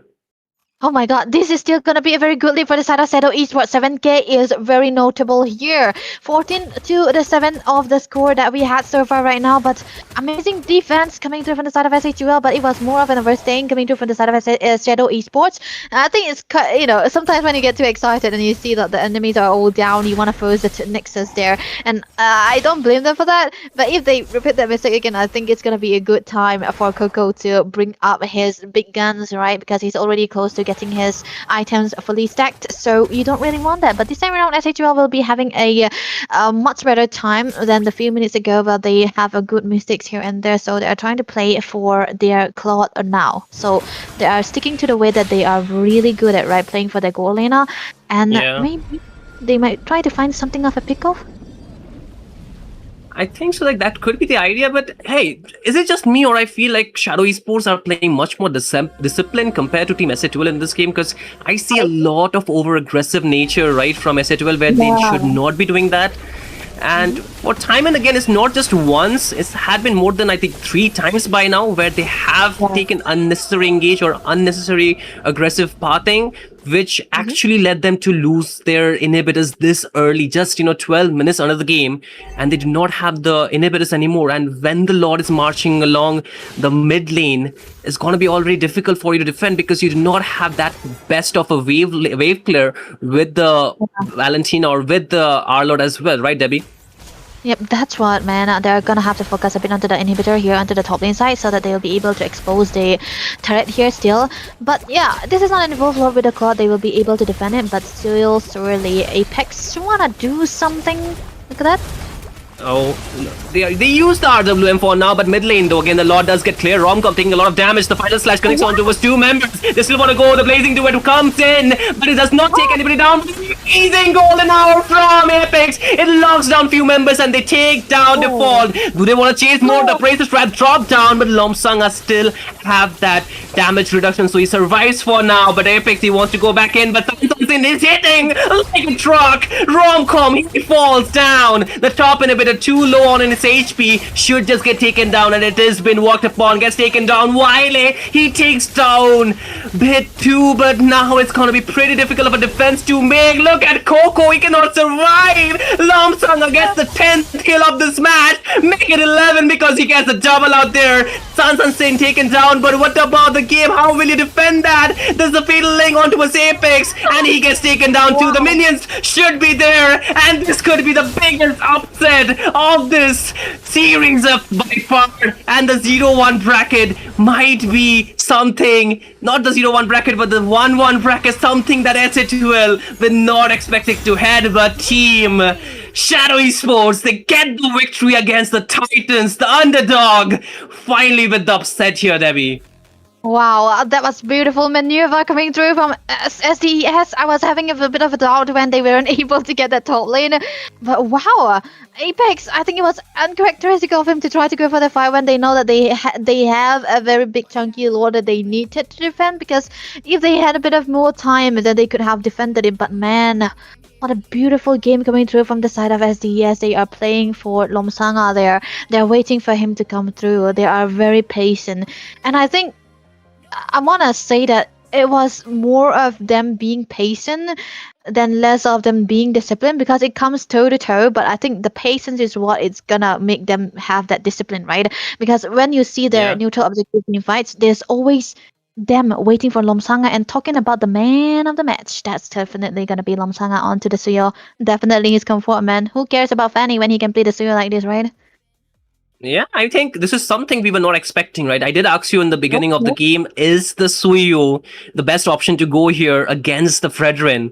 And I think he proved me wrong. It was not against the Fredrin, it was the rest of the members that he needs to take care of. He needs to tell to, right? He needs to deal with. And I think he did an absolutely phenomenal job out there. And again, I want to come back to the point I could not discuss with you in the game, Debbie, was Team S8UL a little bit too impatient in this game, because it looked like they really want to take the engages, but they failed miserably because Shadow Esports, they just had the better micro out there and also quite disciplined on the other end.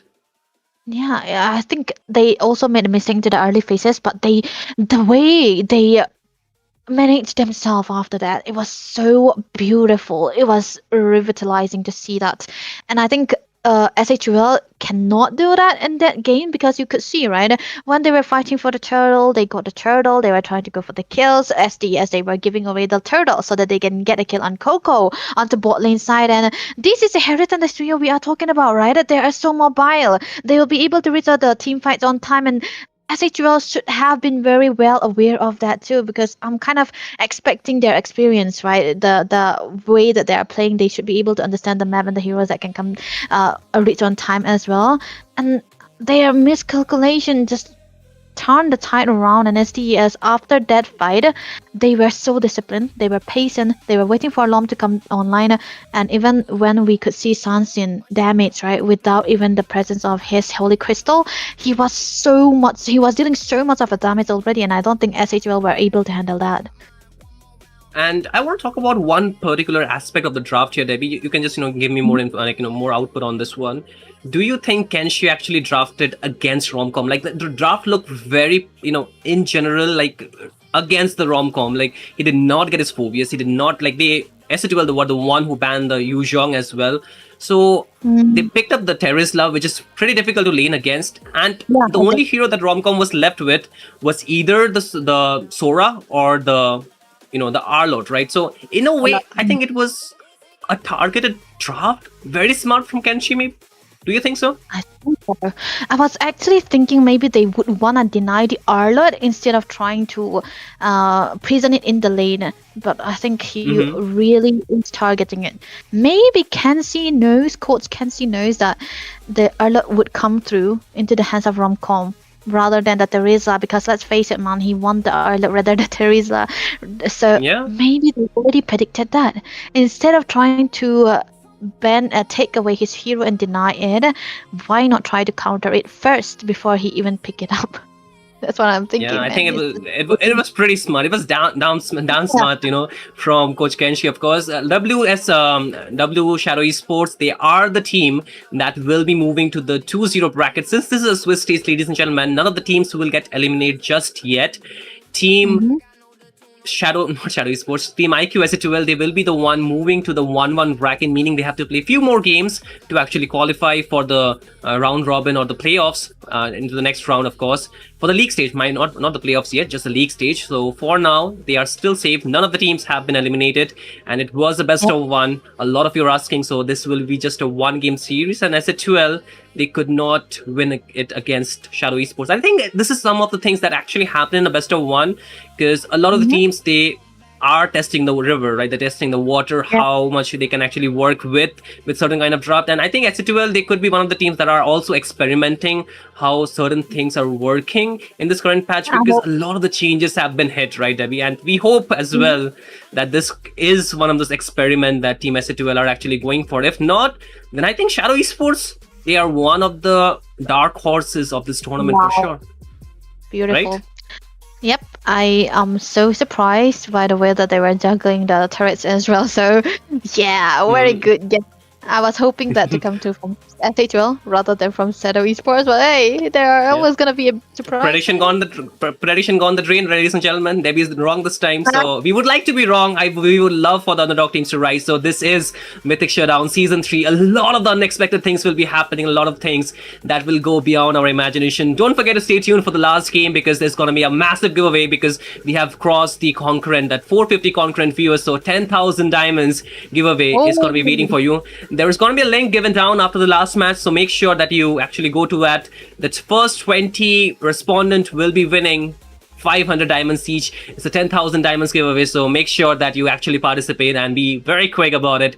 Do stay tuned with the last game. Amazing teams are playing after this as well, and we're going to see which next team will be moving to the 2-0 bracket and the team that will go down to the 1-1 bracket. This was Shinryu, and I was joined by Debbie. It was an amazing time casting these two teams, and we'll see you soon after a very short break, ladies and gentlemen.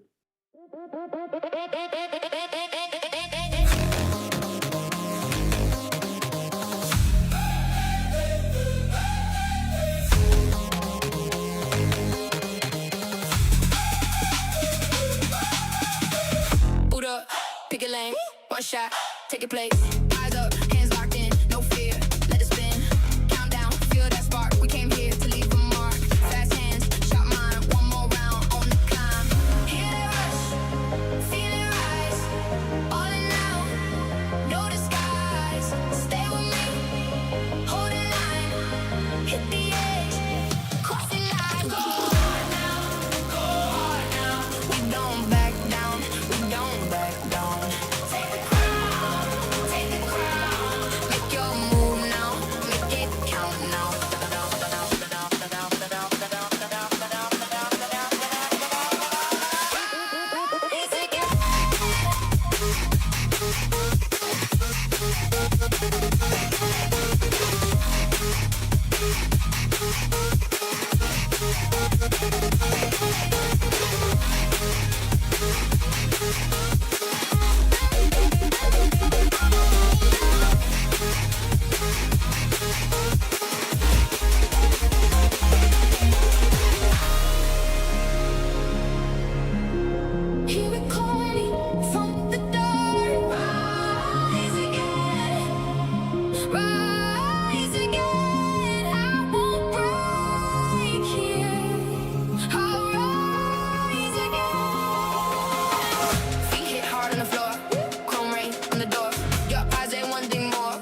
hit the edge, crossing line. Go hard now, go hard now. We don't back down, we don't back down. Take the crown, make your move now, make it count now. We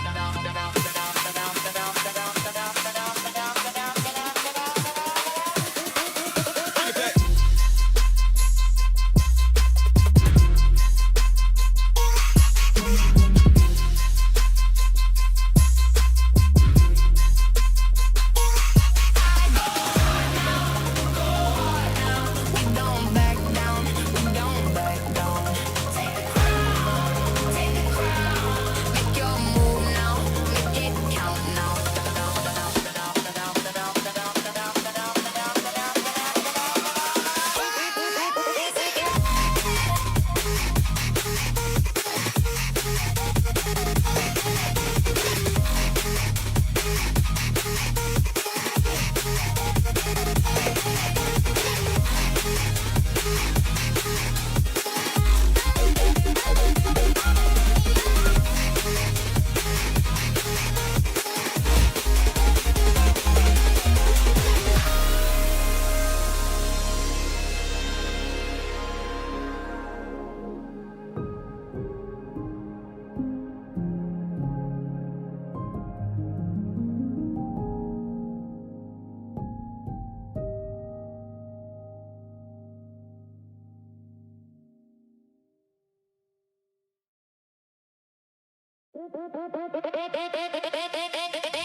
Boot up, pick a lane, one shot, take your place. Eyes up, hands locked in, no fear, let it spin. Countdown, feel that spark. We came here to leave a mark. Fast hands, shot mine, one more round on the climb. Hear the rush, feel it rise. All in now, no disguise. Stay with me, hold the line, hit the edge, crossing line. Go hard now, go hard now. We don't back down, we don't back down. Take the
Boot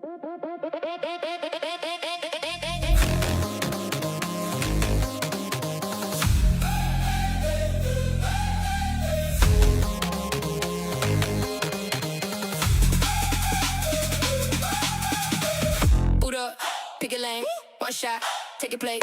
Eyes up, hands locked in, no fear, let it spin. Countdown, feel that spark. We came here to leave a mark. Fast hands, shot mine, one more round on the climb. Hear that rush, feel it rise. All in now, no disguise. Stay with me, hold the line, hit the edge, crossing line. Go hard now, go hard now. We don't back down, we don't back down. Take the crown, make your move now, make it count now.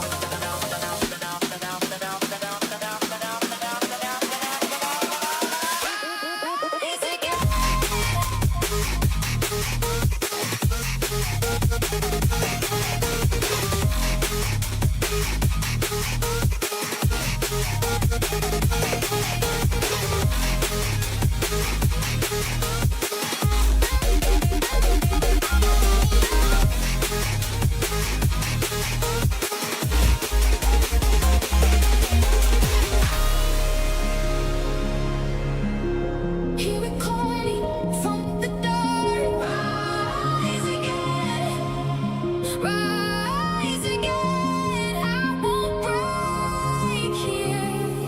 I'll rise again. Feet hit hard on the floor, chrome rain on the door. Your eyes ain't one thing more. Come on, come on. Sit up in the dark of the room, hands up, cut through the bloom. I move like I know the tune, no fear, no fear. Boot up, pick your lane, one shot, take your place. Eyes up, hands locked in, no fear, let it spin. Countdown, feel that spark. We came here to leave a mark. Fast hands, sharp mind, one more round on the climb. Hear that rush, feel it rise. And welcome back, everybody, to the last match of the Swiss stage day 4 of Mythic Showdown Season 3. This is going to be the match between Noctura and Daaku Sena. And after that insane match we saw just the last game we saw just now, I think, Yeah. we need a really good match from these two teams right now. And with that being said, viewers, I am Baldudu along with the insanely talented Debbie and we will be your casters for this match. And you drop your predictions in the chat. Who is it going to be? Is it going to be Daaku Sena or Noctura? What do you think, Debbie? Actually, Noctura is my team, so I'm not gonna vote for them. I'm gonna vote for Sarah's team. Yeah, Daaku Sena, let's go. Yes, it is. And viewers, before we head in, I need to let you guys know there is an insane giveaway in the chat. So there's going to be a giveaway entry link drop in the chat when the last match ends. It could be at any time right after the game ends. Oh. And only the first 20 people who get into that link and respond will be winning 500 diamonds each. So it's not a winner's take at all. It's not the War Drums. It's not the Mythic Showdown. This is the Viewers Showdown right now. So the first 20 get those dias. You get that skin. And if you're an actual menace, you might just make 2 accounts and do it. I mean, you didn't hear it from me. But yeah. It works when if it's still your comment. So that's gonna be the the generosity of War Drums, man. So you gotta put it up and stay into the game as much as possible, because I'm gonna promise you, me and Baldudu are gonna promise you that this next game will still be such a big banger, because Daaku Sena and NOC and Noctura, they already know each other very well. They know their heroes, they know their play style, so it's gonna come down to who plays it better. It's gonna be coming down to execution. And when you talk about execution, Daaku Sena has always been there into the tournament scene for a long while. Meanwhile, Noctura, yes, they are there per se, but there is gonna be them refreshing the lineup again with one of the youngest player that we have in the Indian scene into their goal laner. So we gotta see, man. We gotta see how they're gonna be pulling each other's pressure. Yeah. For sure, Debbie. And one thing like you mentioned, that Noctura does have a new lineup. And I feel like that is kind of working against it in favor. While it's a good thing you have fresh faces, it's not old faces. I mean, these players, it's just that they're switching around teams. But I think an Yep. issue that happens is synergy is such a big thing. I think we saw just last Yeah. game when you were even slightly off against the best teams, how Mhm. one can collapse no matter how good you are. And I think Noctura might be facing that same issue if they, Yeah. don't step up their game soon. And you think DS is gonna, test that to the very limit, or will they fall short? Yeah, that's where I love DS, man. When they are playing together as a team, because that's the longest existing team in India that hasn't been changing any lineup after MLMS. So I'm kind of hoping them to pull that off again, play together in their Daaku Sena way, because they have been so good onto the team fights. They put hide and boost on something of a hero that can go for the setup, because let's say he doesn't really have that much of a hero pull into the XP lane side, but when he is put onto that hero that he's really comfortable on, that it's already good, and they're always gonna be pulling it off. So let's see though, the ban switch. I'm gonna be excited to see about this Daaku Sena. They are onto the first pick again, yet with the Delhi server that they had. They banned away the full rest for Meteor, and Noctura though, they hate going against the chip. I think we've seen that quite a bit. I mean, we saw Noctura in the previous lineup also when iQOO S8UL, when they recently became iQOO S8UL. Apex loved picking up that chip and I think Noctura was their favorite opponent to use it again.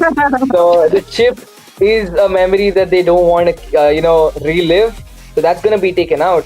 And I think I've seen this with Noctura. They do not like to play against engage comps at all. I've seen that their bans are almost always focused on these hard engages. We see the Atlas taken out. Guni usually is not something you would be banning. I think in the current patch, with the way Gunimer has been performing, it is not in that. Maybe it could be a situational ban, but right now it's not doing too well in it.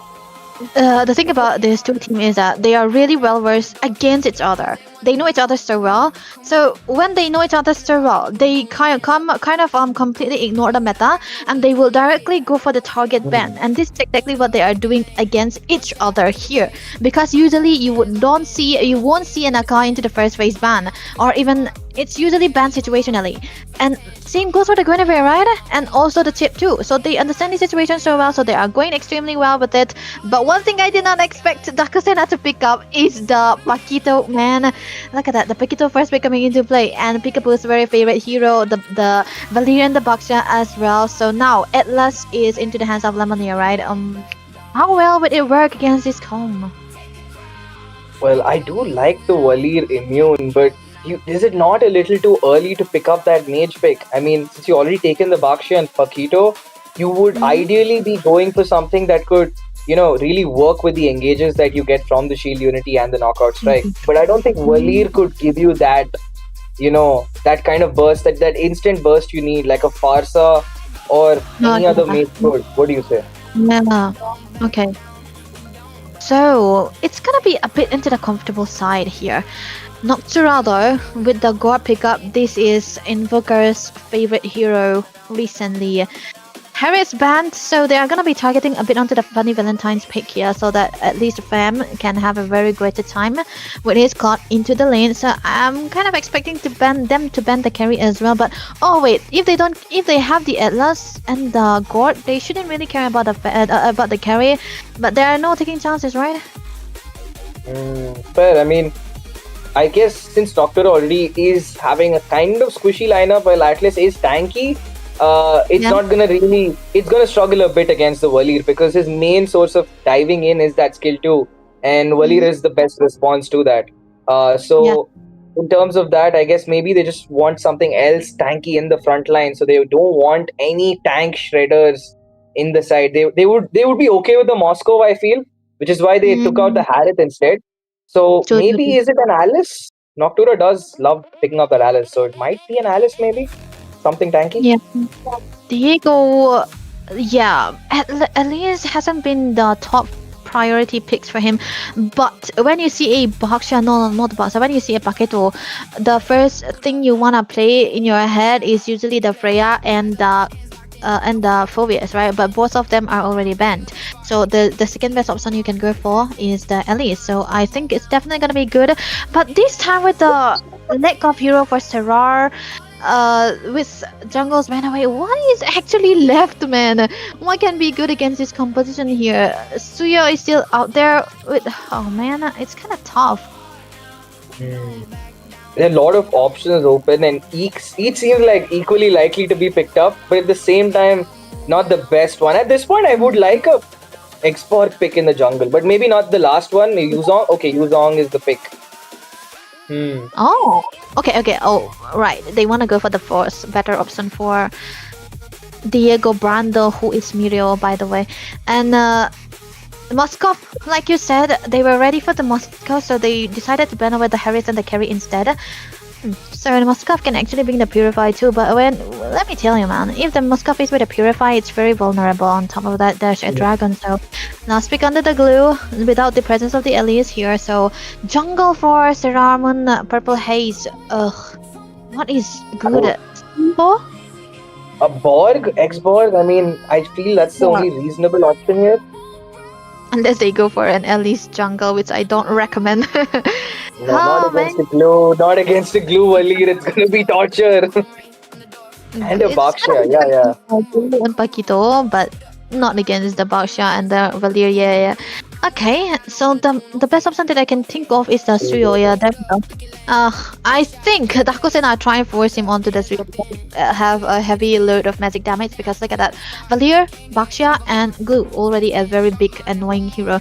So with their pick, that's so amazing here from the side of Paadhaku Sena here, they are trying to bait something off, but they have enough frontline already, because you usually see a Glue and a Paquito being picked together so that they will be able to become that damage dealer here too. So the main frontliner will be Silver for now, but I'm kind of worried, man, because the way that Lomsanga was able to play the game with the Suyo, I hope Purple Haze is able to play onto the sides again.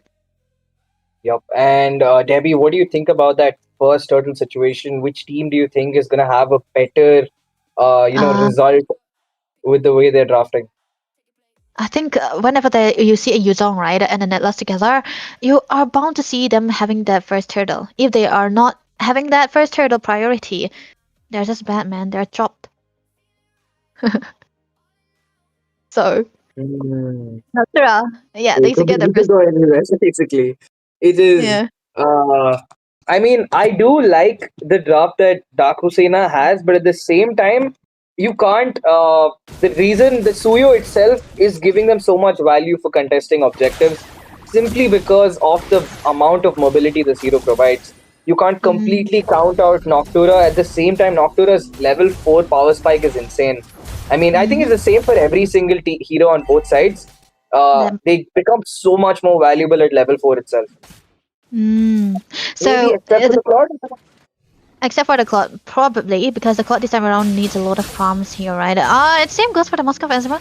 But with the Gord and Elas into the mid side, right? The aggression will definitely be up to the par for both of the teams here. So Glue, Jazz is very comfortable on that hero this time around. So they might be able to get up to the rotation toe to toe, but it's gonna be more better for Noctura to go for the set first, because they are an Atlas. They have an Atlas after all, right? But like you said, level 4 is definitely gonna be the priority here, because they are so dependent on that level 4.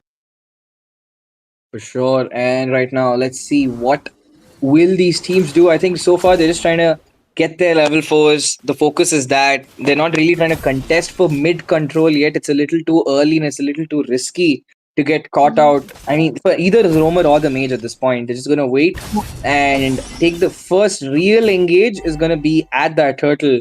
Hide on bush and Meteor right now. They're gonna wait for the respective level 4s, and we're gonna see Paadhaku Sena is gonna try to hold that mid river, especially that bush control. They want vision on who's diving in. They have 2 bodies on each end of that river there. Okay, no level 4 for the dragon here. Mirio this time around will be lacking out a little bit, so they might eventually give up the turtle here. Lemonade though, already level 3, but still not at level 4, but this is kind of iffy, man. Oh, Lemonade will have to use up the flicker to defend himself, his life. Invoker use up the Mystic Gush too early. Purple Haze, no support, no backup. Meteor dives in with the Dragon Tail, but he has to use it defensively. Does knock up 3, but there's no ultimates to give them the damage they need. And with that, Daaku Sena gets a very comfortable kill onto Purple Haze and that turtle. Perfect zoning coming through from hide and boost mount, beautifully well done. And I think it's definitely necessary for them for, I know I already talked about into the draft that it's definitely important for NOC to be the one starting the turtle, because if they do not, they're gonna be losing it out, and they are kind of forcing it even when they have that. Oh wait, bot! Oh my god. That was actually crazy. That was a very, very fast engage. I mean, I don't think Mario really got a chance to respond with all the bodies that Daaku Sena stacked on that EXP lane. Jump on the dude, man. Yep, that is definitely what you want to do when you see a black dragon.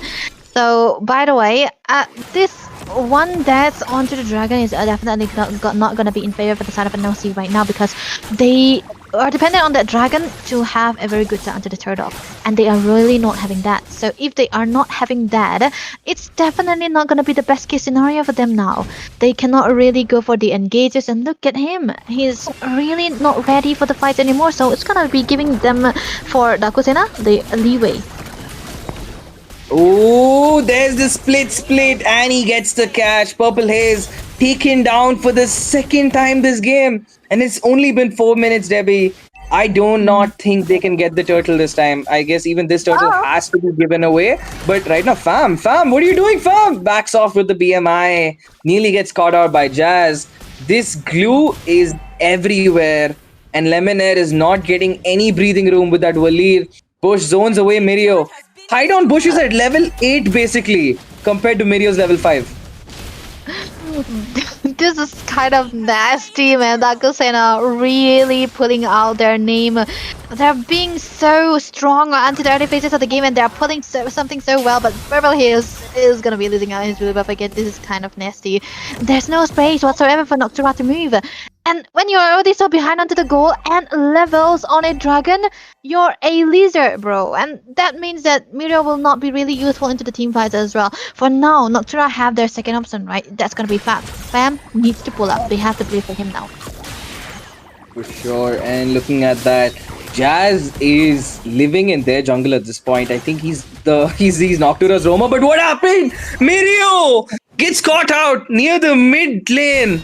Over there, hide on Bush is making life miserable for Mirio right now. Jazz does get the catch onto Lemonade. Will he get in time to pull them back in? No, he does not. Forced to flicker out. BMI used up. The members of Noctura caught in a very awkward position. Mystic Gush used up as Silva gets the kill. Then SOD Valentine make it 2 and make it 3. 3 bodies fall, and Noctura right now is down 7-0 to Daaku Sena. How can they come back with this, man? I see the future is looking so bleak for Noctura, man. You gotta stay up tonight with the scrims, yep. But other than that, they really don't have ways to pull up something here. And I've seen Invoker trying to dish out at least one of the damage when he wasn't able to take anyone down, because I'm pretty sure he's not really building up the damage dealers yet. Damage dealing here items yet. Yeah, there we go. He's got the anti-heal, the glowing one, and that's really not enough, man. You're gonna need something of a lightning truncheon or a holy crystal if you want, but that's gonna be very, very costly. But onto the goal inside, I want to see that a bit of a goal lead for the hands of Honey Valentine. So Noctura really struggling. Okay, it's fine. He got it. So Turtle definitely gonna be free again, because you know what, Baldudu, this is a box, yeah, who have a good goal lead.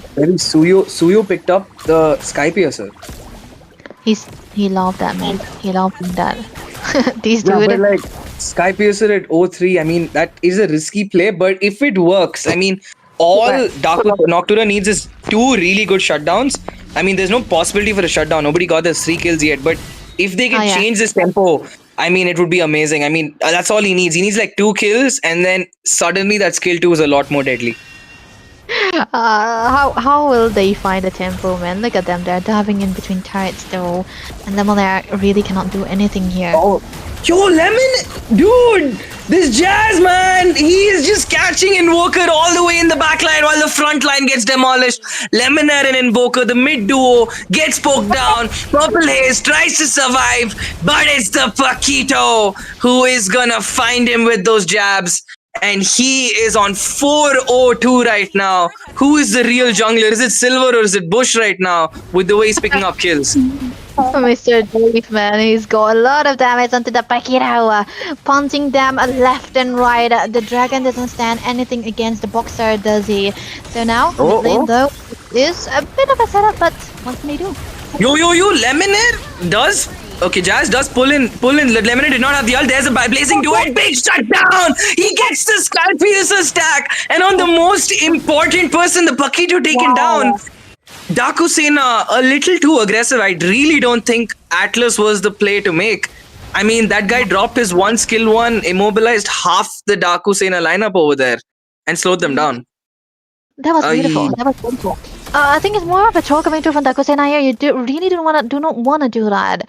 Come on, man. But onto the other side, there are still gonna be chances, right? Because they have a Moscow who's definitely gonna be better for the late game because they really doesn't wanna pick off onto the other side because there's no one that Lemonaire can go for the ultimate here. Jazz trying to give out a little bit of a vision. There we go. He already saw the people from Noctura here.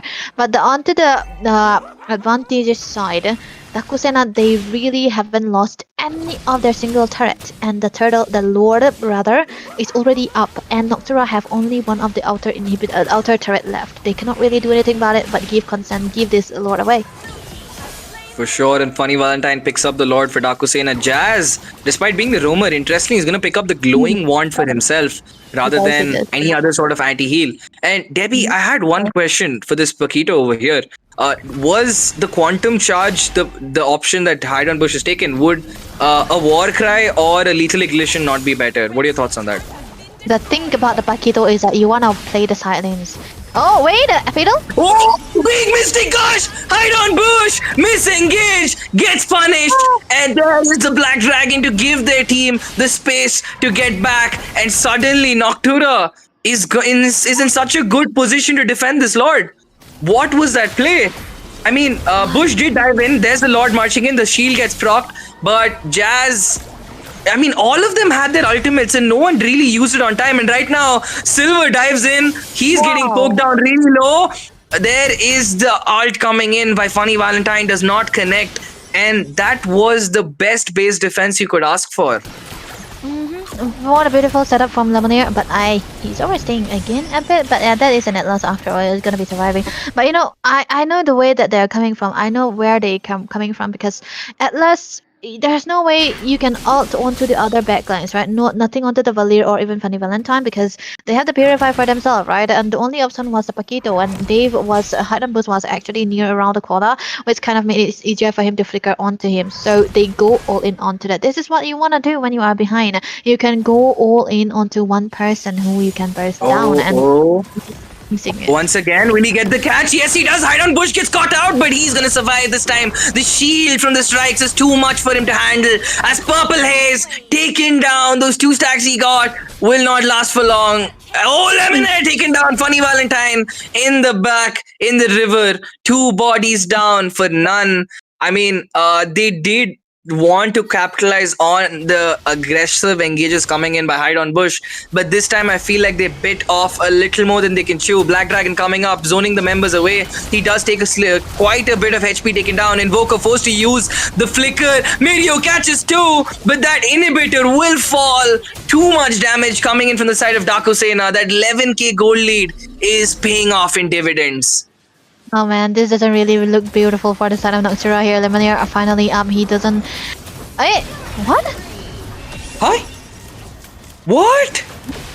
Atlas. Yo, what's happening, man?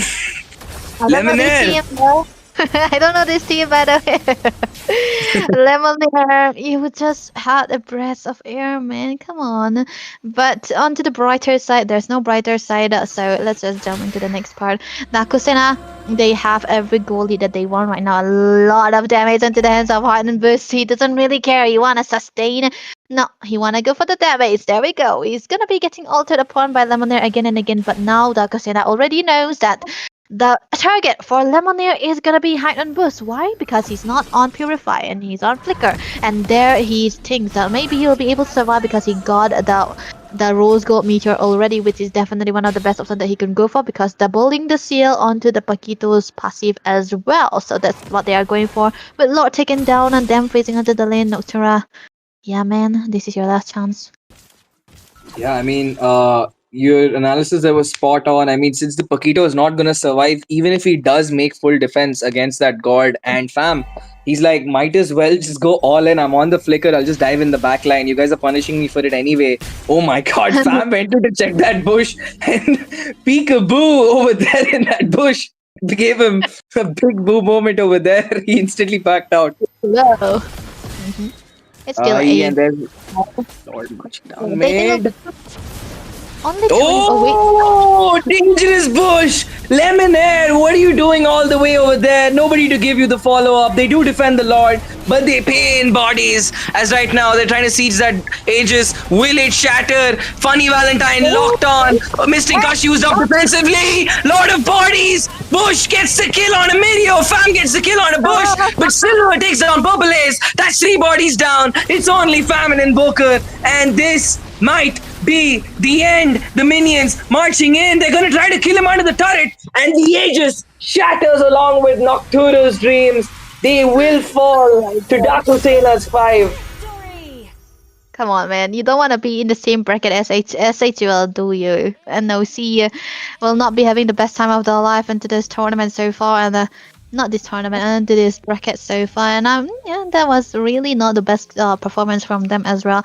Really onto the comfort picks, but not really working out because there was so much of an overstaying coming through from their side as well, losing out into the early game when you clearly know that your lineup is built to get that first hurdle, and if you do not really get it, why would you commit on it? But Daaku Sena, man, they understand the fundamentals of the draw, playing for the Paquito into the early game, especially from Silver. Perfect rotation into the XP lane side, and amazingly well done. And Debbie, I had my doubts about the Waleed, but he has done his job more and more than required. Amazing match from him. Valier, peekaboo. Yep, that's what I say, man. He's been very comfortable onto this hero. I was thinking if he was a Kadita main, he will be really comfortable onto the bursty heroes, but then he proved me wrong because he really loved this Valier since it's been a while he's been playing the Valier. So yeah, it's like a comfort for him. On top of that, it's really, really good against the lineup that NOC were actually bringing on to them as well. That, you know, the Claw was supposed to be the one having the greatest carry, but when you have a lot of mistakes and not really having the farm, yeah, that's where you're really gonna be struggling. And I think the most annoying hero was Jazz, right? Instead of Valier. Yeah, man. And guys, a small interruption over there. The first 20 people who submit the form in the pin comment, the link is open. Fill it up right now. Only the first 20 people do get those dias. And I really apologize for the interruption, Debbie, but yup, it's 500 dias on the line. That's 10k dias total. So fill that form, keep your screenshots ready, fill in those details. I did try my luck just now, but then I saw screenshots were required and I'm casting, so I'm out for that. No, for Gutter. Yeah, That's for what I was big quiet. I was really quiet during the head-to-head. I was like, okay, maybe I could. But then, yeah, that's not going to happen for me.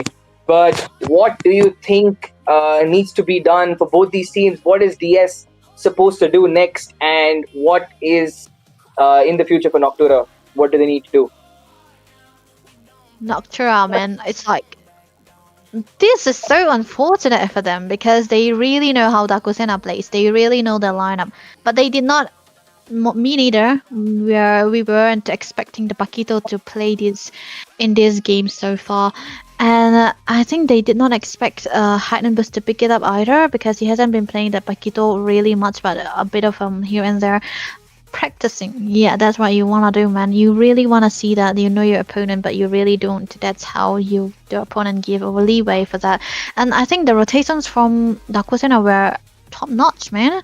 Because if you see Silver, he was rotating onto the bottom lane side. Because I've been saying, man, if you want to have a Paquito, you want to play a bit for the Paquito, so that he will be able to have that goal lead, especially when it is against a hero like the, let's say, Elise or even the Yuzhong, and they are really doing that well. And Noctura, they don't have the response for that, because what, man? You already lose out the level 4 from their dragon. Why are you forcing your turtle? And if you force that turtle, Daaku Sena are so good in punishing opponents' mistake. That's what they did. That's what they are suffering from. Another major issue that you mentioned, that they were rotating onto the bot side, getting the push active as soon as possible. And I think one saying we do have, I think it's in Pokemon too. If the move does not have 100% accuracy, it has 50% accuracy. And I think the same could be said. Like Noctura was so sure, I think, that the Paquito was not going to be picked up. But I think I was just as surprised when I saw the pack instantly locked. I mean, there was no hesitation from the side of DS over there. And similarly, when Atlas is not as tanky, especially he's going to struggle against the Valir. Mirio was your main source of actual engage and re-engage for the side of Noctura Esports over there. But he did not get any kind of the kind of support that he needed, because we saw at one point Push was just clearing the lane because he had Jazz constantly checking in and showing Mirio his vision there. So Mirio was forced to give up quite a few minions over there multiple times. That's how you want to play against the Yuzhong, man. It's so easy. Yeah, I'm saying it's so easy because I'm trusting the player's skills to come through. Yeah, I won't be able to play it against it. Okay, that's what it was. But Daaku Sena, man, they're really clean with that early game. They know their winning conditions so well. The winning condition being able to control into the mid lane side, and they control that so well, so beautifully well. When you see an Atlas and a Glue, you would think that the Atlas will be having a much better down, because the Atlas will be eventually able to get the ult onto the Glue, and they will be easily bursting him down with the Gourd. But that hasn't been happening, right? Very questionable moves coming through from the Roma as well. Lemonier, you gotta do your job, man. But yeah, I think that was it for us as well. Noctura, Daaku Sena. Daaku Sena will be moving into the next round, onto the 2-0 bracket, because they haven't lost yet. But Noctura, 1-1 is waiting for you, and S8UL is there, bro. It's there. I mean, I don't think S8UL thought they're gonna find themselves either. I didn't think neither of the teams. I think they're both just as surprised. Like, oh, you're there too. Okay. Hi. Yeah, but with that being said, viewers, the link is still active. I mean, if you were one of those guys who still want to try their luck, ladies and gentlemen, the form is still open. But with that being said, this has been all she wrote, all we have for today's games. And we ended it off with a banger. Noctura and Daaku Sena was the last game of the day. This has been Baldudu and Debbie. It was a pleasure casting for you guys, and this has been Mythic Showdown. We will be back with quite a few more games. Stay tuned onto the Discord and all the official communication.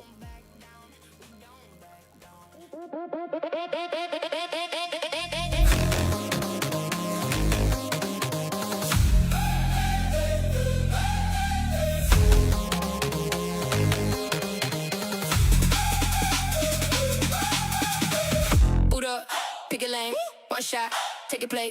Eyes up, hands locked in, no fear. Let it spin, countdown, feel that spark. We came here to leave a mark. Fast hands, shot mine, one more round on the climb. Hear the rush, feel it rise. All in now, no disguise. Stay with me, hold the line, hit the edge, cross the line. Go hard now, we don't back down, we don't back down. Take the crown, take the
Boot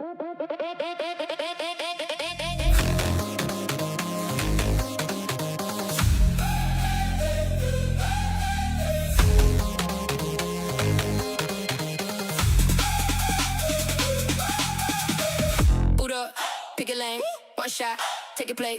Eyes up, hands locked in, no fear, let it spin. Countdown, feel that spark. We came here to leave a mark. Fast hands, shot mine, one more round on the climb. Hear the rush, feel it rise. All in now, no disguise. Stay with me, hold the line, hit the edge, cross the line. Go hard now, go hard now. We don't back down, we don't back down. Take the crown, make your move now, make it count now.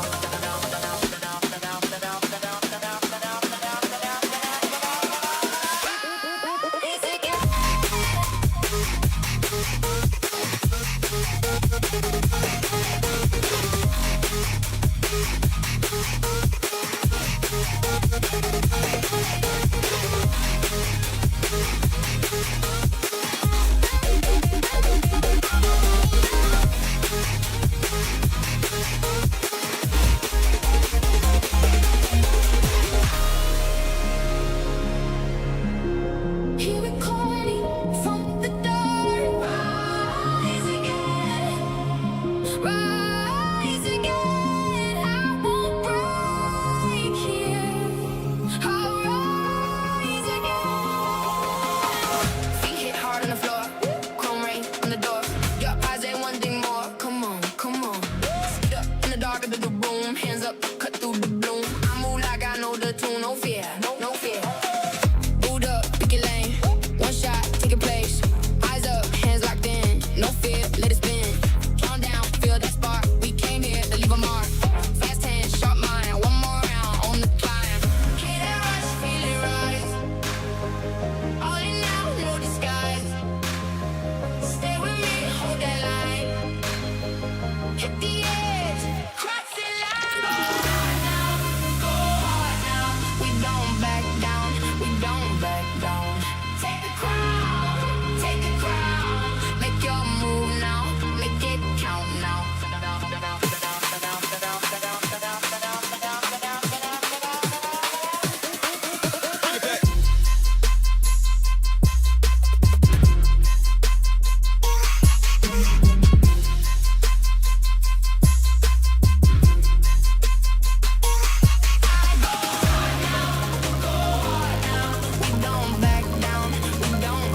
down. Take the crown, make your move now, make it count now.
Boot up, pick a lane, one shot, take a place.